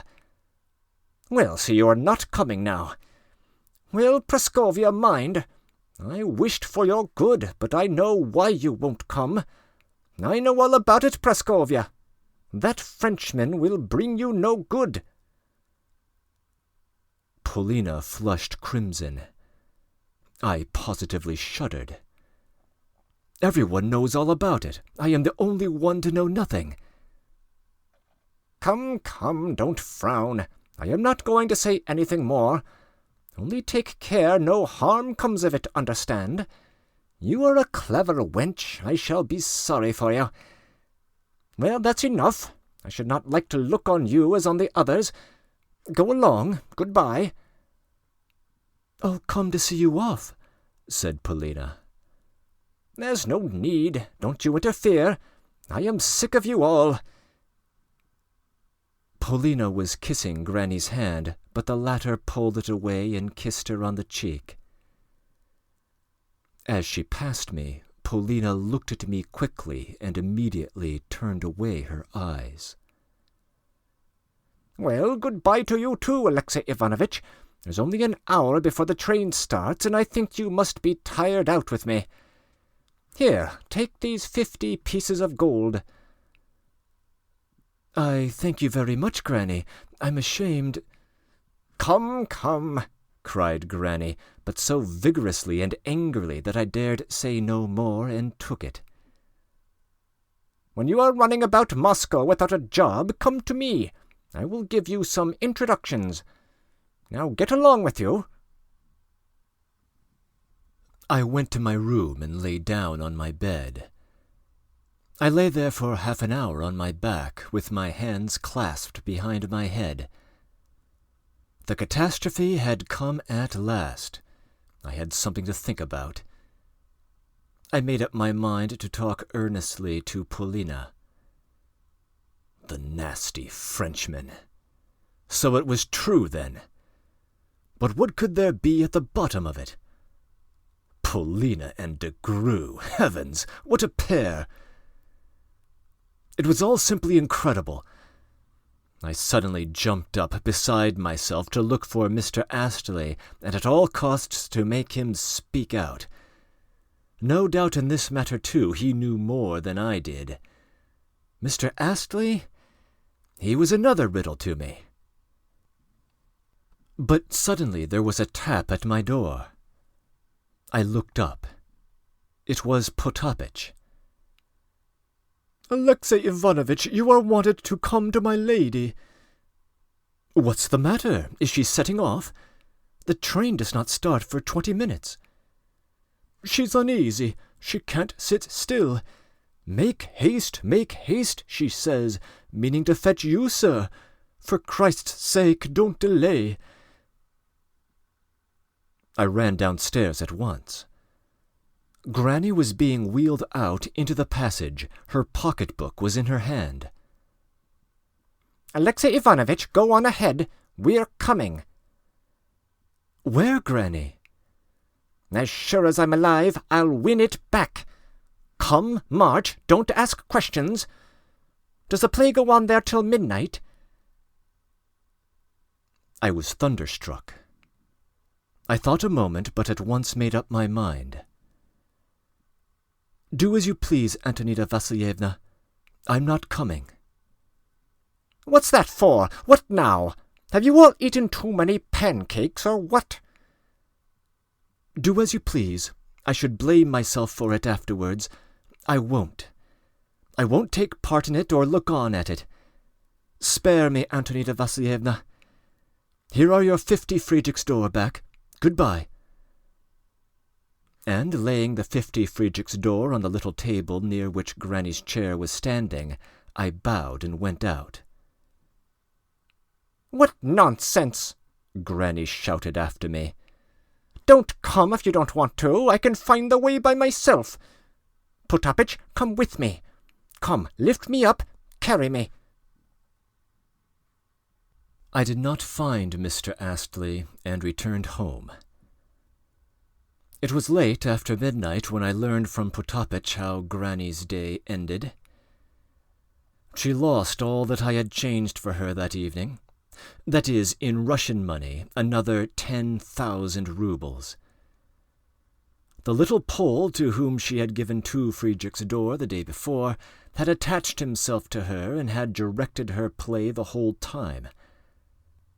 At first, before the Pole came, she had made Potapych put down the stakes, but soon she dismissed him.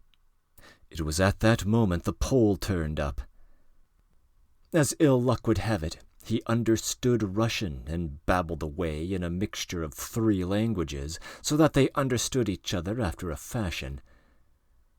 Granny abused him mercilessly the whole time, and though he incessantly laid himself at his lady's feet, "Yet he couldn't be compared with you, Alexey Ivanovitch," said Potapych. "She treated you like a gentleman, while the other, I saw it with my own eyes, God strike me dead, stole her money off the table. She caught him at it herself twice. She did give it to him with all sorts of names, sir, even pulled his hair once, upon my word she did, so that folks were laughing round about. She's lost everything, sir, everything, all you changed for her. We brought her back here. She only asked for a drink of water, crossed herself, and went to bed. She's worn out, to be sure. She fell asleep at once. God send her heavenly dreams. Ah, these foreign parts!" Potapych wound up. "I said it would lead to no good. If only we could soon be back in Moscow. We'd everything we wanted at home in Moscow. A garden, flowers such as you don't have here, fragrance, the apples are swelling, plenty of room everywhere. No, we had to come abroad. Oh, oh, oh." Breaking in. At this point there can be no credible doubt that Paulina has had some sort of romantic adventure with the Frenchman in the past. Granny, whose behavior with Roulette is so foolish, nevertheless has clearly intuited the truth on this front. Paulina's relation with Mr. Astley, however, remains a mystery. One other small detail might need explanation. When Alexey Ivanovitch says that the image of milk on the fresh grass is the parish bourgeois notion of nature et la vérité, he is making a reference to Rousseau, who believed that the ideal could be found in nature. In People Like de Grue, our narrator is saying, even naive ideas like Rousseau's can only find cheap expression. End of comments.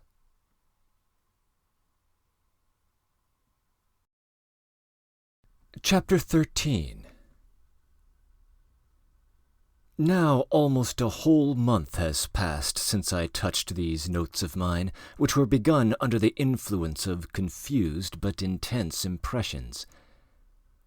The catastrophe which I felt to be approaching has actually come, but in a form 100 times more violent and startling than I had expected. It has all been something strange, grotesque, and even tragic, at least for me. Several things have happened to me that were almost miraculous. That is at least how I look upon them to this day, though from another point of view, particularly in the whirl of events in which I was involved at that time, they were only somewhat out of the common. But what is most marvelous to me is my attitude to all these events. To this day I cannot understand myself, and it has all floated by like a dream, even my passion. It was violent and sincere, but what has become of it now? It is true that sometimes the thought flashes through my brain, wasn't I out of my mind then, and wasn't I all that time somewhere in a madhouse, and perhaps I'm there now, so that was all my fancy, and still is my fancy. I put my notes together and read them over. Who knows, perhaps to convince myself that I did not write them in a madhouse. Now I am entirely alone. Autumn is coming on, and the leaves are turning yellow. I'm still in this dismal little town. Oh, how dismal the little German towns are! And instead of considering what to do next, I go on living under the influence of the sensations I have just passed through, under the influence of memories still fresh, under the influence of the whirl of events which caught me up and flung me aside again. At times I fancy that I am still caught up in that whirlwind, that storm is still raging, carrying me along with it, and again I lose sight of all order and measure, and I whirl round and round again. However, I may perhaps leave off whirling and settle down in a way, if, so far as I can, I put clearly before my mind all the incidents of the past month. I feel drawn to my pen again. Besides, I have sometimes nothing at all to do in the evenings. I am so hard up for something to do that, odd as it seems, I even take from the scurvy lending library here the novels of Paul de Kock, in a German translation, though I can't endure them. Yet I read them and wonder at myself. It is as though I were afraid of breaking the spell of the recent past by a serious book or any serious occupation. It is as though that grotesque dream, with all the impressions left by it, was so precious to me that I am afraid to let anything new touch upon it, for fear it should all vanish in smoke. Is it all so precious to me?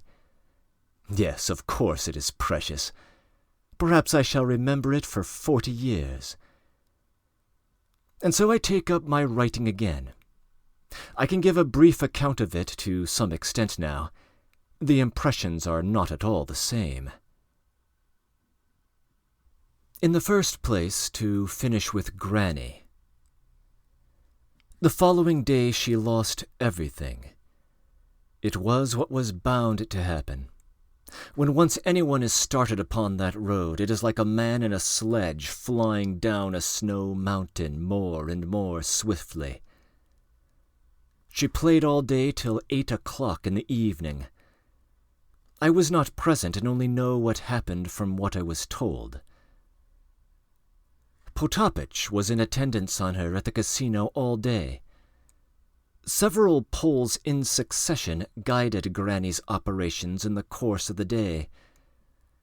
She began by dismissing the Pole whose hair she had pulled the day before and taking on another, but he turned out almost worse. After dismissing the second and accepting again the first, who had never left her side, but had been squeezing himself in behind her chair and continually poking his head in during the whole period of his disgrace, she sank at last into complete despair. The second Pole also refused to move away. One stationed himself on her right and the other on her left. They were abusing one another the whole time and quarreling over the stakes in the game, calling each other lajdak and other Polish civilities, making it up again, putting down money recklessly and playing at random. When they quarreled, they put the money down regardless of each other, one, for instance, on the red and the other on the black. It ended in their completely bewildering and overwhelming Granny, so that at last, almost in tears, she appealed to the old croupier, begging him to protect her and to send them away. They were, in fact, immediately turned out in spite of their outcries and protests. They both shouted out at once and tried to prove that Granny owed them something, that she had deceived them about something and had treated them basely and dishonorably. The luckless Potapych told me all this the same evening almost with tears, and complained that they stuffed their pockets with money, that he himself had seen them shamelessly steal and continually thrust the money in their pockets. One, for instance, would beg 5 Friedrich's door for his trouble and begin putting them down on the spot side by side with Granny's stakes. Granny won, but the man shouted that his stake was the winning one and that Granny's had lost. When they were dismissed, Potapych came forward and said that their pockets were full of gold. Granny at once bade the croupier to look into it, and, in spite of the outcries of the Poles, they cackled like 2 cocks caught in the hand, the police came forward and their pockets were immediately emptied for Granny's benefit. Granny enjoyed unmistakable prestige among the croupiers and the whole staff of the casino all that day, until she had lost everything. By degrees her fame spread all over the town. All the visitors at the watering place, of all nations, small and great, streamed to look on at une vieille comtesse rousse tombée en enfance, who had already lost some millions. But Granny gained very, very little by being rescued from the 2 Poles. They were at once replaced by a 3rd, who spoke perfect pure Russian and was dressed like a gentleman, though he did look like a flunkey with a huge mustache and a sense of his own importance. He, too, laid himself at his lady's feet and kissed them, but behaved haughtily to those about him, was despotic over the play, in fact, immediately behaved like Granny's master rather than her servant. Every minute, at every turn in the game, he turned to her and swore with awful oaths that he was himself a pan of good position, and that he wouldn't take a kopeck of Granny's money. He repeated this oath so many times that Granny was completely intimidated. But as this pan certainly seemed at first to improve her luck, Granny was not willing to abandon him on her own account. An hour later, the 2 Poles who had been turned out of the casino turned up behind Granny's chair again, and again proffered their services, if only to run errands for her. Potapych swore that the pan of good position winked at them and even put something in their hands. As Granny had no dinner and could not leave her chair, one of the Poles certainly was of use. He ran off at once to the dining-room of the casino and brought her a cup of broth and afterwards some tea. They both ran about, however. But towards the end of the day, when it became evident to everyone that she would stake her last banknote, there were behind her chair as many as 6 Poles who had never been seen or heard of before. When Granny was playing her last coin, they not only ceased to obey her, but took no notice of her whatever, squeezed their way up to the table in front of her, snatched the money themselves, put down the stakes and made their own play, shouted and quarrelled, talked to the pan of good position as to one of themselves, while the pan of good position himself seemed almost oblivious of Granny's existence. Even when Granny, after losing everything, was returning after 8 o'clock to the hotel, 3 or 4 Poles ran at the sight of her bath chair, still unable to bring themselves to leave her. They kept shouting at the top of their voices, declaring in a hurried gabble that Granny had cheated them in some way and must give them something. They followed her in this way right up to the hotel, from which they were at last driven away with blows. By Potapitch's reckoning, Granny had lost in all 90,000 rubles that day, apart from what she had lost the day before. All her notes, her exchequer bonds, all the shares she had with her, she had changed, one after another. I marveled how she could have stood those 7 or 8 hours sitting there in her chair and scarcely leaving the table. But Potapitch told me that 3 or 4 times she had begun winning considerably, and, carried on by fresh hope, she could not tear herself away. But gamblers know how a man can sit for almost 24 hours at cards without looking to right or to left. Meanwhile, very critical events were taking place all that day at the hotel. In the morning, before 11 o'clock, when Granny was still at home, our people, that is, the General and de Greux, made up their minds to take the final step. Learning that Granny had given up all idea of setting off, but was going back to the casino, they went in full conclave, all but Polina, to talk things over with her finally and even openly. The General, trembling and with a sinking heart in view of the awful possibilities for himself, overdid it. After spending half an hour in prayers and entreaties and making a clean breast of everything, that is, of all his debts and even his passion for Mademoiselle Blanche, he quite lost his head. The General suddenly adopted a menacing tone, and even began shouting and stamping at Granny, cried that she was disgracing their name, had become a scandal to the whole town, and finally,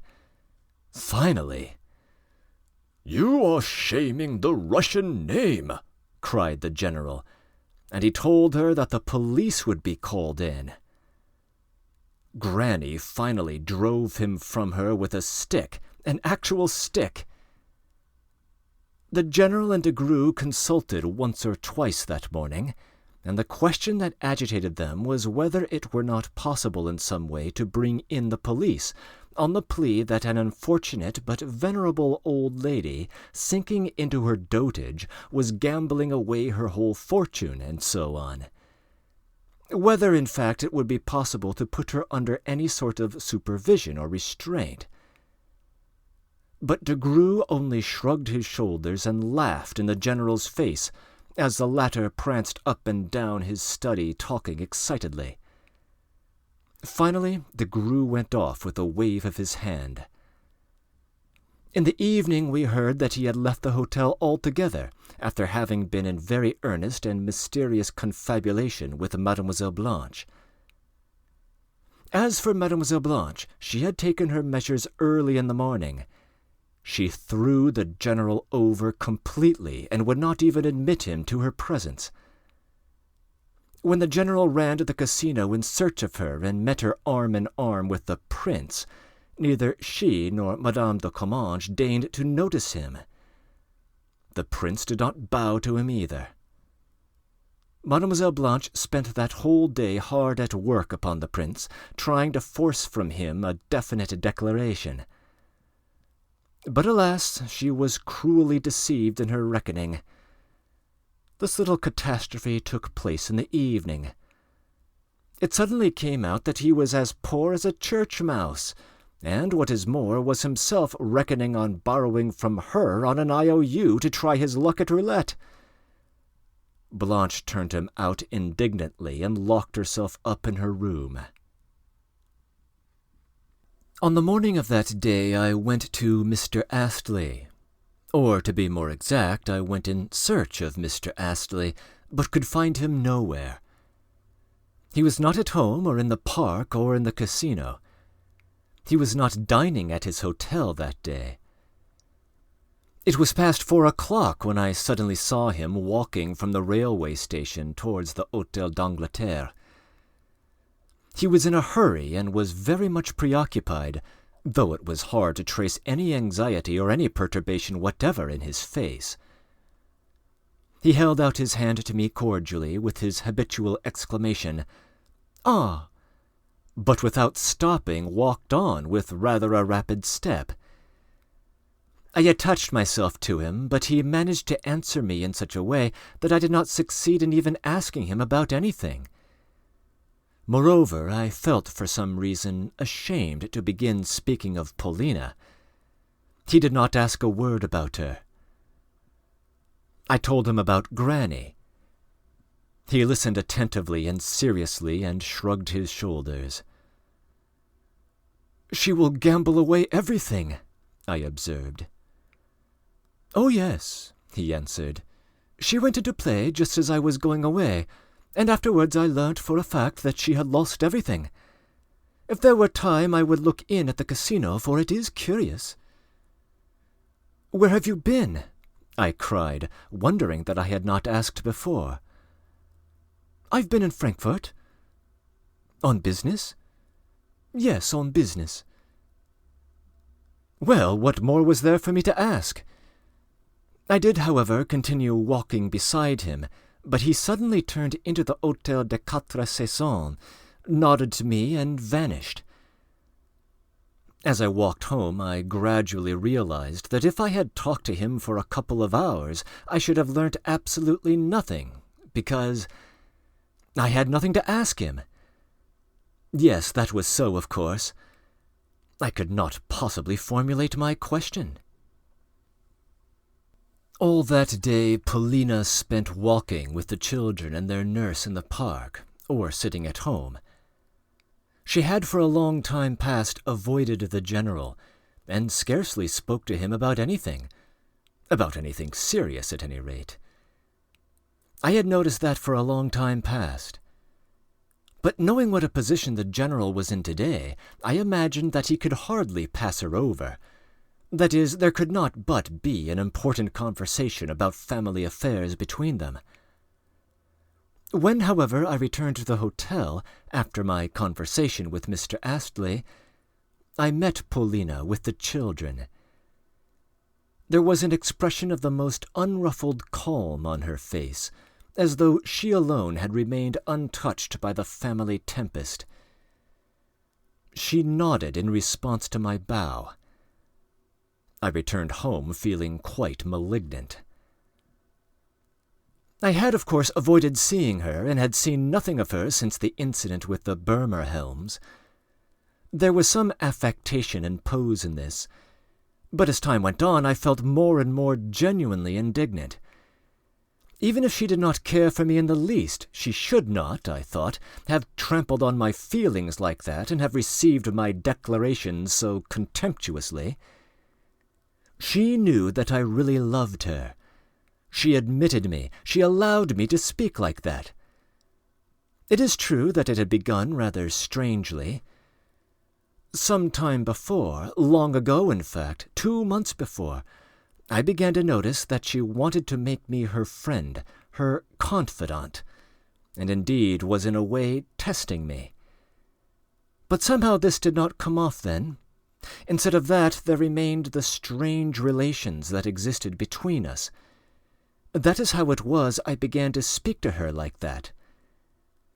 But if my love repelled her, why did she not directly forbid me to speak of it? She did not forbid me. Indeed, she sometimes provoked me to talk of it, and of course she did this for fun. I know for certain. I noticed it unmistakably. It was agreeable to her to listen and to work me up to a state of misery, to wound me by some display of the utmost contempt and disregard. And, of course, she knew that I could not exist without her. It was 3 days since the affair with the Baron, and I could not endure our separation any longer. When I met her just now near the casino, my heart throbbed so that I turned pale. But she could not get on without me either. She needed me, and surely not as a buffoon, a clown. She had a secret, that was clear. Her conversation with Granny had stabbed my heart. Why, I had urged her 1,000 times to be open with me, and she knew that I was ready to give my life for her. But she had always put me off, almost with contempt, or had asked of me, instead of the sacrifice of my life, such pranks as the one with the Baron. Was not that enough to make one indignant? Could that Frenchman be all the world to her? And Mr. Astley? But at that point the position became utterly incomprehensible. And meanwhile, my God, what agonies I went through! On getting home, in an access of fury, I snatched up my pen and scribbled the following letter to her. Polina Alexandrovna, I see clearly that the denouement is at hand which will affect you also. I repeat for the last time, do you need my life or not? If I can be of use in any way whatever, dispose of me as you think fit, and I will meanwhile remain in my room and not go out at all. If you need me, write to me or send for me. I sealed up this note and sent it off by corridor attendant, instructing him to give it into her hands. I expected no answer, but 3 minutes later the attendant returned with the message that she sent her greetings. It was 6:30 when I was summoned to the General. He was in his study, dressed as though he were on the point of going out. His hat and coat were lying on the sofa. It seemed to me as I went in that he was standing in the middle of the room with his legs wide apart and his head hanging, talking aloud to himself.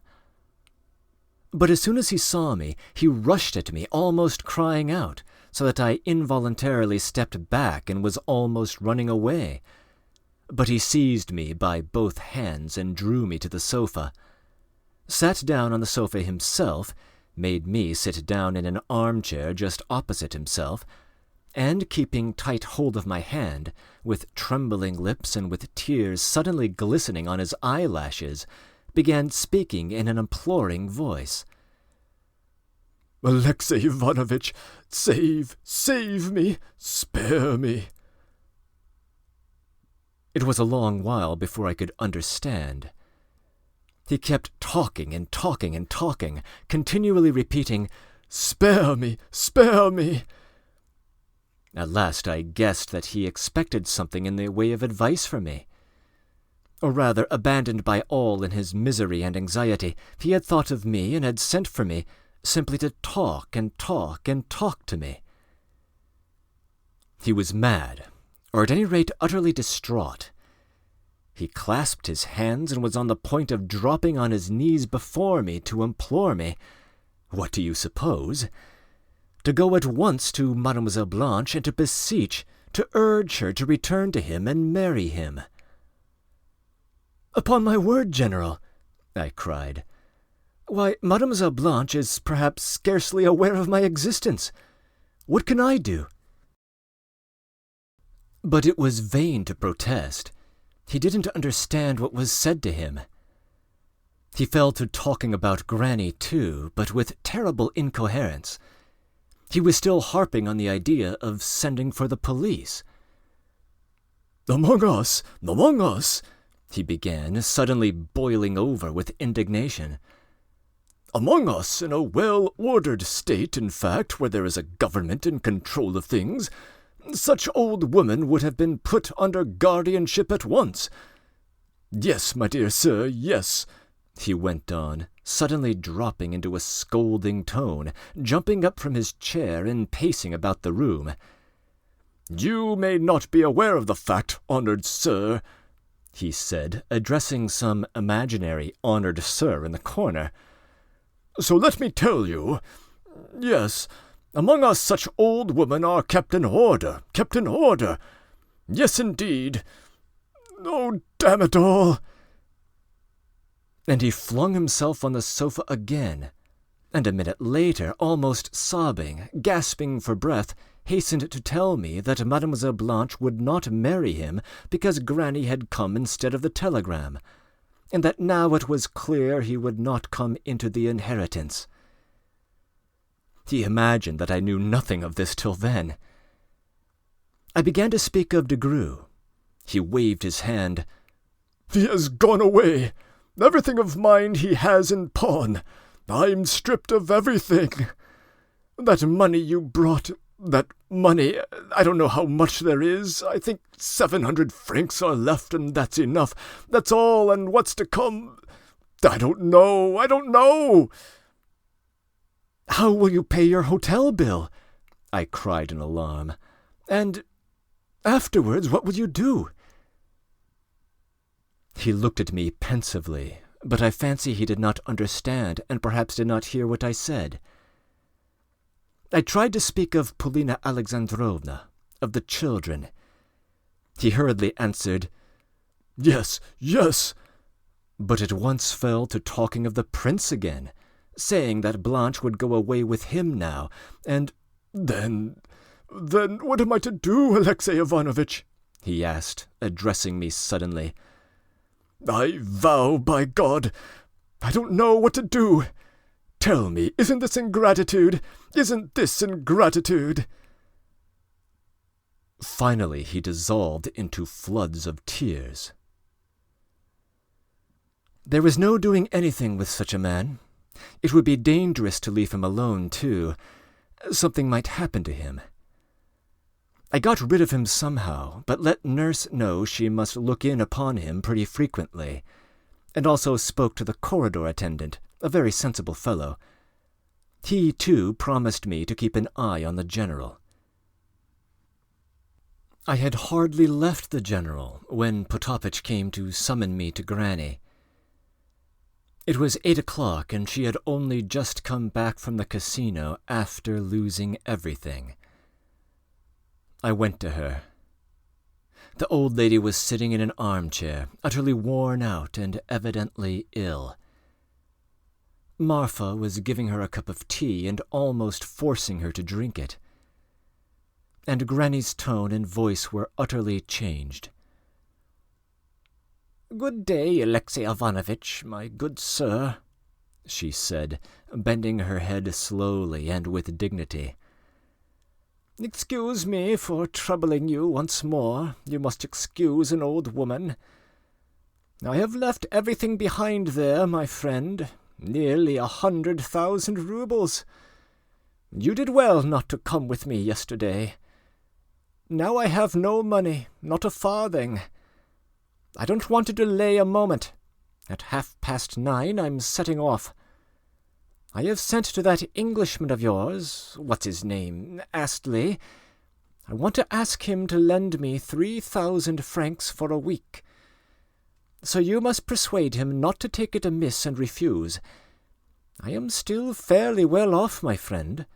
I have still 3 villages and 2 houses, and there is still some money.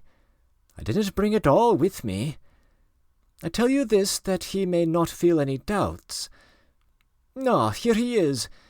One can see he is a nice man." Mr. Astley had hastened to come at Granny's first summons. With no hesitation and without wasting words, he promptly counted out 3,000 francs for an IOU which Granny signed. When this business was settled, he made haste to take his leave and go away. "And now you can go too, Alexey Ivanovitch. I have only a little over an hour left. I want to lie down. My bones ache. Don't be hard on an old fool like me. Henceforward I won't blame young people for being flighty, and it would be a sin for me now to blame that luckless fellow, your general, either. I won't give him any money, though, as he wants me to, because, to my thinking, he is utterly silly. Only, old fool as I am, I've no more sense than he. Verily, God seeks out and punishes pride, even in old age. Well, goodbye. Martha, lift me up." I wanted to see Granny off, however. What's more, I was in a state of suspense. I kept expecting that in another minute something would happen. I could not sit quietly in my room. I went out into the corridor, even for a moment went for a saunter along the avenue. My letter to her had been clear and decisive, and the present catastrophe was, of course, a final one. I heard in the hotel that Degrue had left. If she rejected me as a friend, perhaps she would not reject me as a servant. I was necessary to her. I was of use to her, if only to run her errands. It was bound to be so. When the train was due to start, I ran to the station and saw Granny into the train. Her whole party were together in a special reserved compartment. "Thank you, my good friend, for your disinterested sympathy," she said at parting from me. "And tell Praskovia, in reference to what we were discussing yesterday, I shall expect her." I went home. Passing the general's rooms, I met the old nurse and inquired after the general. "Oh, he's all right, sir," she answered me dolefully. I went in, however, but stood still in positive amazement. Mademoiselle Blanche and the general were both laughing heartily. Madame de Comminges was sitting on the sofa close by. The general was evidently beside himself with delight. He was murmuring incoherently and going off into prolonged fits of nervous laughter, during which his face was puckered with innumerable wrinkles and his eyes disappeared from sight. Afterwards I learnt from Blanche herself that, having dismissed the prince and having heard how the general was weeping, she had taken it into her head to comfort him by going to see him for a minute. But the poor general did not know that at that time his fate was decided, and that Mademoiselle Blanche had already packed to set off for Paris by the first train next morning. Stopping in the doorway of the general's study, I changed my mind and went away unnoticed. Going up to my own room and opening the door, I suddenly noticed a figure in the half-darkness sitting on a chair in the corner by the window. She did not get up when I went in. I went up quickly, looked, and my heart stood still. It was Paulina.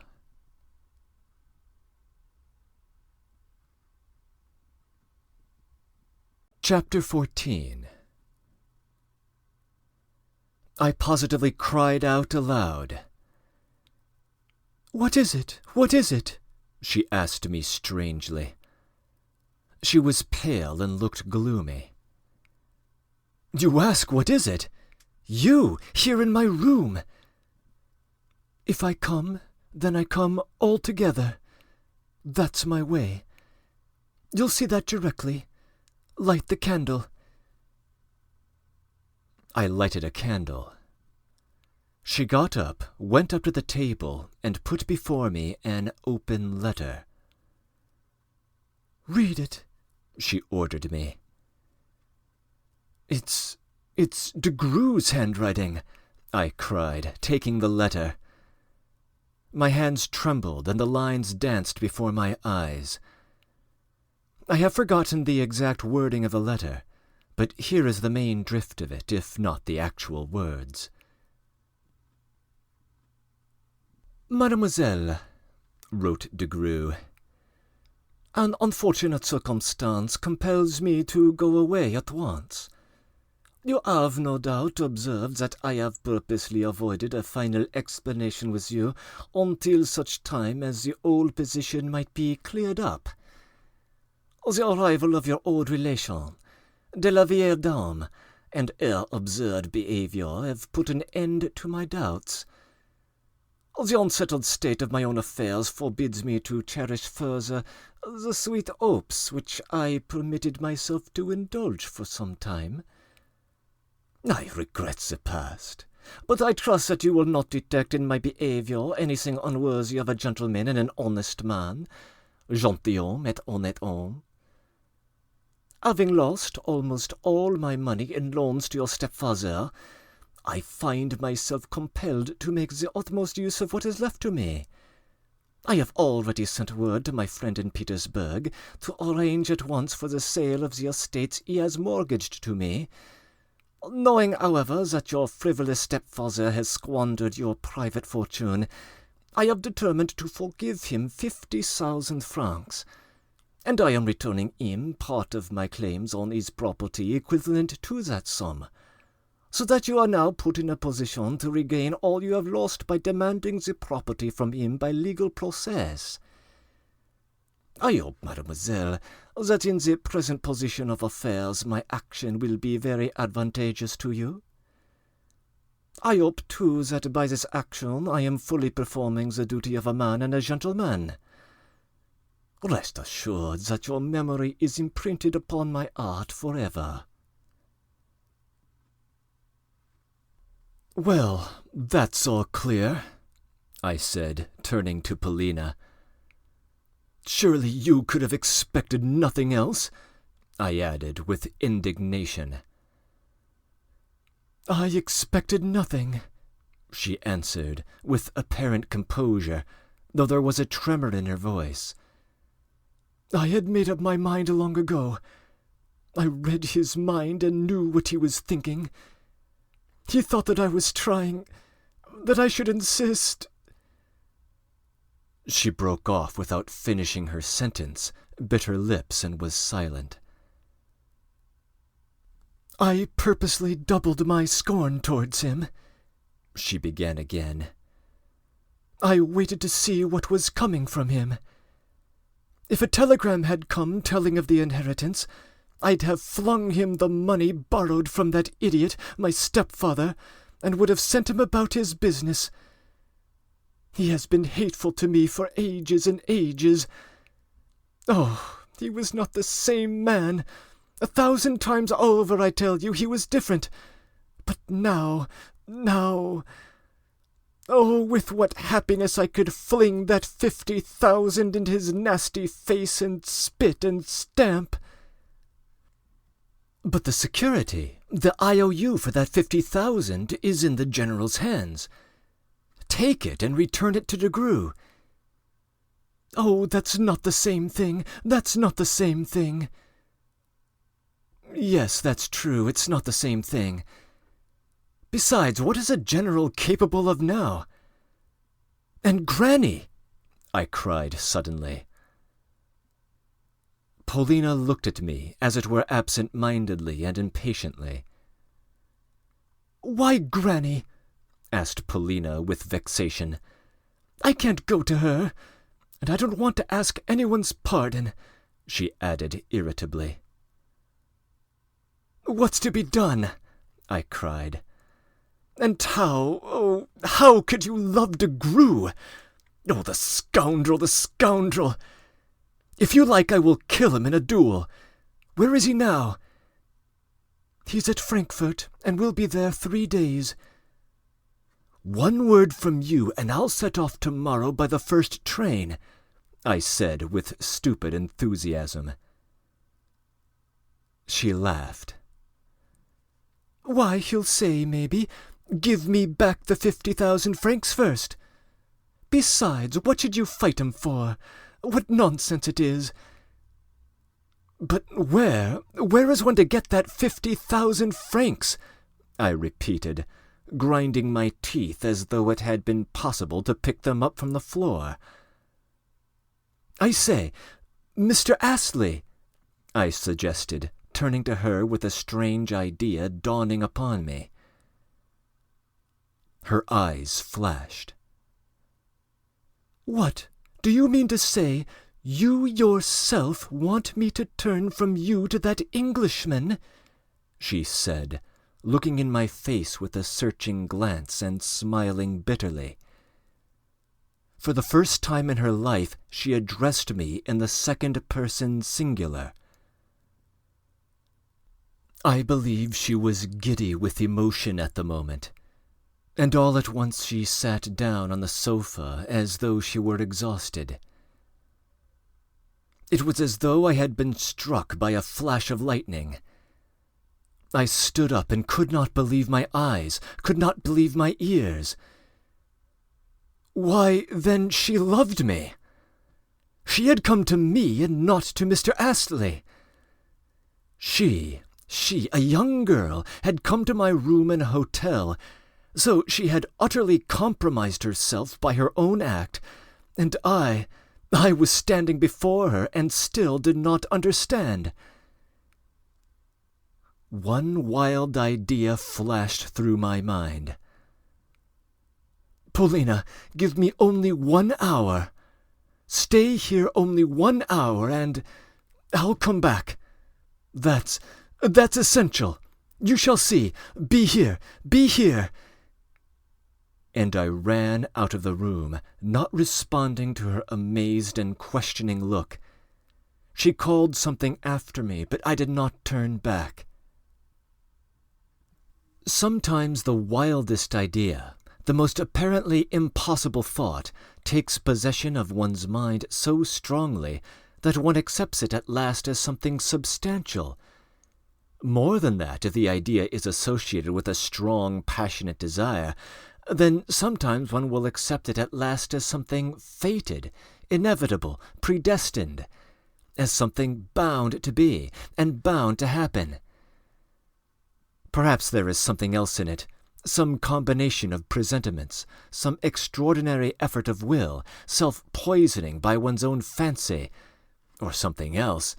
I don't know what, but on that evening, which I shall never in my life forget, something marvelous happened to me. Though it is quite justified by the laws of arithmetic, nevertheless it is a marvel to me to this day. And why had that conviction so long before taken such firm and deep root in my mind? I had certainly thought about it, I repeat, not as a chance among others which might or might not come to pass, but as something which was absolutely bound to happen. It was 10:15. I went into the casino with a confident expectation, and at the same time with an excitement that I had never experienced before. There were still a good many people in the gambling hall, though not half as many as in the morning. Between 10 and 11 there are still to be found in the gambling halls the genuine, desperate gamblers, for whom nothing exists at a spa but roulette, who have come for that alone, who scarcely notice what is going on around them and take no interest in anything during the whole season, but play from morning till night, and would be ready perhaps to play all night till dawn too, if it were possible. And they always disperse with annoyance when at 12 o'clock the roulette hall is closed. And when the senior croupier announces just before midnight, "Les trois derniers coups, monsieur," they are ready to stake on those last 3 strokes all they have in their pockets, and do in fact lose most at that time. I went up to the very table where Granny had sat that day.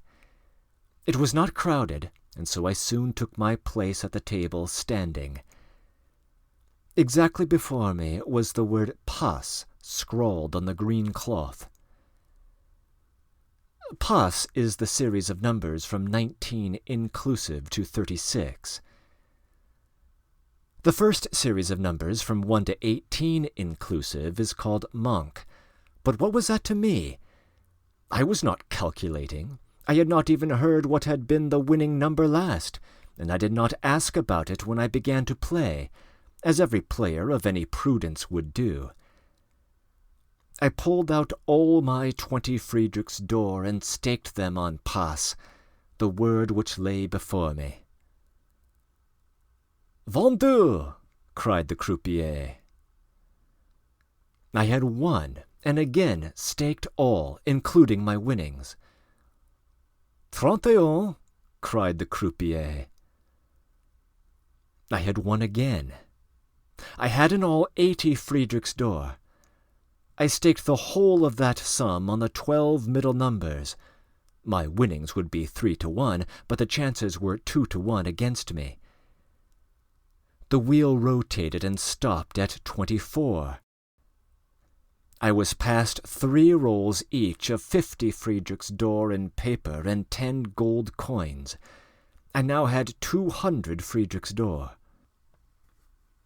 I was as though in delirium, and I moved the whole heap of gold to red, and suddenly thought better of it.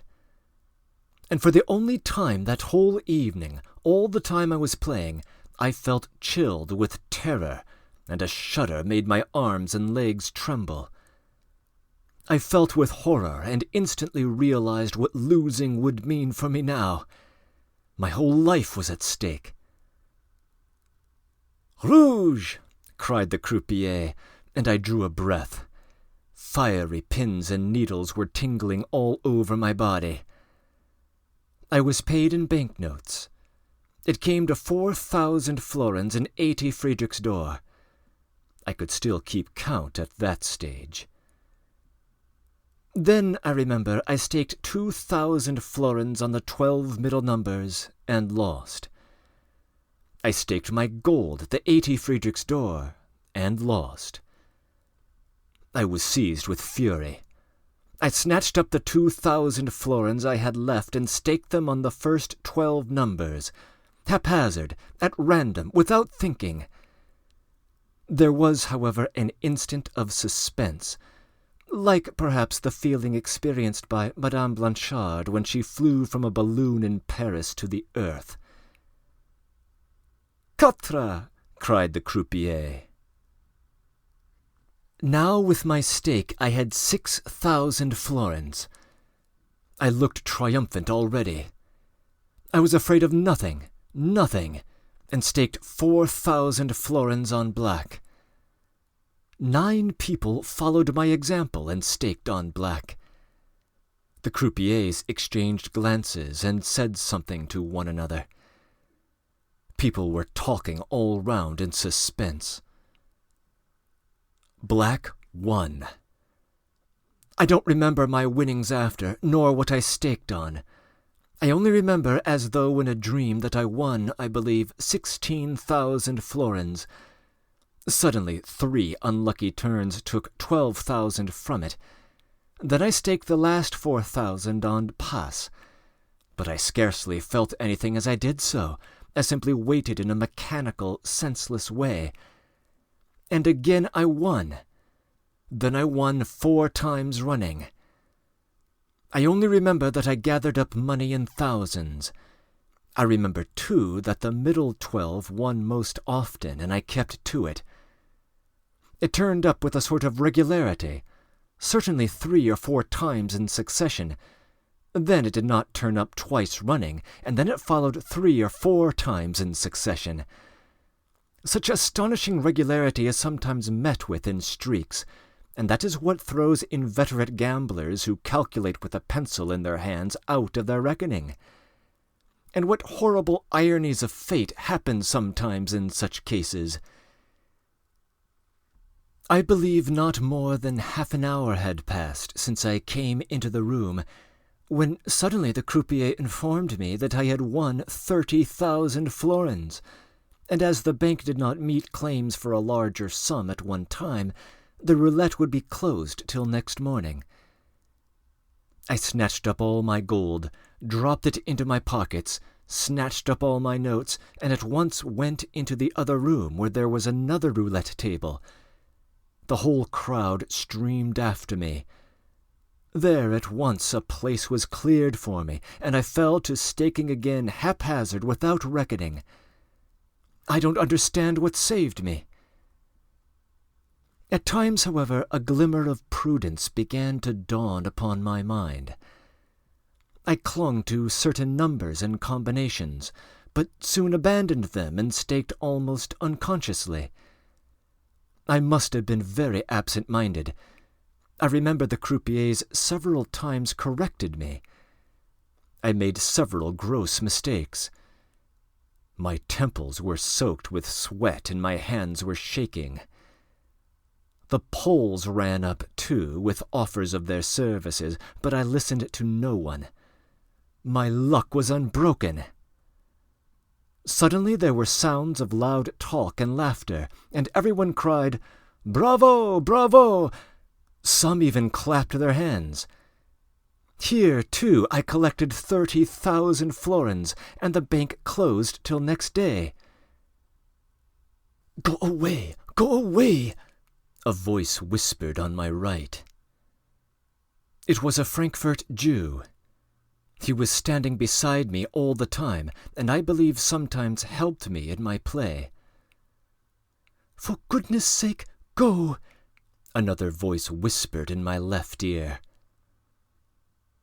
I took a hurried glance.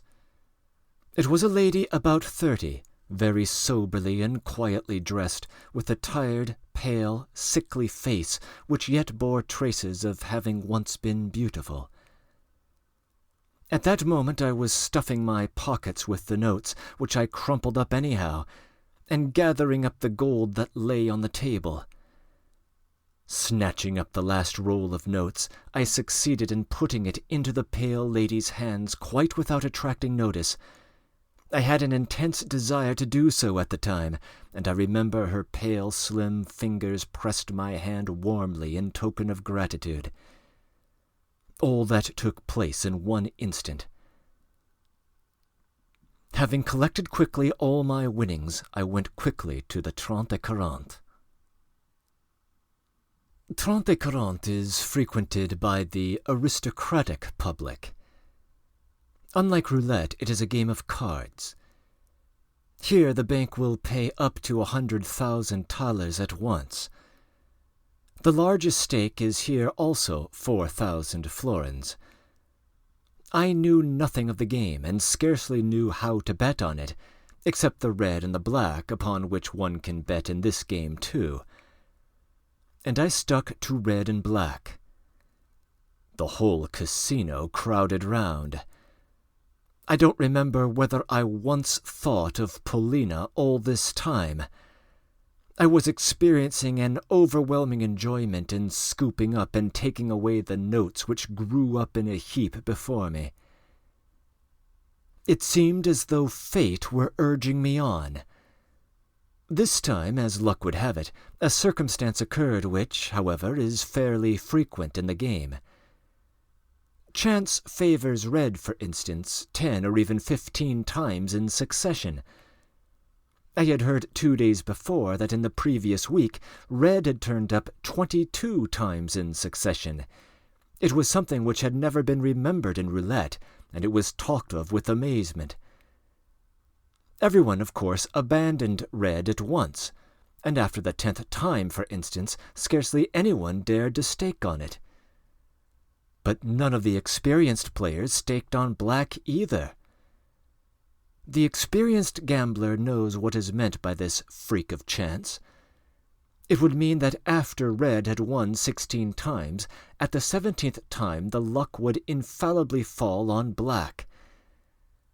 Novices at play rush to this conclusion in crowds, double and treble their stakes, and lose terribly. But noticing that red had turned up 7 times running, by strange perversity I staked on it.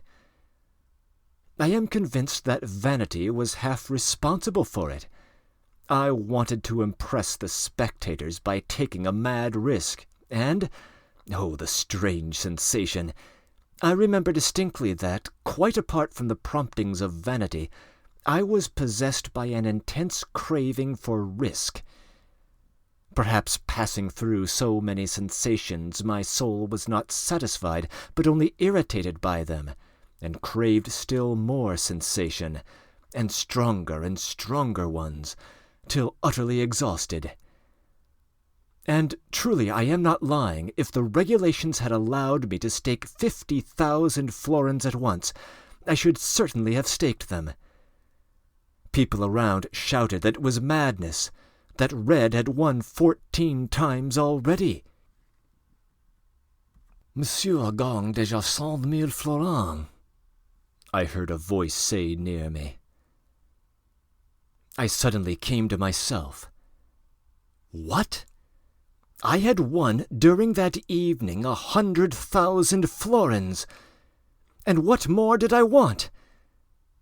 I fell on my banknotes, crumpled them up in my pockets without counting them, scooped up all my gold, all my rolls of notes, and ran out of the casino.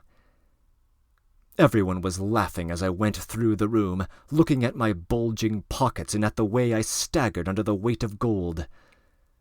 I think it weighed over 20 pounds. Several hands were held out to me. I gave it away in handfuls as I snatched it up. 2 Jews stopped me at the outer door. "You are bold, you are very bold," they said to me. "But be sure to go away tomorrow as soon as possible, or else you will lose it all. You will lose it all." I didn't listen to them. The avenue was so dark that I could not see my hand before my face. It was half a mile to the hotel.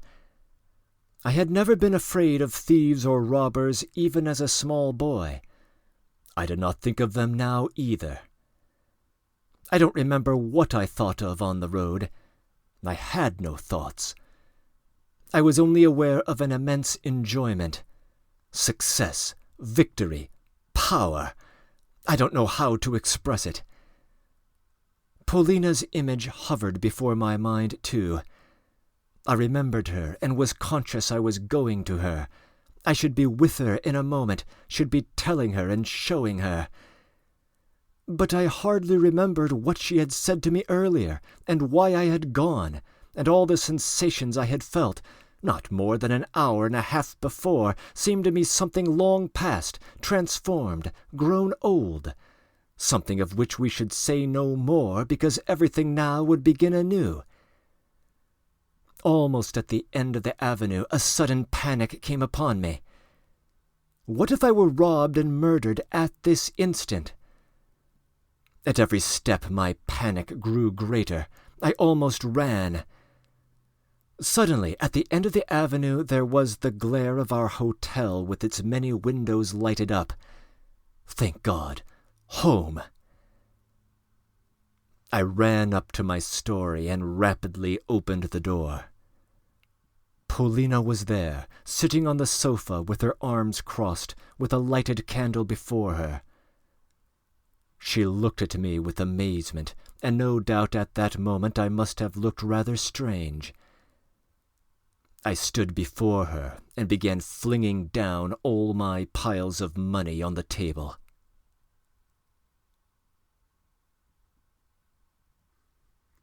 Breaking in. The letter that de Greux leaves for Paulina just before his departure is supposed to resolve at last all the mysteries surrounding that pair. But as it moves rather quickly, some clarifying words may be in order. So here are events as I understand them. De Greux had seduced Paulina in the past. This gives him significant power over her, for he can at a moment's notice ruin her reputation and her prospects as a future bride. This explains her sudden acquiescence to his demands in the Bermerhelm affair. Why did de Greux target Paulina? Part of his motivation was probably simply libertinism, the joy of a dalliance. But part of it appears to have been financial as well, much as our narrator hypothesized at the end of Chapter 8. Paulina, after all, was set to gain a fortune from Antonina Vassilyevna, and so would come with a significant dowry if de Greux could scoop her up in a marriage. But there is a flip side to this as well, for the Frenchman apparently assumes that Paulina is similarly interested, that she wants the security of being attached to the man who will surely have absconded with her stepfather's fortune. De Greux's assumption about Paulina's motivation must have been communicated to her some weeks in the past, It appears to have been the stimulus for that fiery altercation between them, the tail end of which our narrator claims to have witnessed. And it also explains Paulina's desire to gain money quickly. Not Granny's inheritance, but her own money, so that she can fling the pile of it in the Frenchman's face and have done with him forever. In his parting missive, de Groux completes his insult. While he could leave the general completely penniless, he forgives him property of the value of 50,000 francs, which he tells Paulina will be available to her if she pursues a lawsuit against her stepfather. The message once again presumes that Paulina is principally after money, and that she would be willing to sue her own relation to get it, all while putting on the airs of the magnanimous gentleman. Naturally, both Paulina and Alexey Ivanovitch would enjoy some vengeance. But Alexey Ivanovitch is now returning to his room with piles of his own cash. And it is his own cash, not Paulina's. This was settled early on in the novella, when, after a brief gambling attempt on Paulina's behalf, he stated to her resolutely that in future he would play only for himself, not for anyone else. And as our narrator's money is piling up on a table in a hotel bedroom where affairs of the heart are very much center stage, we can imagine how things will be complicated, even if Alexey Ivanovitch has not foreseen it himself. There is one other small detail in this chapter which deserves some notice. At the gaming tables, our narrator confesses, he experienced a moment of suspense which might be similar to the one felt by a certain Madame Blanchard at a certain moment. The reference here is to Sophie Blanchard, one of the pioneers of hot air ballooning.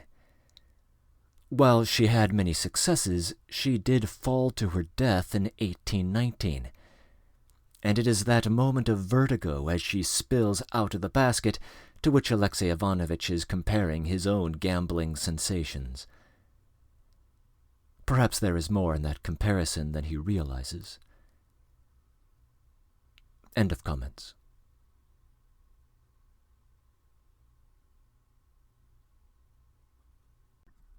Chapter 15. I remember she fixed a very intent look on my face, but without even moving from her seat or changing her position.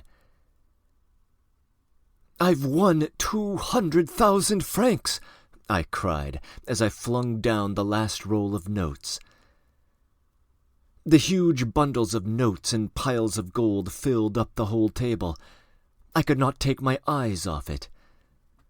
At moments I completely forgot Paulina. At one moment I began arranging the heap of banknotes, folding them up together. At the next I began undoing the rolls of gold and heaping them up in one pile. Then I abandoned it all and strode rapidly up and down the room, lost in thought, went up to the table, counting the money again. Suddenly, as though coming to myself, I ran to the door and locked it with 2 turns of the key. Then I stood pondering before my little portmanteau. "Shall I put it in the portmanteau till tomorrow?" I said, suddenly remembering Paulina and turning towards her. She was still sitting in the same place without stirring, but watching me attentively. Her expression was somehow strange. I did not like that expression. I am not mistaken if I say that there was hatred in it. I went up to her quickly. "Paulina, here are 25,000 florins. That's 50,000 francs. More, in fact. Take it. Throw it in his face tomorrow." She did not answer me. "If you like, I will take you away early in the morning. Shall I?" She suddenly burst out laughing. She laughed for a long time. I looked at her with wonder and a mortified feeling. That laugh was very much like sarcastic laughter at my expense, which had always been so frequent at the times of my most passionate declarations.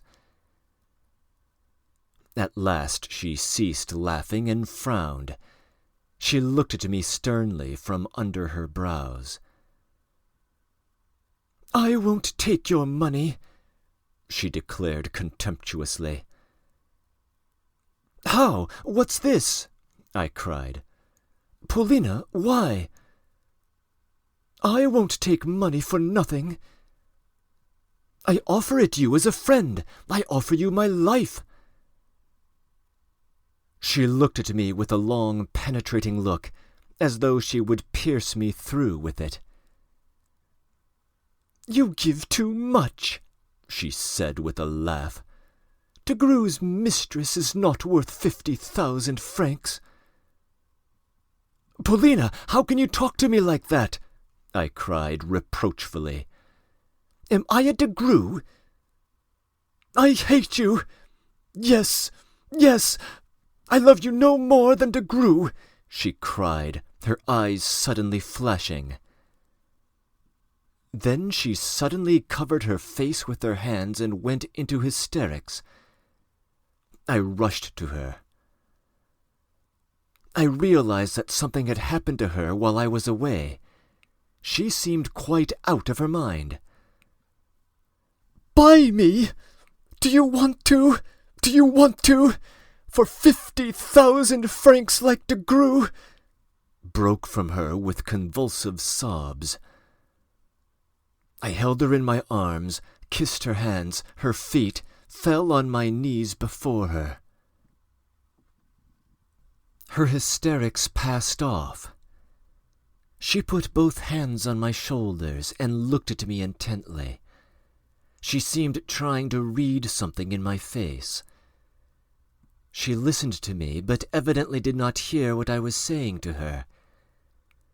Some doubt and anxiety betrayed itself in her face. I was anxious about her. It seemed to me that her brain was giving way. Then she began softly drawing me to her. A trustful smile began straying over her face. But she suddenly pushed me away, and again fell to scanning me with a darkened look. Suddenly she fell to embracing me. You love me, don't you?" she said. Why you wanted to fight the Baron for my sake." And suddenly she burst out laughing, as though she had recalled something sweet and funny. She cried and laughed all at once. Well, what was I to do? I was in a fever myself. I remember she began saying something to me, but I could scarcely understand anything. It was a sort of delirium, a sort of babble, as though she wanted to tell me something as rapidly as possible. A delirium which was interrupted from time to time with the merriest laughter, which at last frightened me. No, you are sweet, sweet," she repeated. "You are my faithful one." And again she put her hand on my shoulders. Again she looked at me and repeated, "You love me, will love me?" I could not take my eyes off her. I had never seen her before in such a mood of love and tenderness.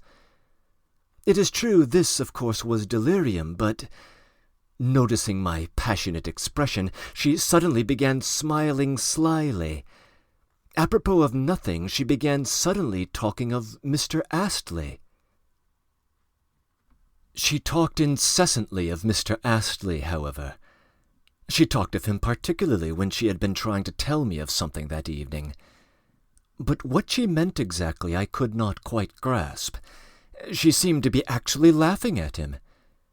She repeated continually that he was waiting, and that, did I know, he was certainly standing under the window. Yes, under the window. Come, open it. Look out! Look out! He certainly is here!" She pushed me to the window, but as soon as I made a movement to go, she went off into peals of laughter, and I remained with her, and she fell to embracing me. "Shall we go away? Shall we go away tomorrow?" The question suddenly came into her mind uneasily. "Well," and she sank into thought. "Well, we shall overtake Granny. What do you think? I think we might overtake her at Berlin. What do you think she will say when she sees us? And Mr. Astley? Well, he won't leap off the Schlangenberg. What do you think?" She burst out laughing. "Come, listen. Do you know where he is going next summer? He wants to go to the North Pole for scientific investigations, and he has asked me to go with him. He says that we Russians can do nothing without Europeans and are incapable of anything. But he is good-natured, too. Do you know he makes excuses for the General? He says that Blanche, that passion... Oh, I don't know, she repeated, as though she didn't know what she was talking about. "They are poor. How sorry I am for them. And Granny... Come, listen, how could you kill de Grue? And did you really imagine that you could kill him? Oh, silly fellow! Can you really think I would let you fight with de Grue? Why, you did not even kill the Baron," she added, suddenly laughing. "Oh, how funny you were then with the Baron! I looked at you both from the seat, and how unwilling you were to go then when I sent you. How I laughed then, how I laughed!" she added, laughing. And suddenly she kissed and embraced me again. Again she pressed her face to mine passionately and tenderly. I heard nothing and thought of nothing more. My head was in a whirl. I think it was about 7 o'clock in the morning when I woke up. The sun was shining into the room. Polina was sitting beside me and looking about her strangely, as though she were waking from some darkness and trying to collect her thoughts. She, too, had only just woken up and was gazing at the table and the money. My head ached and was heavy. I tried to take Polina by the hand. She pushed me away and jumped up from the sofa. The dawning day was overcast. Rain had fallen before sunrise. She went to the window. She opened it, put out her head and shoulders, and with her face in her hands and her elbows on the window-sill, stayed for 3 minutes looking out, without turning to me or hearing what I said to her. I wondered with dread what would happen now and how it would end. All at once she got up from the window, went up to the table, and, looking at me with infinite hatred, with lips trembling with anger, she said to me, "Well, give me my 50,000 francs now." "Polina, again? I was beginning. "Or have you changed your mind? Perhaps you regret it now." 25,000 florins, counted out the evening before, were lying on the table. I took the money and gave it to her. "It's mine now, isn't it? That's so, isn't it? Isn't it?" she asked me, spitefully holding the money in her hand. "Yes, it was always yours," I answered. "Well, there are your 50,000 francs for you." With a swing of her arm, she flung the money at me. It hit me a stinging blow in the face, and the coins flew all over the table. After doing this, Polina ran out of the room. I know that at that moment she was certainly not in her right mind, though I don't understand such temporary insanity. It is true that she is still ill, even now, a month later. What was the cause of her condition, and, above all, of this whim? Was it wounded pride? Despair at having brought herself to come to me? Had I shown any sign of priding myself on my happiness, and did I, like de Greux, want to get rid of her by giving her 50,000 francs? But that was not so. I know that on my conscience. I believe that her vanity was partly responsible. Her vanity prompted her to distrust and insult me, although all that perhaps was not clear, even to herself. In that case, of course, I was punished for de Greux and was made responsible, though I was not much to blame. It is true that all this was almost only delirium. It is true, too, that I knew she was in a delirium, and did not take that fact into consideration. Perhaps she cannot forgive me for that now. Yes, but that is now. But then! Why, she was not in such a delirium and so ill then as to be utterly oblivious of what she was doing. When she came to me with de Greux's letter, she knew what she was doing. I made haste to thrust all my notes and my heap of gold into the bed, covered it over, and went out 10 minutes after Polina. I made sure she would run home, and I thought I would slip into them on the sly, and in the hall ask the nurse how the young lady was. What was my astonishment when I learnt from nurse, whom I met on the stairs, that Polina had not yet returned home, and that nurse was coming to me for her. "She only just left my room about 10 minutes ago. Where can she have gone?" Nurse looked at me reproachfully. And meanwhile it had caused a regular scandal, which by now was all over the hotel.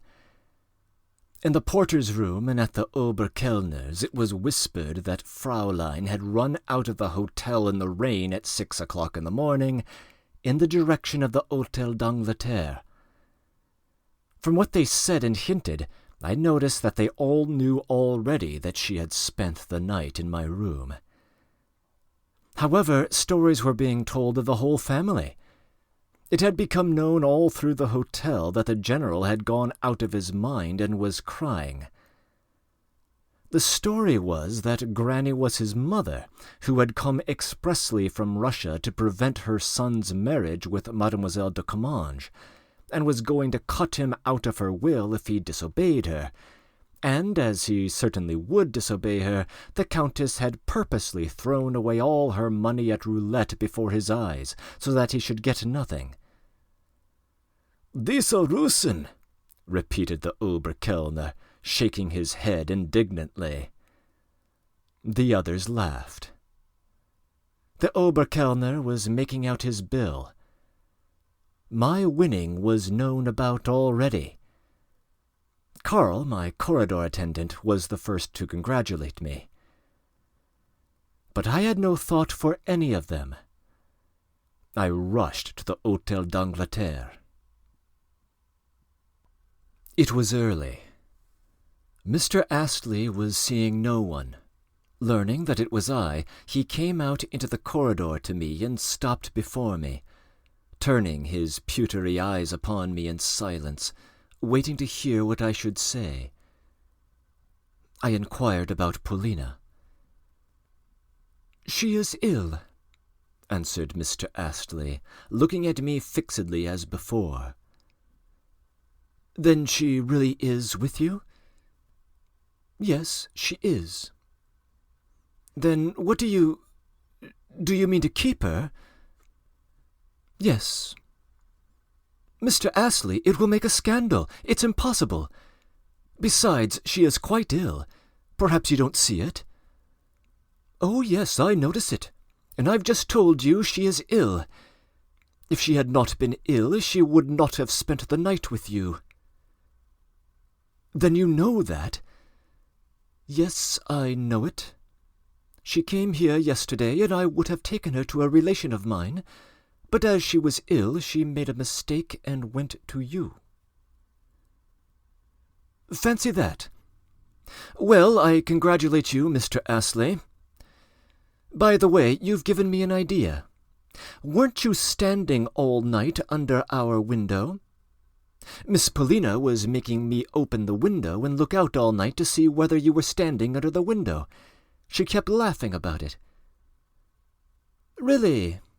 No, I didn't stand under the window, but I was waiting in the corridor and walking round." "But she must be looked after, Mr. Astley." "Oh, yes, I've sent for the doctor, and if she dies, you will answer to me for her death." I was amazed. "Upon my word, Mr. Astley, what do you want? And is it true that you won 200,000 thalers yesterday?" "Only 100,000 florins." "Well, do you see, you had better go off to Paris this morning." "What for?" "All Russians who have money go to Paris," Mr. Astley explained, in a tone of voice as though he had read this in a book. "What could I do now in Paris in the summer? I love her, Mr. Astley. You know it yourself." "Really? I am convinced you don't.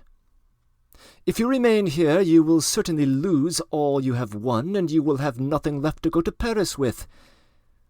But goodbye, I am perfectly certain you will go to Paris today."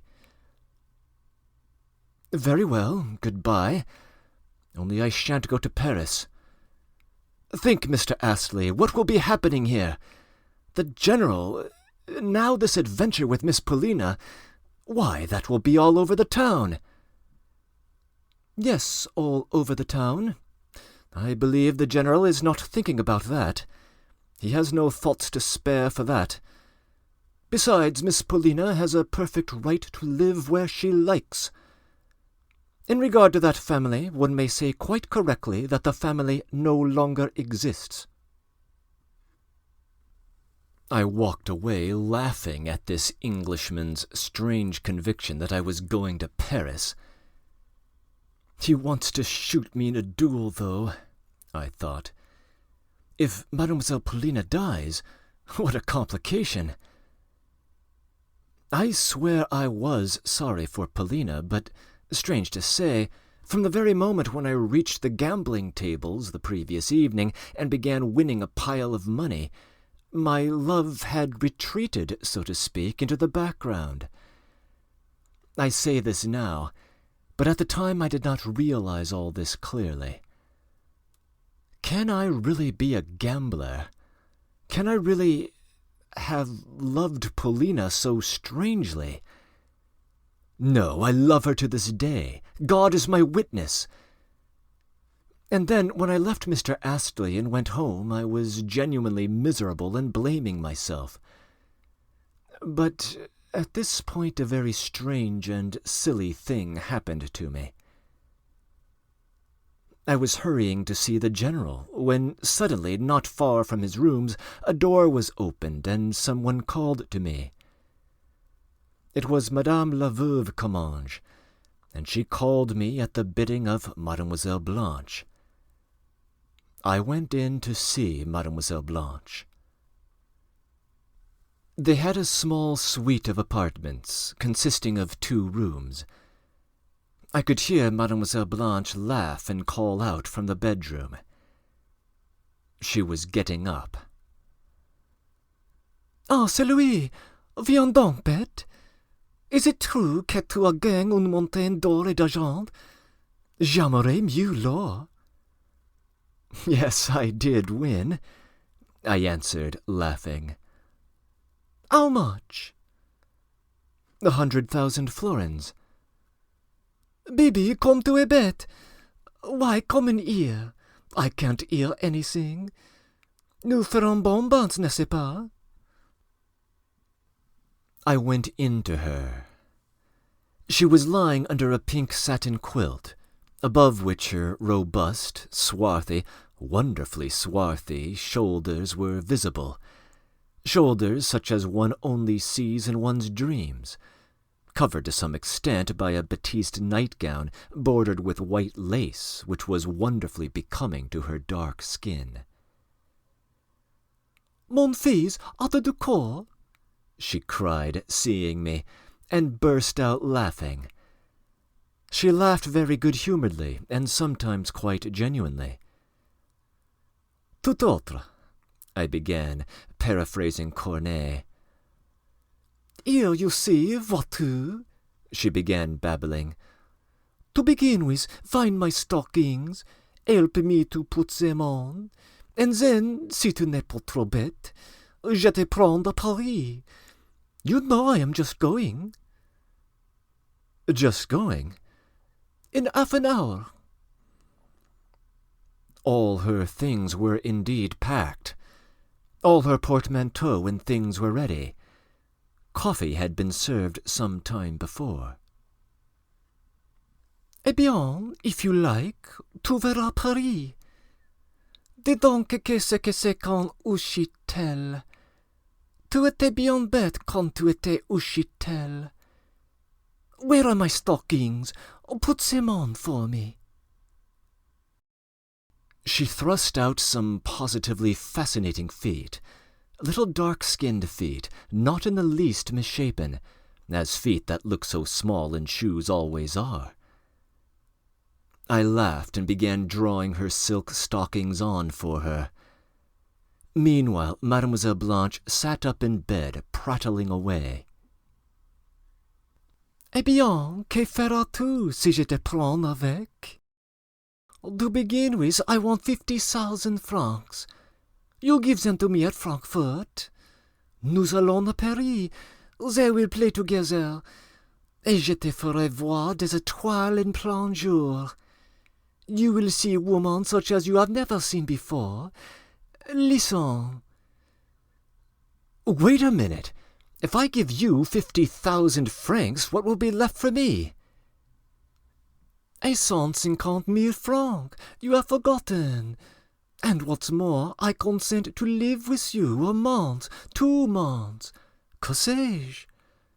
In those 2 months we shall certainly get through that 150,000 francs, you see. Je suis bon enfant. And I tell you beforehand. Mais tu verras des étoiles. What? All in 2 months? Why, does that horrify you? Ah, vil esclave! But do you know, 1 month of such a life is worth your whole existence. 1 month, et après le déluge. Mais tu ne peux comprendre. Va, go along, you are not worth it. Die, que fais-tu? At that moment I was putting a stocking on the other leg, but could not resist kissing it. She pulled it away and began hitting me on the head with the tip of her foot. At last she turned me out altogether. Eh bien, mon Uchitel, je t'attends si tu veux. I am starting in a quarter of an hour, she called after me. On returning home, I felt as though my head were going round. Well, it was not my fault that Mademoiselle Paulina had thrown the whole pile of money in my face, and had even yesterday preferred Mr. Astley to me. Some of the banknotes that had been scattered about were still lying on the floor. I picked them up. At that moment the door opened, and the Oberkellner himself made his appearance. He had never deigned to look into my room before, with a suggestion that I might like to move downstairs to a magnificent suite of apartments which had just been vacated by Count V. I stood still and thought a little. "My bill! I am just leaving in 10 minutes!" I cried. "If it's to be Paris, let it be Paris. I thought to myself. It seems it was fated at my birth. A quarter of an hour later, we were actually sitting in a reserved compartment. Mademoiselle Blanche, Madame la Veuve Comminges, and I. Mademoiselle Blanche, looking at me, laughed till she was almost hysterical. Madame de Comminges followed suit. I cannot say that I felt cheerful. My life had broken in two, but since the previous day I had grown used to staking everything on a card. Perhaps it is really the truth that my sudden wealth was too much for me and had turned my head. Peut-être je ne demandais pas mieux. It seemed to me for a time, but only for a time, the scenes were shifted. But in a month I shall be here, and then we will try our strength, Mr. Astley.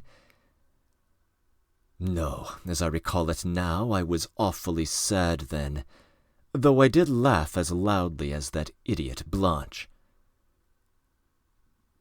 "But what is the matter with you? How silly you are! Oh, how silly you are!" Blanche kept exclaiming, interrupting her laughter to scold me in earnest. Oh well, we'll spend your 200,000 francs, but in exchange, mais tu seras heureux comme un petit roi. I will tie your cravat myself and introduce you to Hortense.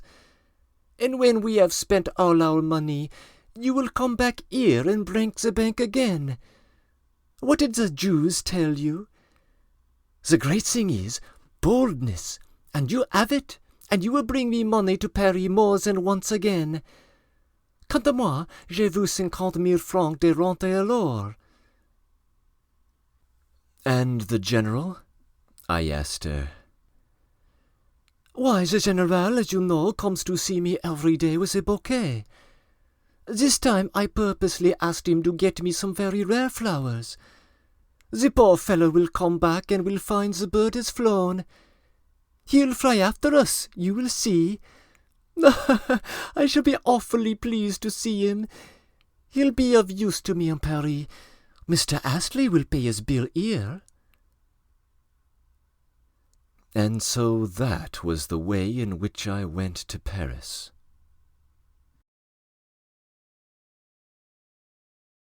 Breaking in. The repartee between Blanche and our narrator features at least two references that would have been familiar to the novella's immediate audience, if not to a contemporary one. When Blanche asks, "My son, do you have a heart?" she is quoting a line from a play by the 17th century French author Corneille, which describes a son caught between affection for his father and for his lover. When she says, "After me the flood," she is quoting Louis XV, whose opulence did indeed spend the next generation into outright revolution. Neither reference is important, yet each reveals a banter that is both sophisticated and shallow. End of comments.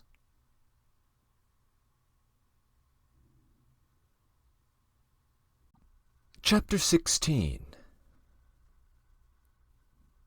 What shall I say about Paris?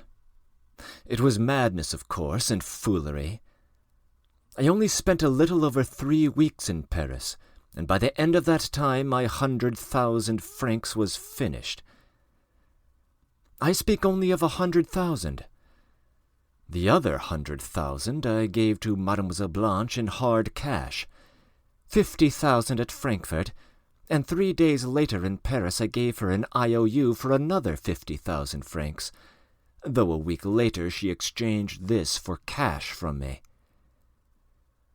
Et les 100,000 francs qui nous restent, tu les mangerais avec moi, mon Uchitel. She always called me an Uchitel, that is, a tutor. It is difficult to imagine anything in the world meaner, stingier, and more niggardly than the class of creatures to which Mademoiselle Blanche belonged. But that was in the spending of her own money. As regards my 100,000 francs, she openly informed me later on that she needed them to establish herself in Paris. "As now I am going to settle in decent style once for all, and now no one shall turn me aside for a long time. At least that is my plan," she added. I hardly saw that 100,000, however. She kept the money the whole time, and in my purse, into which she looked every day, there was never more than 100 francs, and always less and less. "What do you want money for?" she would say sometimes in the simplest way, and I did not dispute with her.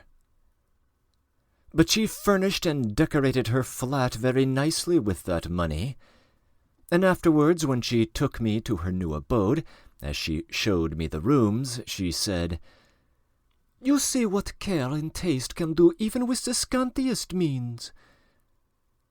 These scanty means amounted to 50,000 francs, however. With the second 50,000 she provided herself with a carriage and horses. Moreover, we gave 2 balls, that is, 2 evening parties at which were present Hortense, Lisette, and Cleopatra, women remarkable in very many respects and even quite good-looking. At those 2 evenings I had to play the very foolish part of host, to receive and entertain the stupidest rich tradesmen, incredibly ignorant and shameless, various army lieutenants and miserable little authors and journalistic insects, who appeared in the most fashionable swallow-tails and straw-colored gloves, and displayed a vanity and affectation whose proportions were beyond anything conceivable in Petersburg, and that is saying a great deal. Many of them thought fit to jeer at me, but I got drunk with champagne and lolled at full length in a back room. To me it was all loathsome to the last degree. "C'est un Uchitel," Blanche kept saying about me. "Il a gained 200,000 francs. Without me he wouldn't have known how to spend it. And afterwards he will be an Uchitel again. Don't you know of a place for one? We ought to do something for him." I had recourse to champagne very often, because I was often sad and dreadfully bored. I lived in the most bourgeois, in the most mercenary surroundings, in which every sou was reckoned and accounted for. Blanche disliked me for the first fortnight, I noticed that. It is true she dressed me like a dandy and tied my cravat for me every day, but in her soul she genuinely despised me. I did not pay the slightest attention to that. Bored and dispirited, I used to go usually to the Château de Flore, where regularly every evening I got drunk and practised the can-can, which they dance so disgustingly there, and acquired in the end a kind of celebrity. At last Blanche gauged my true character. She had for some reason conceived the idea that I should spend all the time we were together walking after her with a pencil and paper in my hand, and should always be reckoning how much she had spent, how much she had stolen, how much she would spend, and how much more she would steal. And she was, of course, convinced that we should have a regular battle over every 10-franc piece. She had an answer in readiness for every attack that she anticipated from me. But when she found I did not attack her, she could not at first refrain from defending herself unprovoked. Sometimes she would begin with great heat, but seeing that I remained silent as a rule, lying on a sofa gazing at the ceiling, at last she was surprised. At first she thought I was simply stupid, un Uchitel, and merely cut short her explanations, probably thinking to herself, "Why, he's a fool. There's no need to lay it on for him, since he doesn't understand." She would go away, but come back again 10 minutes later. This happened at a time when she was spending most ferociously, spending on a scale quite out of proportion to our means. She had, for instance, got rid of the horses first bought, and bought another pair for 16,000 francs. "Well, so you are not cross, Bibi?" she said, coming up to me.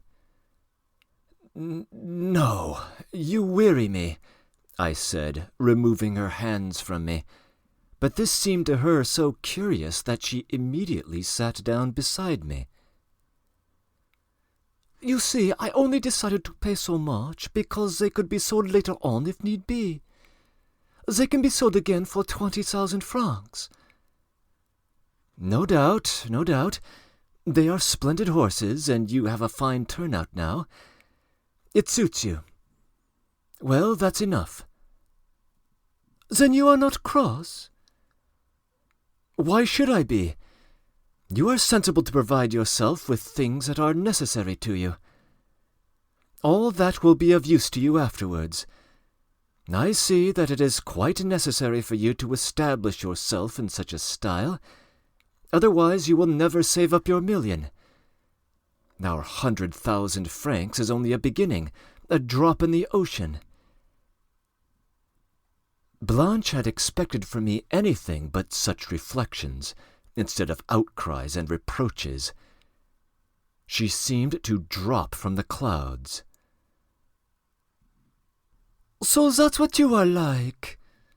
Mais tu as l'esprit pour comprendre. C'est tout, mon garçon. Though you are an Untitled, you ought to have been born a prince. So you don't grudge the money's going so quickly?" "Bother the money, the quicker the better." "Mais c'est tout. Mais dis donc, are you rich? Mais c'est tout, you really despise money too much. Qu'est-ce que tu feras après, dis donc?" "Après, I shall go to Hamburg and win another 100,000 francs. "Oui, oui, c'est ça, c'est magnifique. And I know you will certainly win it and bring it here. Dis donc, why, you will make me really love you. Eh bien, I will love you all the time for being like that, and won't once be unfaithful to you.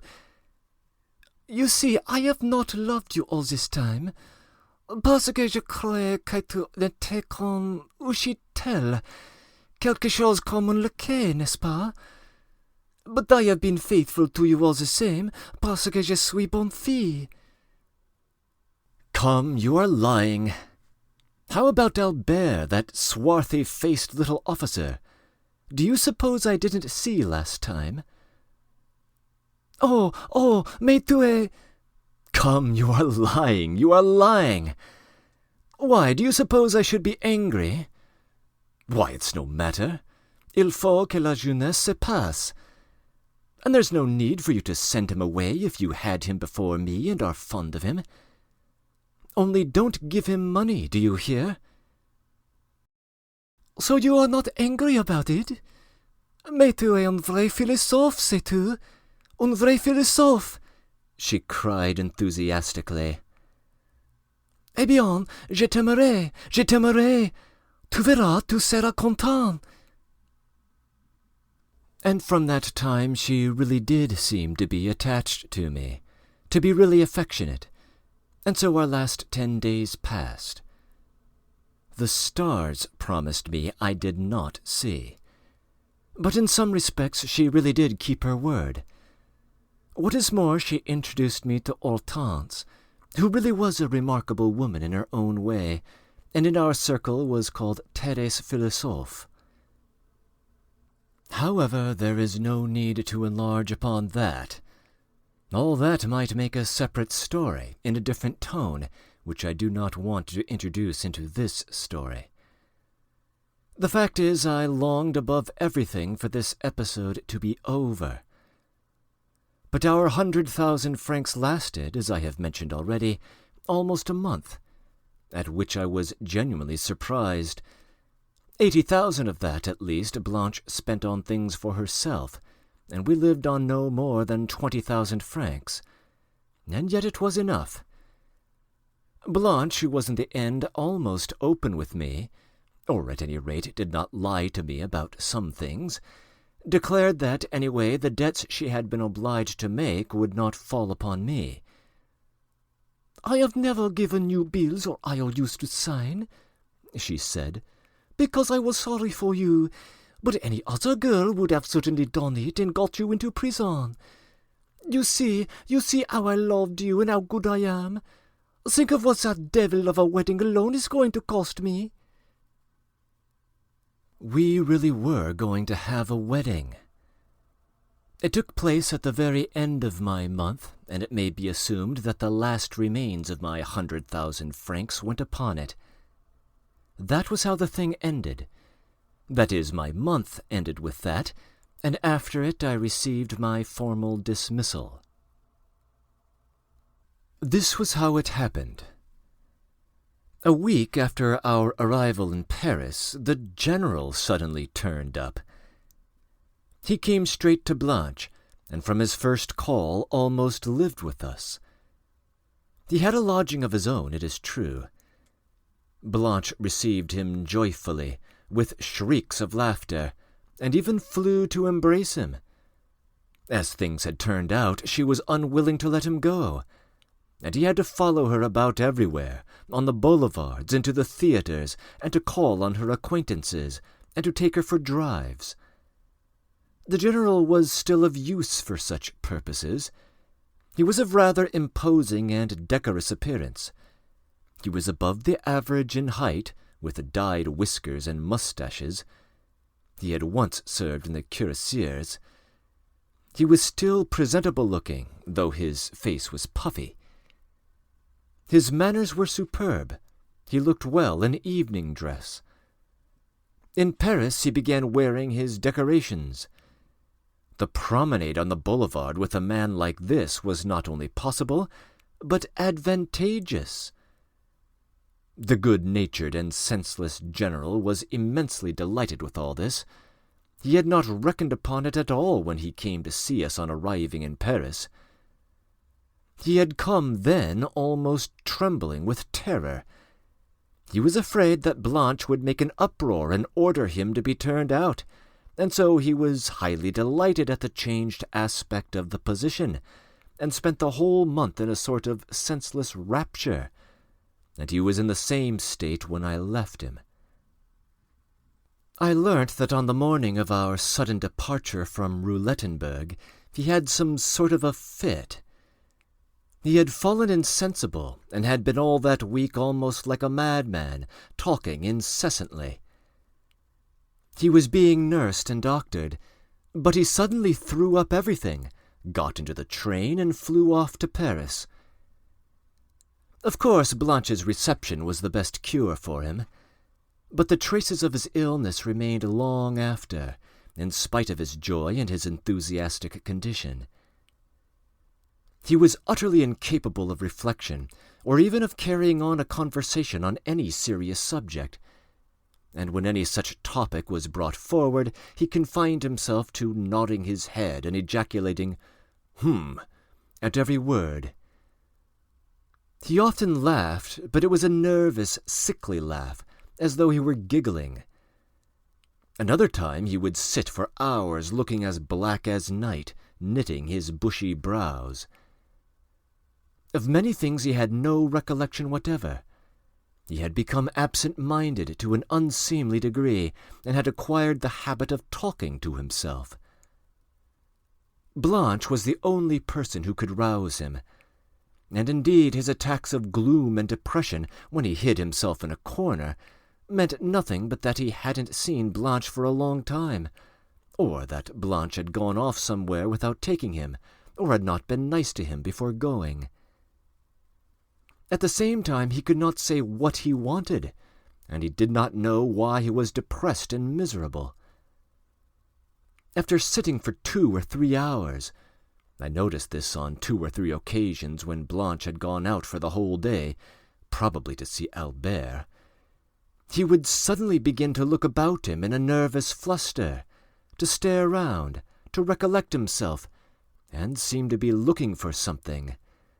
But seeing no one and not remembering the question he meant to ask, he sank into forgetfulness again till Blanche reappeared, gay, frisky, gorgeously dressed, with her ringing laugh.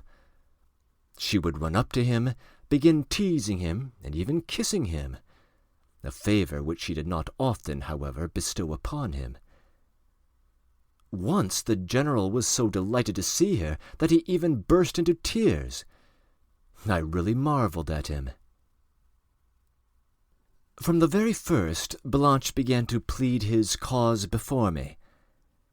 Indeed, she waxed eloquent in his behalf, reminded me that she had betrayed the general for my sake, that she was almost engaged to him, had given him her word, that he had abandoned his family on her account, and lastly, that I had been in his service and ought to remember that, and that I ought to be ashamed. I said nothing while she rattled away at a terrific pace. At last I laughed, and with that the matter ended. That is, at first she thought I was a fool, and at last came to the conclusion that I was a very nice and accommodating man. In fact, I had the good fortune to win in the end the complete approval of that excellent young woman. Blanche really was, though, a very good-natured girl, in her own way, of course. I had not such a high opinion of her at first. "You're a kind and clever man," she used to say to me towards the end. And it's only a pity you are such a fool.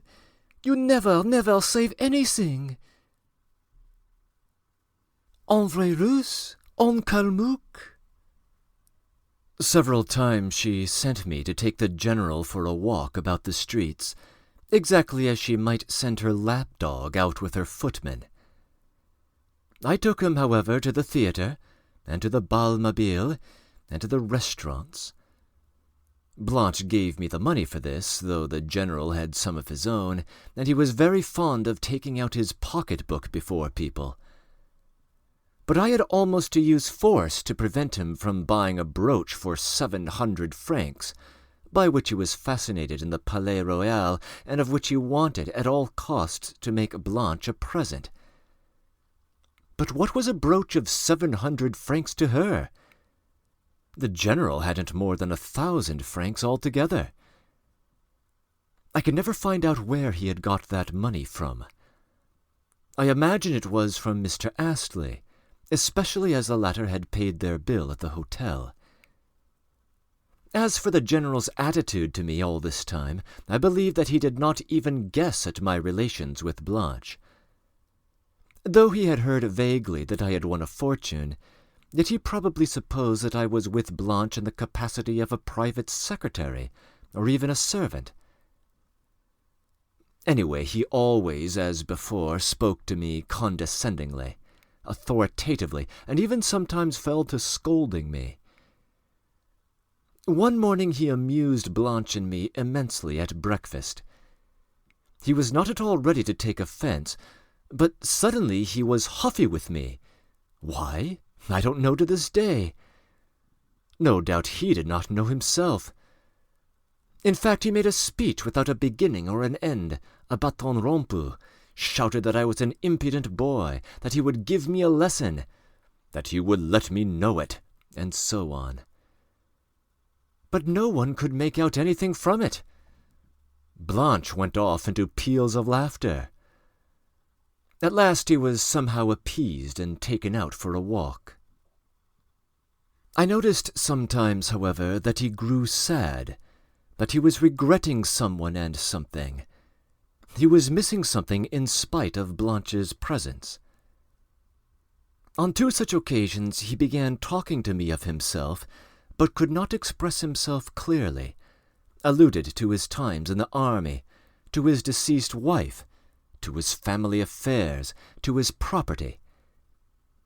He would stumble upon some phrase, and was delighted with it, and would repeat it 100 times a day, though perhaps it expressed neither his feelings nor his thoughts. I tried to talk to him about his children, but he turned off the subject with incoherent babble, and passed hurriedly to another topic. Yes, yes, my children. You are right, my children. Only once he grew sentimental. We were with him at the theatre. Those unhappy children, he began suddenly. Yes, sir, those unhappy children. And several times afterwards that evening he repeated the same words. Unhappy children. Once, when I began to speak of Paulina, he flew into a frenzy. She's an ungrateful girl, he cried. She's wicked and ungrateful. She has disgraced her family. If there were laws here, I would make her mind her P's and Q's. Yes, indeed, yes, indeed. As for de Greux, he could not bear even to hear his name. He has been the ruin of me, he would say. He has robbed me, he has destroyed me. He has been my nightmare for the last 2 years. He has haunted my dreams for whole months. It's... Oh, never speak to me of him. I saw there was an understanding between them, but as usual I said nothing. Blanche announced the news to me first. It was just a week before we parted. "Il a de chance," she babbled. "Granny really is ill this time, and certainly will die. Mr. Astley has sent a telegram. You must admit that the General is her heir anyway, and even if he were not, he would not interfere with me in anything. In the first place, he has his pension, and in the second place, he will live in a back room and will be perfectly happy. I shall be Madame la Générale. I shall get into a good set." Blanche was continually dreaming of this. "In the end, I shall be a Russian landowner. J'aurai un château, des musiques, et puis j'aurai toujours mon million." Well, what if he begins to be jealous, begins to insist on goodness knows what? Do you understand? "Oh, no, none, none, none. How dare he? I have taken precautions. You needn't be afraid. I have even made him sign some IOUs for Albert. The least thing, and he will be arrested, and he won't dare." Well, marry him. The marriage was celebrated without any great pomp. It was a quiet family affair. Albert was invited and a few other intimate friends. Hortense, Cleopatra, and company were studiously excluded. The bridegroom was extremely interested in his position. Blanche herself tied his cravat with her own hands and pomaded his head. And in his swallow-tailed coat with his white tie, he looked très comme il faut. "Il est pourtant très comme il faut," Blanche herself observed to me, coming out of the general's room, as though the idea that the general was très comme il faut was a surprise even to her. Though I assisted at the whole affair as an idle spectator, yet I took so little interest in the details that I have to a great extent forgotten the course of events. I only remember that Blanche turned out not to be called de Comminges, and her mamma not to be la veuve Comminges, but du Placet. Why they had been both de Comminges till then, I don't know. But the general remained very much pleased with that, and du Placet pleased him, in fact better than de Comminges.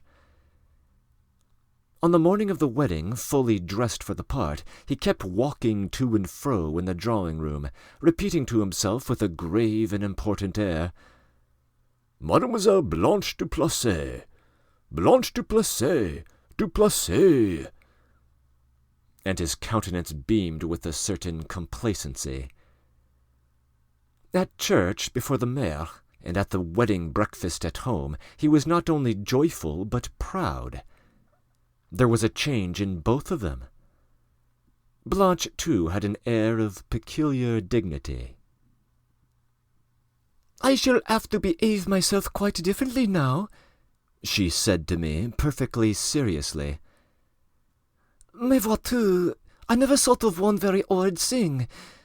I even fancy, to this day, I can't learn my surname. Zagoyansky, Madame la Générale de Sago...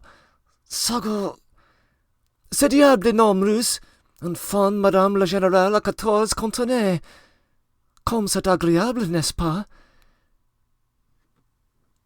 At last we parted, and Blanche, that silly Blanche, positively shed tears when she said good-bye to me. "Tu étais bon enfant," she said, whimpering. "Je te crois bête et tu en avais l'air, but it suits you." And, pressing my hand at parting, she suddenly cried, "Attends!" rushed to her boudoir, and 2 minutes later brought me a banknote for 2,000 francs. That I should never have believed possible. "It may be of use to you. You may be a very learned Ushitel, but you are an awfully stupid man. I am not going to give you more than 2,000, for you'll lose at gambling anyway. Well, goodbye. Nous serons toujours bon amis, and if you win, be sure to come to me again, et tu seras heureux." I had 500 francs left of my own. I had besides a splendid watch that cost 1,000 francs, some diamond studs and so on, so that I could go on a good time longer without anxiety. I am staying in this little town on purpose to collect myself, and above all I am waiting for Mr. Astley. I have learnt for a fact that he will pass through the town and stay here for 24 hours on business. I shall find out about everything, and then I shall go straight to Hamburg. I am not going to Roulettenberg, not till next year anyway. They say it is a bad omen to try your luck twice running at the same tables, and Hamburg is the real place for play.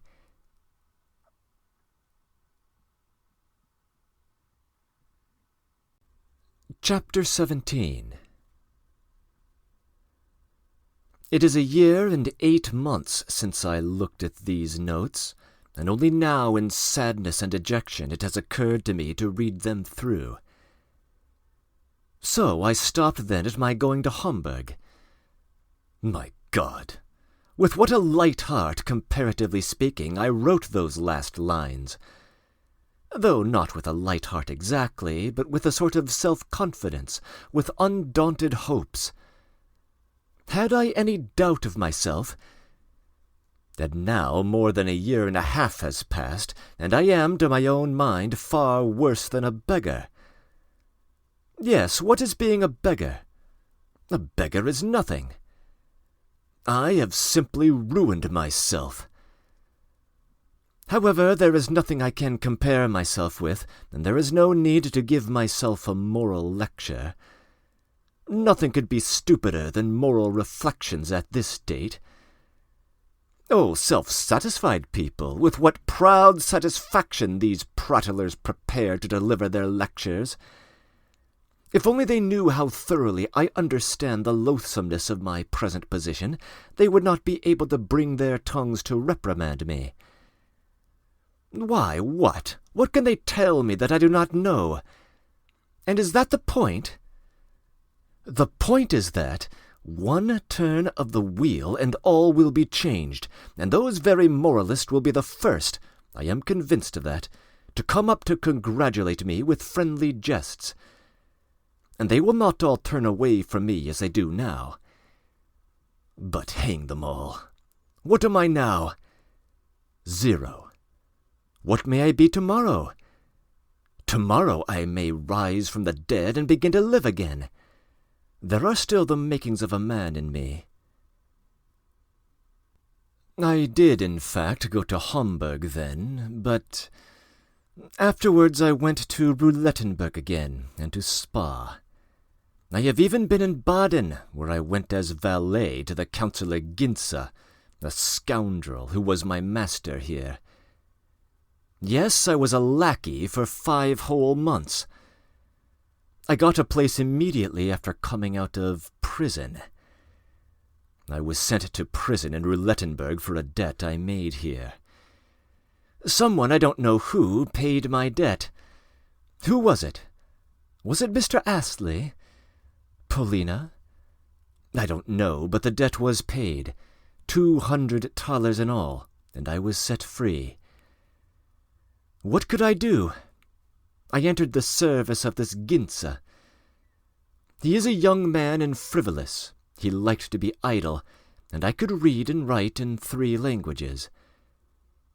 At first I went into his service as a sort of secretary at 30 guldens a month, but I ended by becoming a regular valet.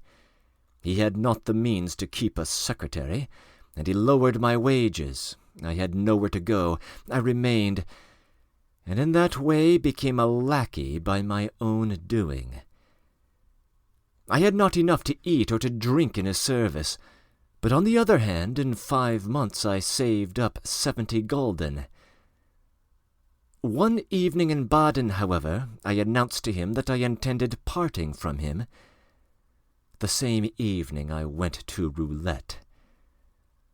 Oh, how my heart beat! No, it was not money that I wanted. All that I wanted then was that next day all these Ginzes, all these Oberkellners, all these magnificent Baden ladies, that they might be all talking about me, repeating my story, wondering at me, admiring me, praising me, and doing homage to my new success. All these are childish dreams and desires, but who knows? Perhaps I should meet Polina again, too. I should tell her, and she would see that I was above all these stupid ups and downs of fate. Oh, it was not money that was dear to me. I knew I should fling it away to some Blanche again, and should drive in Paris again for 3 weeks with a pair of my own horses, costing 16,000 francs. I know for certain that I am not mean. I believe that I am not even a spendthrift. And yet with what a tremor, with what a thrill at my heart, I hear the croupiers cry, 31, rouge, impair et passe, or 4, noir, pair et manque. With what avidity I look at the gambling table on which Louis d'Or, Friedrich's d'Or, and thalers lie scattered, on the piles of gold when they are scattered from the croupier's shovel like glowing embers, or at the piles of silver a yard high that lie round the wheel. Even on my way to the gambling hall, as soon as I hear, 2 rooms away, the clink of the scattered money, I almost go into convulsions. Oh, that evening, when I took my 70 gulden to the gambling table, was remarkable too. I began with 10 gulden, staking them again on pass. I have a prejudice in favor of pass. I lost. I had 60 gulden left in silver money. I thought a little and chose 0. I began staking 5 gulden at a time on 0. At the 3rd turn, the wheel stopped at 0. I almost died of joy when I received 175 gulden. I had not been so delighted when I won 100,000 gulden. I immediately staked 100 gulden on rouge. It won. The 200 on rouge. It won. The whole of the 400 on noir. It won. The whole 800 on monk. It won. All together with what I had before, it made 1,700 gulden, and that in less than 5 minutes. Yes, at moments like that one forgets all one's former failures. Why, I had gained this by risking more than life itself. I dared to risk it, and there I was again, a man among men. I took a room at the hotel, locked myself in, and sat till 3 o'clock counting over my money. In the morning I woke up, no longer a lackey. I determined the same day to go to Hamburg. I had not been a lackey or been in prison there. Half an hour before my train left, I set off to stake on 2 hazards, no more, and lost 1,500 florins. Yet I went to Hamburg all the same, and I have been here for a month. I am living, of course, in continual anxiety. I play for the tiniest stakes, and I keep waiting for something, calculating, standing for whole days at the gambling table and watching the play. I even dream of playing.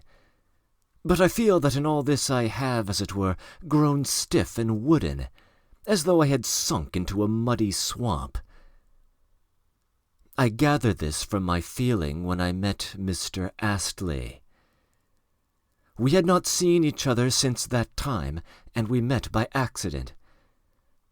This was how it happened.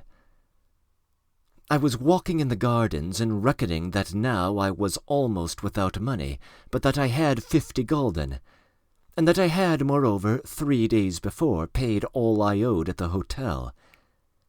And so it was possible for me to go once more to roulette. If I were to win anything, I might be able to go on playing. If I lost, I should have to get a lackey's place again, if I did not come across Russians in want of a tutor. Absorbed in these thoughts, I went my daily walk, across the park and the forest in the adjoining principality.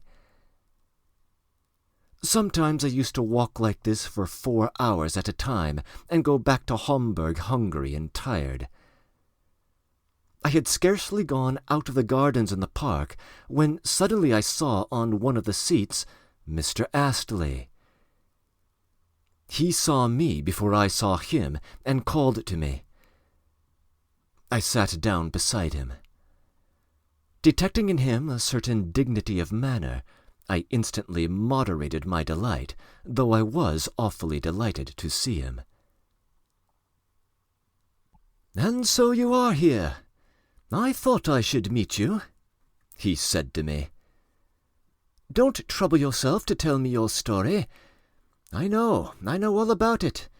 I know every detail of your life during this last year and 8 months. Bah, what a watch you keep on your old friends," I answered. "It is very creditable in you not to forget. Stay, though, you have given me an idea. Wasn't it you bought me out of prison at Roulettenberg, where I was imprisoned for debt for 200 gulden? Some unknown person paid it for me." "No, oh no, it was not I who bought you out when you were in prison at Roulettenberg for a debt of 200 gulden. But I knew that you were imprisoned for a debt of 200 gulden. Then you know who did pay my debt?" "Oh, no, I can't say that I know who bought you out." "Strange. I don't know any of our Russians. Besides, the Russians here, I imagine, would not do it. At home in Russia, the Orthodox may buy out other Orthodox Christians. I thought it must have been some eccentric Englishman who did it as a freak." Mr. Astley listened to me with some surprise. I believe he had expected to find me dejected and crushed. "I am very glad, however, to find that you have quite maintained your independence of spirit, and even your cheerfulness," he pronounced with a rather disagreeable air. "That is, you are chafing inwardly with vexation at my not being crushed and humiliated," I said, laughing. He did not at once understand, but when he understood, he smiled. "I like your observations. I recognize in those words my clever, enthusiastic, and at the same time cynical old friend. Only Russians can combine in themselves so many opposites at the same time. It is true, a man likes to see even his best friend humiliated. A great part of friendship rests on humiliation. But in the present case I assure you that I am genuinely glad that you are not dejected. Tell me, do you intend to give up gambling?" "Oh, damn! I shall give it up at once as soon as As soon as you have won back what you have lost? Just what I thought. You needn't say any more. I know. You have spoken unawares, and so you have spoken the truth.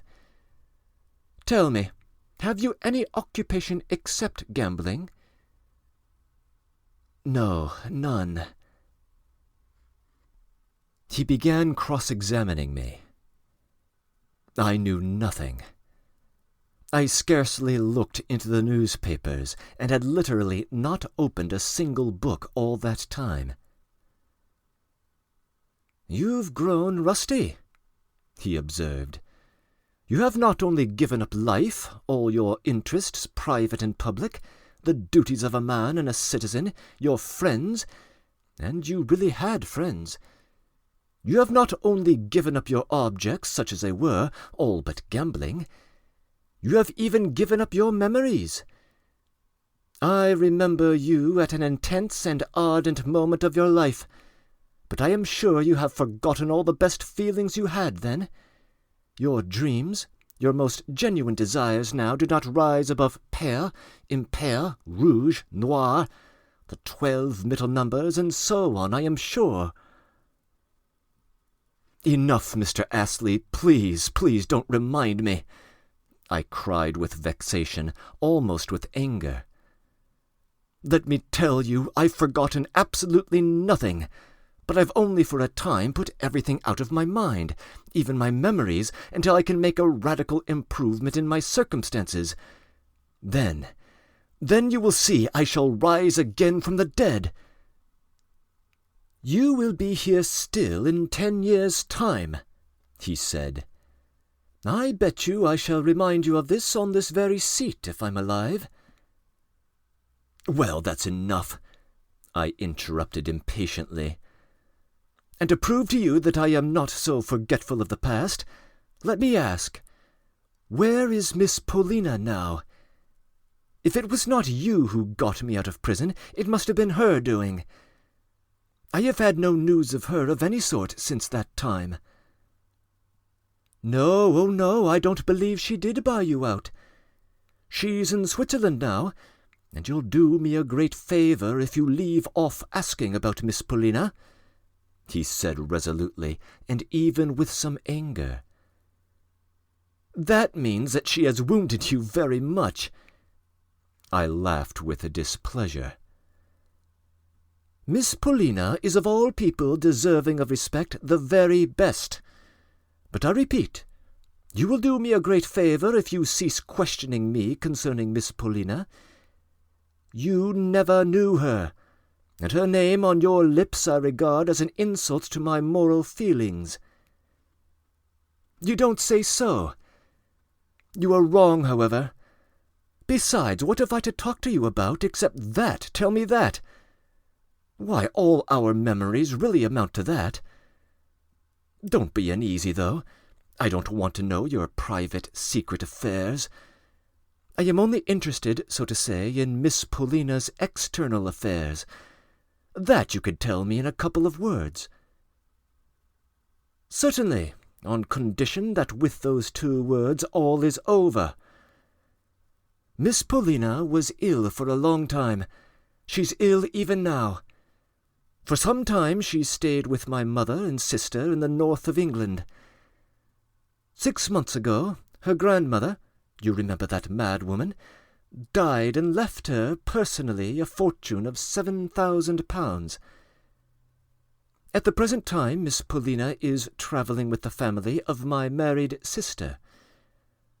Her little brother and sister, too, were provided for by their grandmother's will, and are at school in London. The General, her stepfather, died a month ago in Paris of a stroke. Mademoiselle Blanche treated him well, but succeeded in getting possession of all he received from the grandmother. I believe that's all." "And de Grue? Is not he travelling in Switzerland too?" No, Degrue is not travelling in Switzerland, and I don't know where Degrue is.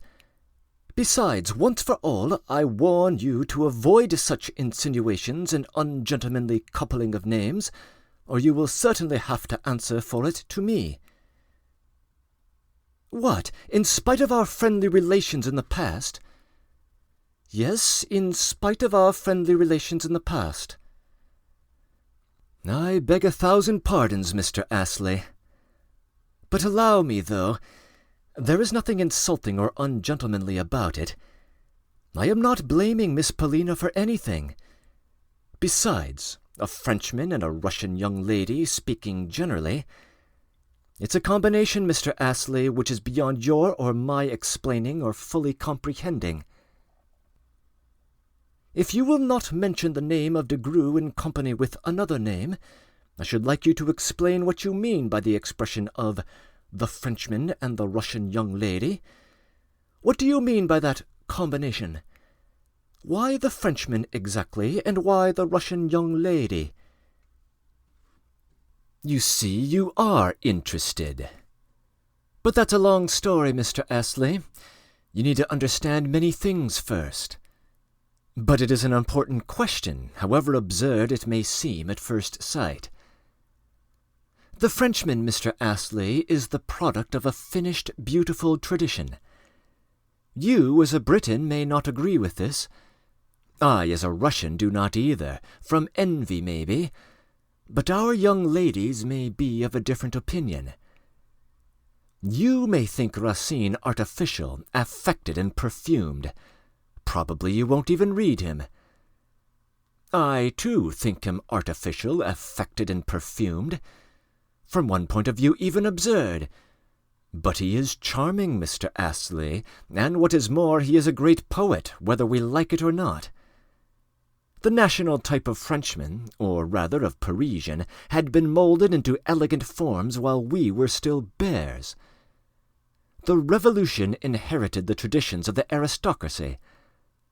Now even the vulgarest Frenchman has manners, modes of address, expressions, and even thoughts of perfectly elegant form, though his own initiative, his own soul and heart, have had no part in the creation of that form. It has all come to him through inheritance. Well, Mr. Astley, I must inform you now that there is not a creature on the earth more confiding and more candid than a good, clean, and not too sophisticated Russian girl. Degrue, appearing in a peculiar role, masquerading, can conquer her heart with extraordinary ease. He has the elegance of form, Mr. Astley, and the young lady takes this form for his individual soul, as the natural form of his soul and his heart, and not as an external garment which has come to him by inheritance. Though it will greatly displease you, I must tell you that Englishmen are for the most part awkward and inelegant, and Russians are rather quick to detect beauty and are eager for it. But to detect beauty of soul and originality of character needs incomparably more independence and freedom than is to be found in our women, above all in our young ladies, and of course ever so much more experience. Miss Paulina, forgive me, the word is spoken and one can't take it back, needs a long, long time to bring herself to prefer you to the scoundrel Degrue. She thinks highly of you, becomes your friend, opens all her heart to you. But yet the hateful scoundrel, the base and petty money-grubber Degrue will still dominate her heart. Mere obstinacy and vanity, so to say, will maintain his supremacy, because at one time this Degrue appeared to her with the halo of an elegant marquis, a disillusioned liberal, who was supposed to have ruined himself to help her family and her frivolous stepfather. All these shams have been discovered later on. But the fact that they have been discovered makes no difference. Anyway, what she wants is the original Degrue. That's what she wants. And the more she hates the present Degrue, the more she pines for the original one, though he existed only in her imagination. You are a sugar boiler, Mr. Astley. Yes, I am a partner in the well-known firm Lovell and Company. Well, you see, Mr. Astley, on one side, a sugar boiler, and on the other, Apollo Belvedere. It is somewhat incongruous. And I am not even a sugar boiler. I am simply a paltry gambler at roulette, and have even been a lackey, which I think Miss Paulina knows very well, as I fancy she has good detectives. You are exasperated, and that is why you talk all this nonsense, Mr. Astley said coolly, after a moment's thought. Besides, there is nothing original in what you say. I admit that. But the awful thing is, my noble friend, that however stale, however hackneyed, however farcical my statements may be, they are nevertheless true. Anyway, you and I have made no way at all.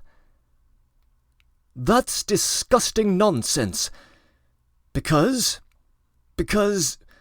let me tell you, Mr. Astley, with flashing eyes, pronounced in a quivering voice, let me tell you, you ungrateful, unworthy, shallow, and unhappy man, that I am come to Hamburg expressly at her wish, to see you, to have a long and open conversation with you, and to tell her everything. What you are feeling, thinking, hoping, and what you remember. Is it possible? Is it possible? I cried, and tears rushed in streams from my eyes. I could not restrain them. I believe it was the first time it happened in my life. Yes, unhappy man, she loved you, and I can tell you that because you are a lost man. What is more, if I were to tell you that she loves you to this day, you would stay here just the same. Yes, you have destroyed yourself. You had some abilities, a lively disposition, and were not a bad fellow. You might have even been of service to your country, which is in such need of men. But you will remain here, and your life is over. I don't blame you. To my mind, all Russians are like that, or disposed to be like that. If it is not roulette, it is something similar. The exceptions are very rare. You are not the first who does not understand the meaning of work. I am not talking of your peasantry. Roulette is a game preeminently for the Russians.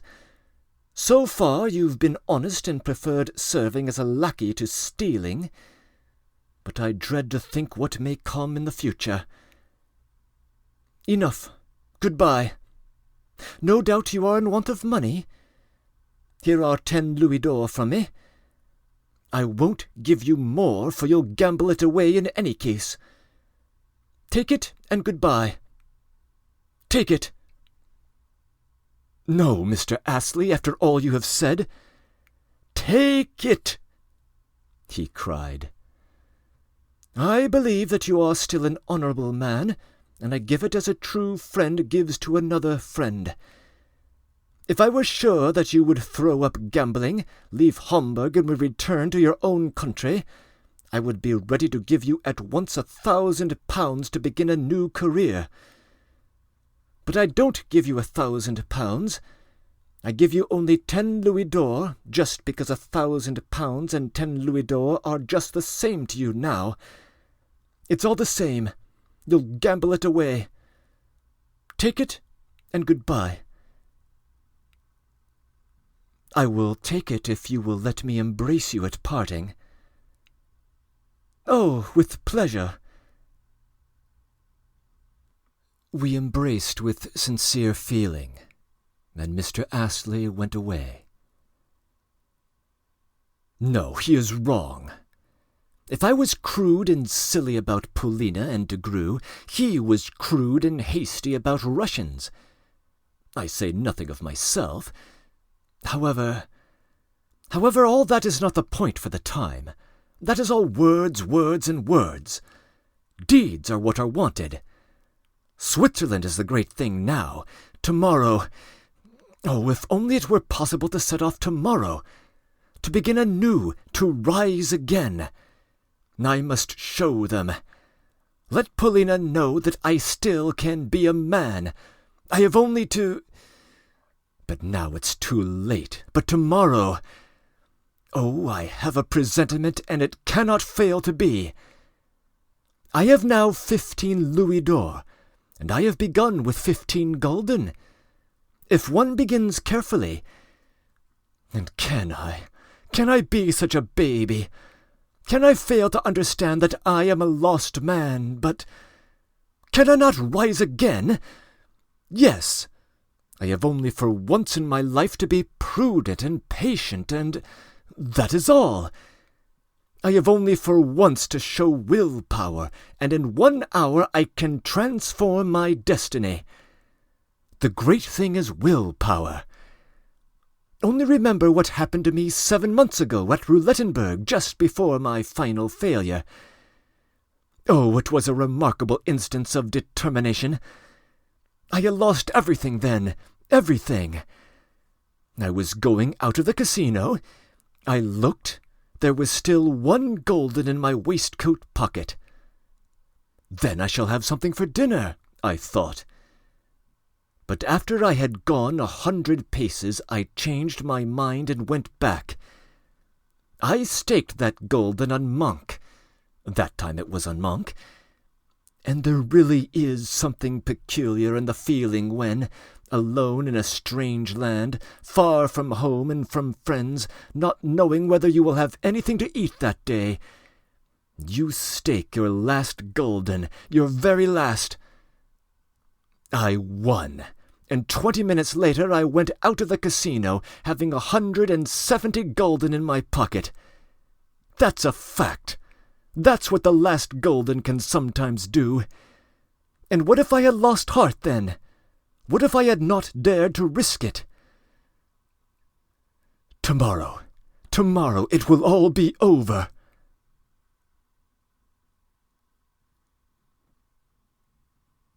This concludes The Gambler. I will be appending one final video to this sequence with some concluding thoughts on the novella. You are welcome to join me there. Otherwise, thank you for listening, and I hope you enjoyed this Let's Read experience.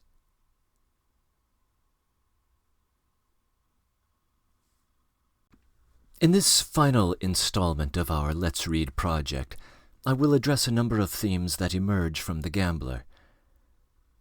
Part of the interest in the novella lies with its setting. A great deal of it concerns its characters and the complicated relations between them, and at the center of it is the portrayal of the gambling phenomenon itself, and how that activity relates to the human condition. I'll begin with the setting. Roulettenberg, as a tourist destination for travelers from Europe as a whole, is a kind of Babel, displaying a vast array of nationalities, languages, and currencies, obsessed by affairs of wealth and status, and layered with deceit. As Alexei Ivanovich describes the general gambling scene in Chapter 2, the lower-class gamblers are perfectly transparent in their single-minded obsession with winning, whereas the aristocrats are more interested in putting on a good show, of displaying an indifference to whether they win or lose, and thus revealing to the onlookers their supposed financial security. For these upper classes, it is all a game of smoke and mirrors, and every bit as materially interested as it is for the grubbers beneath their station. Fortunes and reputations are won or lost by what happens in Roulettenberg, and not always at the roulette wheel. And the Oberkellners are keen on keeping score, renting out rooms according to perceived status. The whole scene coheres with the distaste for Western Europe that Dostoevsky had already articulated in his winter notes on summer impressions in 1863. The climax of that prior work was the author's horror at the Crystal Palace of London, which he took to be mankind's attempt to create a material heaven on earth, forsaking all the spiritual elements of us that make us human. Roulettenberg is no heaven on earth, but its defining feature is the mad dash for material gain which drives all its inhabitants, and which Dostoevsky associates with Western Europe generally. In fact, he appears to be happy to engage in national stereotyping, and we may wonder whether he is being fair. The worst treatment probably is doled out to the Poles, who are here portrayed as a pack of braying hyenas scavenging off others' winnings. That the Poles should be abused so badly here is of interest, since Dostoevsky's closest interaction with Polish people came in the prison camp, where the Polish prisoners may well have saved his life. The French, too, get negative treatment, depicted here as manipulative, deceptive, advanced in etiquette while atrophied in virtue, even if the disapproval is slightly softened down the stretch in Blanche's case. The lone Englishman of the novella is, of course, the foil of the French, clumsy perhaps in the social scene, while solidly decent throughout, principled, virtuous, and sensible. Mr. Astley is the novella's sole reliable voice of reason. Germans make little impression on the plot proper, yet they too come in for critique in Alexei Ivanovitch's ironical tirade to the assembled party at the dinner table in Chapter 4. The German scrimps and saves through a lifetime of honest labor, living in squalor, so that his offspring can build upon the paltry family wealth and pass down better things to another generation, all so that, decades later, a self-important Burmerhelm can stride along the avenue in his finery, which was earned on the backs of his ancestors' toil. Over and against this national trope is the foil of the Germans, which is, of course, the Russian character, or at any rate that of the Russian abroad. That these Russians are abroad, wallowing in this babel, is perhaps an indication that they have lost their way. During his criticism of Russians in the final chapter, Mr. Astley is careful to exempt the Russian peasantry from his censure, as though the simple life in the provinces of Russia is an admirable thing. But these Russians are far removed from all that, and of these wayward souls our narrator exclaims that, quote, "Roulette is simply made for Russians," unquote. Indeed, all four of the principal Russians on this stage are gamblers in their own way. The most obvious first confirming instance of this comes with Granny, and then secondly with our narrator, whose gambling appears to be a multi-layered affair. But the general and his stepdaughter are gamblers too. The general is placing absurd bets on his chances of romantic bliss with Blanche, and throwing away his family's inheritance, while Polina gambles first on de Greux and then on Alexei Ivanovitch. She confesses to playing for high stakes when she surprises the narrator in his hotel room. "If I come," she says, "I come altogether. That is my way," unquote. All four gamblers wind up losing, with differing prospects for rehabilitation. The best case is Granny's, ending with her returning to Russia a wiser woman, where she builds a church and lives piously until the end of her days. The contrast here is with the general, who remains in Europe with an enfeebled mind, capable only of the kind of happiness available to the well-kept cuckolded dotard. The younger pair are also on opposite paths. Polina ends the novel on a slow road to recovery under the care of the Astley family, while Alexei Ivanovitch is on the road to perdition in the European wasteland. These two younger characters, of course, form the primary relational axis of the novella, and it is a fascinating and complicated dynamic. We do not really have the opportunity to enter the mind of Polina until the end of the episode in Roulettenberg, where her backstory is made plain. Until that time, we are confined to the perspective of Alexei Ivanovitch, and it becomes clear in the story's final stages that the narrator has not understood this young woman at all. The reader then must put the pieces together on his or her own. We learn at the end of the novella that Polina has been cruelly treated by Degrue, seduced in part for the joy of the dalliance, and in part for the promise of financial gain. Polina gives an emotional explanation of her error in Chapter 14, before our narrator provides a more sober analysis in the final chapter. Indeed, his account in Chapter 17 may be the only reliable explanation he provides of Polina's perspective throughout the book. Polina, inexperienced as she was, mistook the polished form of the Frenchman for substance, when the substance was entirely lacking. But then, in falling for Degrue, she placed herself entirely in his power, and thus was forced to endure his insults, all while watching her stepfather throw the entire family into financial turmoil. This is where Polina is situated at the beginning of the novella, although Alexei Ivanovitch is unable to recognize it. And there is another element throughout as well, to which our narrator is entirely blind until that climactic moment. Polina loves him. That she should love him is not a surprise. He is of an age with her, a part of the family orbit, very intelligent, and capable of seeing two things that torment her: the foolishness of the general and the wickedness of Degrue.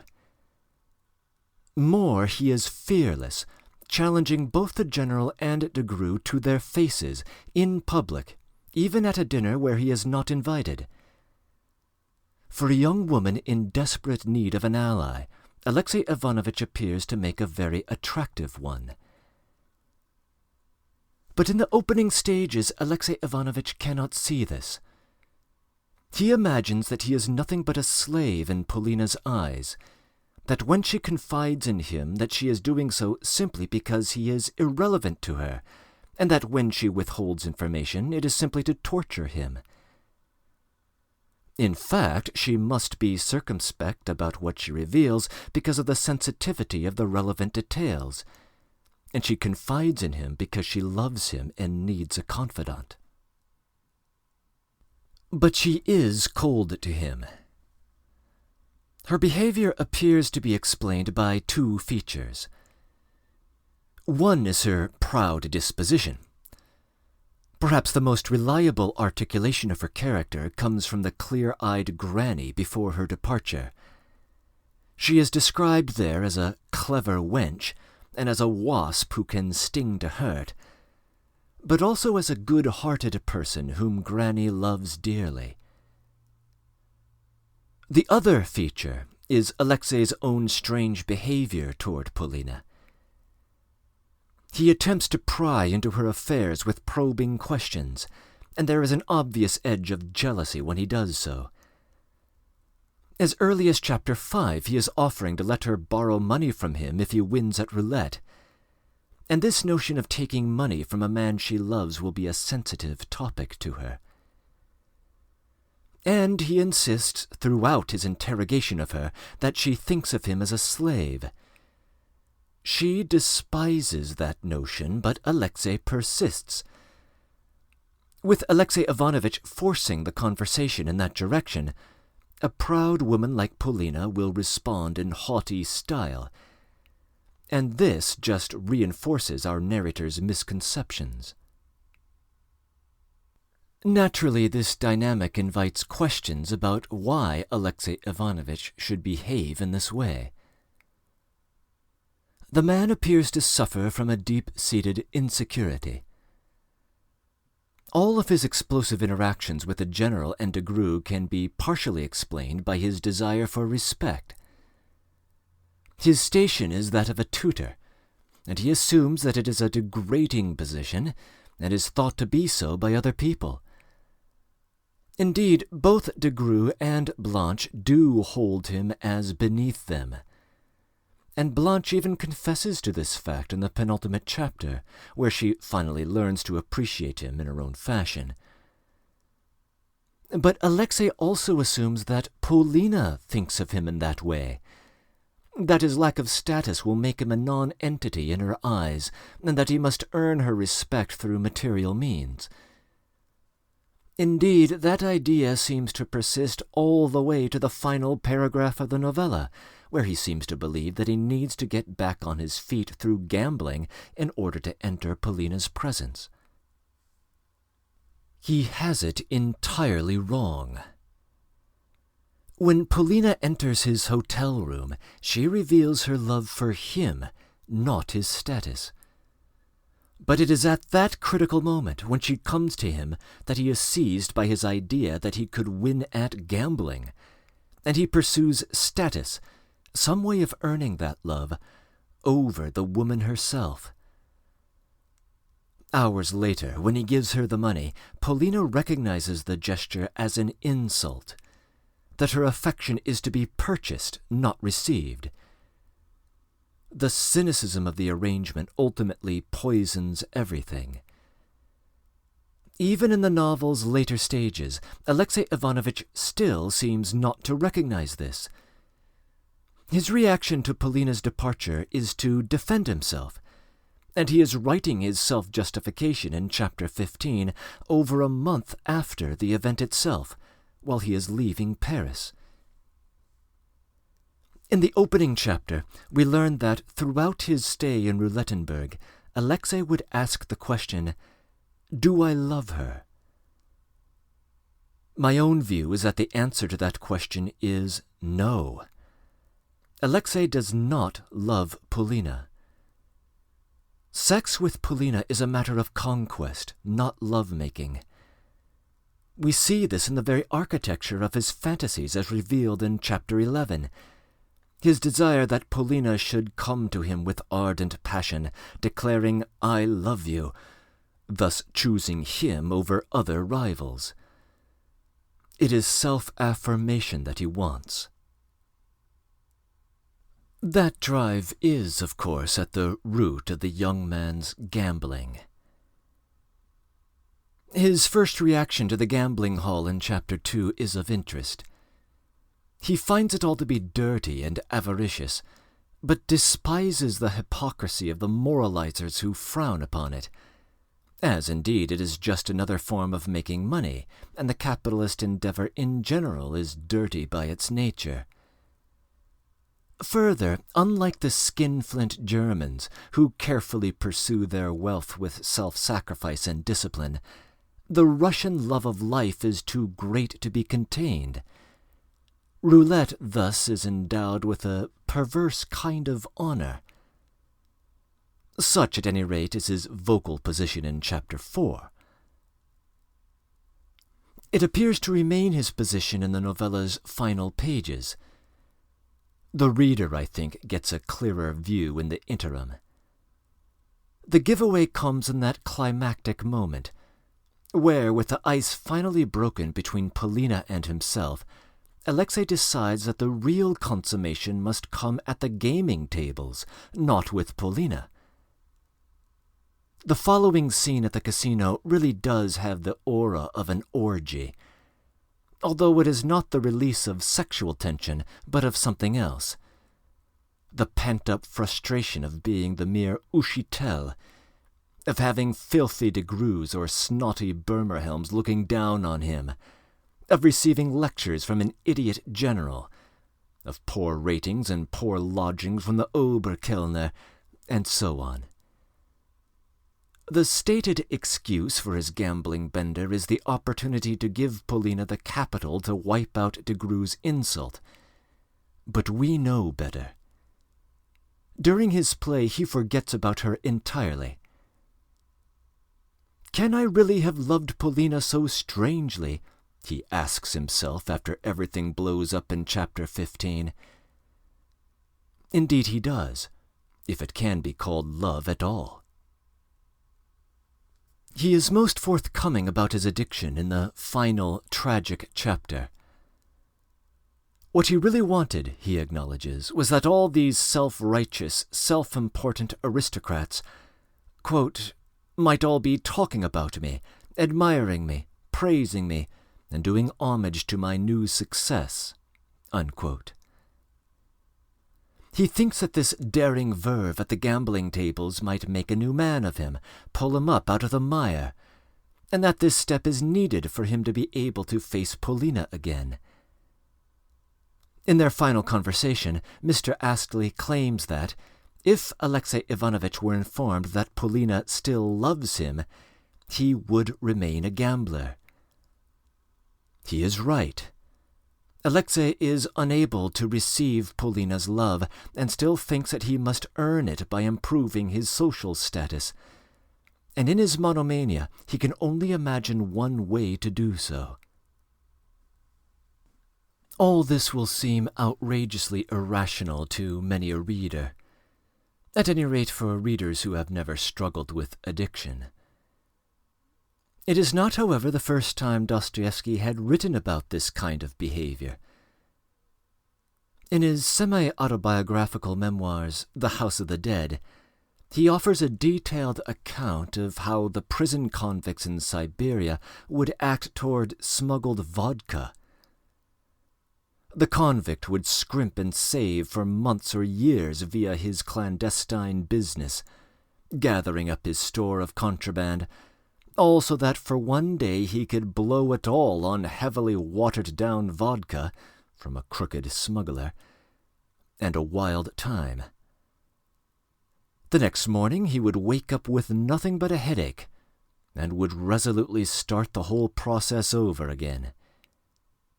What was it all for? Dostoevsky's answer, the illusion of freedom, if only for a day. Something similar seems to be happening with Alexey Ivanovitch. From the get-go, in Chapter 4, he is describing his risk-taking as defying fate. His spectacular binge in Chapter 14 is portrayed at one moment as free fall, as from a hot air balloon, and the image of leaping from the Schlangenberg is, of course, a running motif. This is not the tedious, methodical toil of the German, working within very narrowly defined rules through self-sacrifice. It is a daring defiance of those rules, the ego straining at the cords that bind it. Clearly, Alexey Ivanovitch longs for his own freedom and the feeling of dignity that comes with it. The conflict that he stokes with the general over the Burmerhelm affair originates with his claim that the general preempted his free decision to act on his own behalf. And in the final stages, he holds that with the combination of willpower and daring, pulling himself up by his own bootstraps, he can overcome all the challenges that face him and, as he puts it, become a man again. But of course he is wrong, and the reader knows it. Alexey Ivanovitch does not have real freedom, but some sort of illusion, the kind of thing the prisoner has while guzzling watered-down vodka in the Siberian prison camp. If there could be salvation here, through love perhaps, our narrator is incapable of receiving it. His ego stands in the way. In this sense, Alexey Ivanovitch is not unlike the underground man, who suffers from much the same problem, even if they are rather different individuals in other respects. Perhaps our author himself struggled with this problem. As noted in my introductory comments, he did himself suffer mightily from a gambling addiction, so when he writes about the gambler's instincts, he writes from experience. The theme of the ego's struggle against Christ-like love had first been scribbled into his notebook 2 years earlier during an intensely personal time, as he sat by his first wife's deathbed in 1864. This idea would form a critical thematic axis for the full arc of his mature work. We think of that work as dominated by 4 great full-length novels: Crime and Punishment, The Idiot, The Possessed, or Demons, and The Brothers Karamazov. After writing The Gambler, narrowly meeting his publication deadline, Dostoevsky would put the finishing touches on Crime and Punishment, and then embark upon developing the plot and themes of The Idiot. We can see echoes of The Gambler in some of the characters in The Idiot. Polina comes across as a rough prototype for Nastasia Filipovna. Alexei Ivanovitch's oscillation between feelings of love and hatred for Polina will sound like the murderous jealousy of Rogojin. And both General and Madame Epanchin from The Idiot will have similarities to both the General and Granny from The Gambler. This channel will not pursue The Idiot next, nor indeed any of the great full-length novels. If you have followed the progress of this channel, you have seen that it has so far traced the development of Dostoevsky's work in chronological order. Since Crime and Punishment and The Gambler were published roughly contemporaneously, I opted for the shorter work first. Looking to the future, rather than resuming my chronological march, I think my time would be better invested in continuing with the shorter works next: the novella The Eternal Husband, and then 3 further short stories. After these, I might opt to pursue a less celebrated full-length novel in honor of a special request I have received: The Adolescent, or A Raw Youth. At some point I might just return to those lengthy, great works while measuring the depth of my ambition. But the current project is at an end.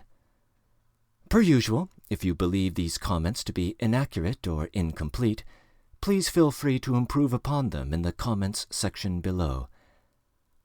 I thank you for listening, and I hope you enjoyed the experience.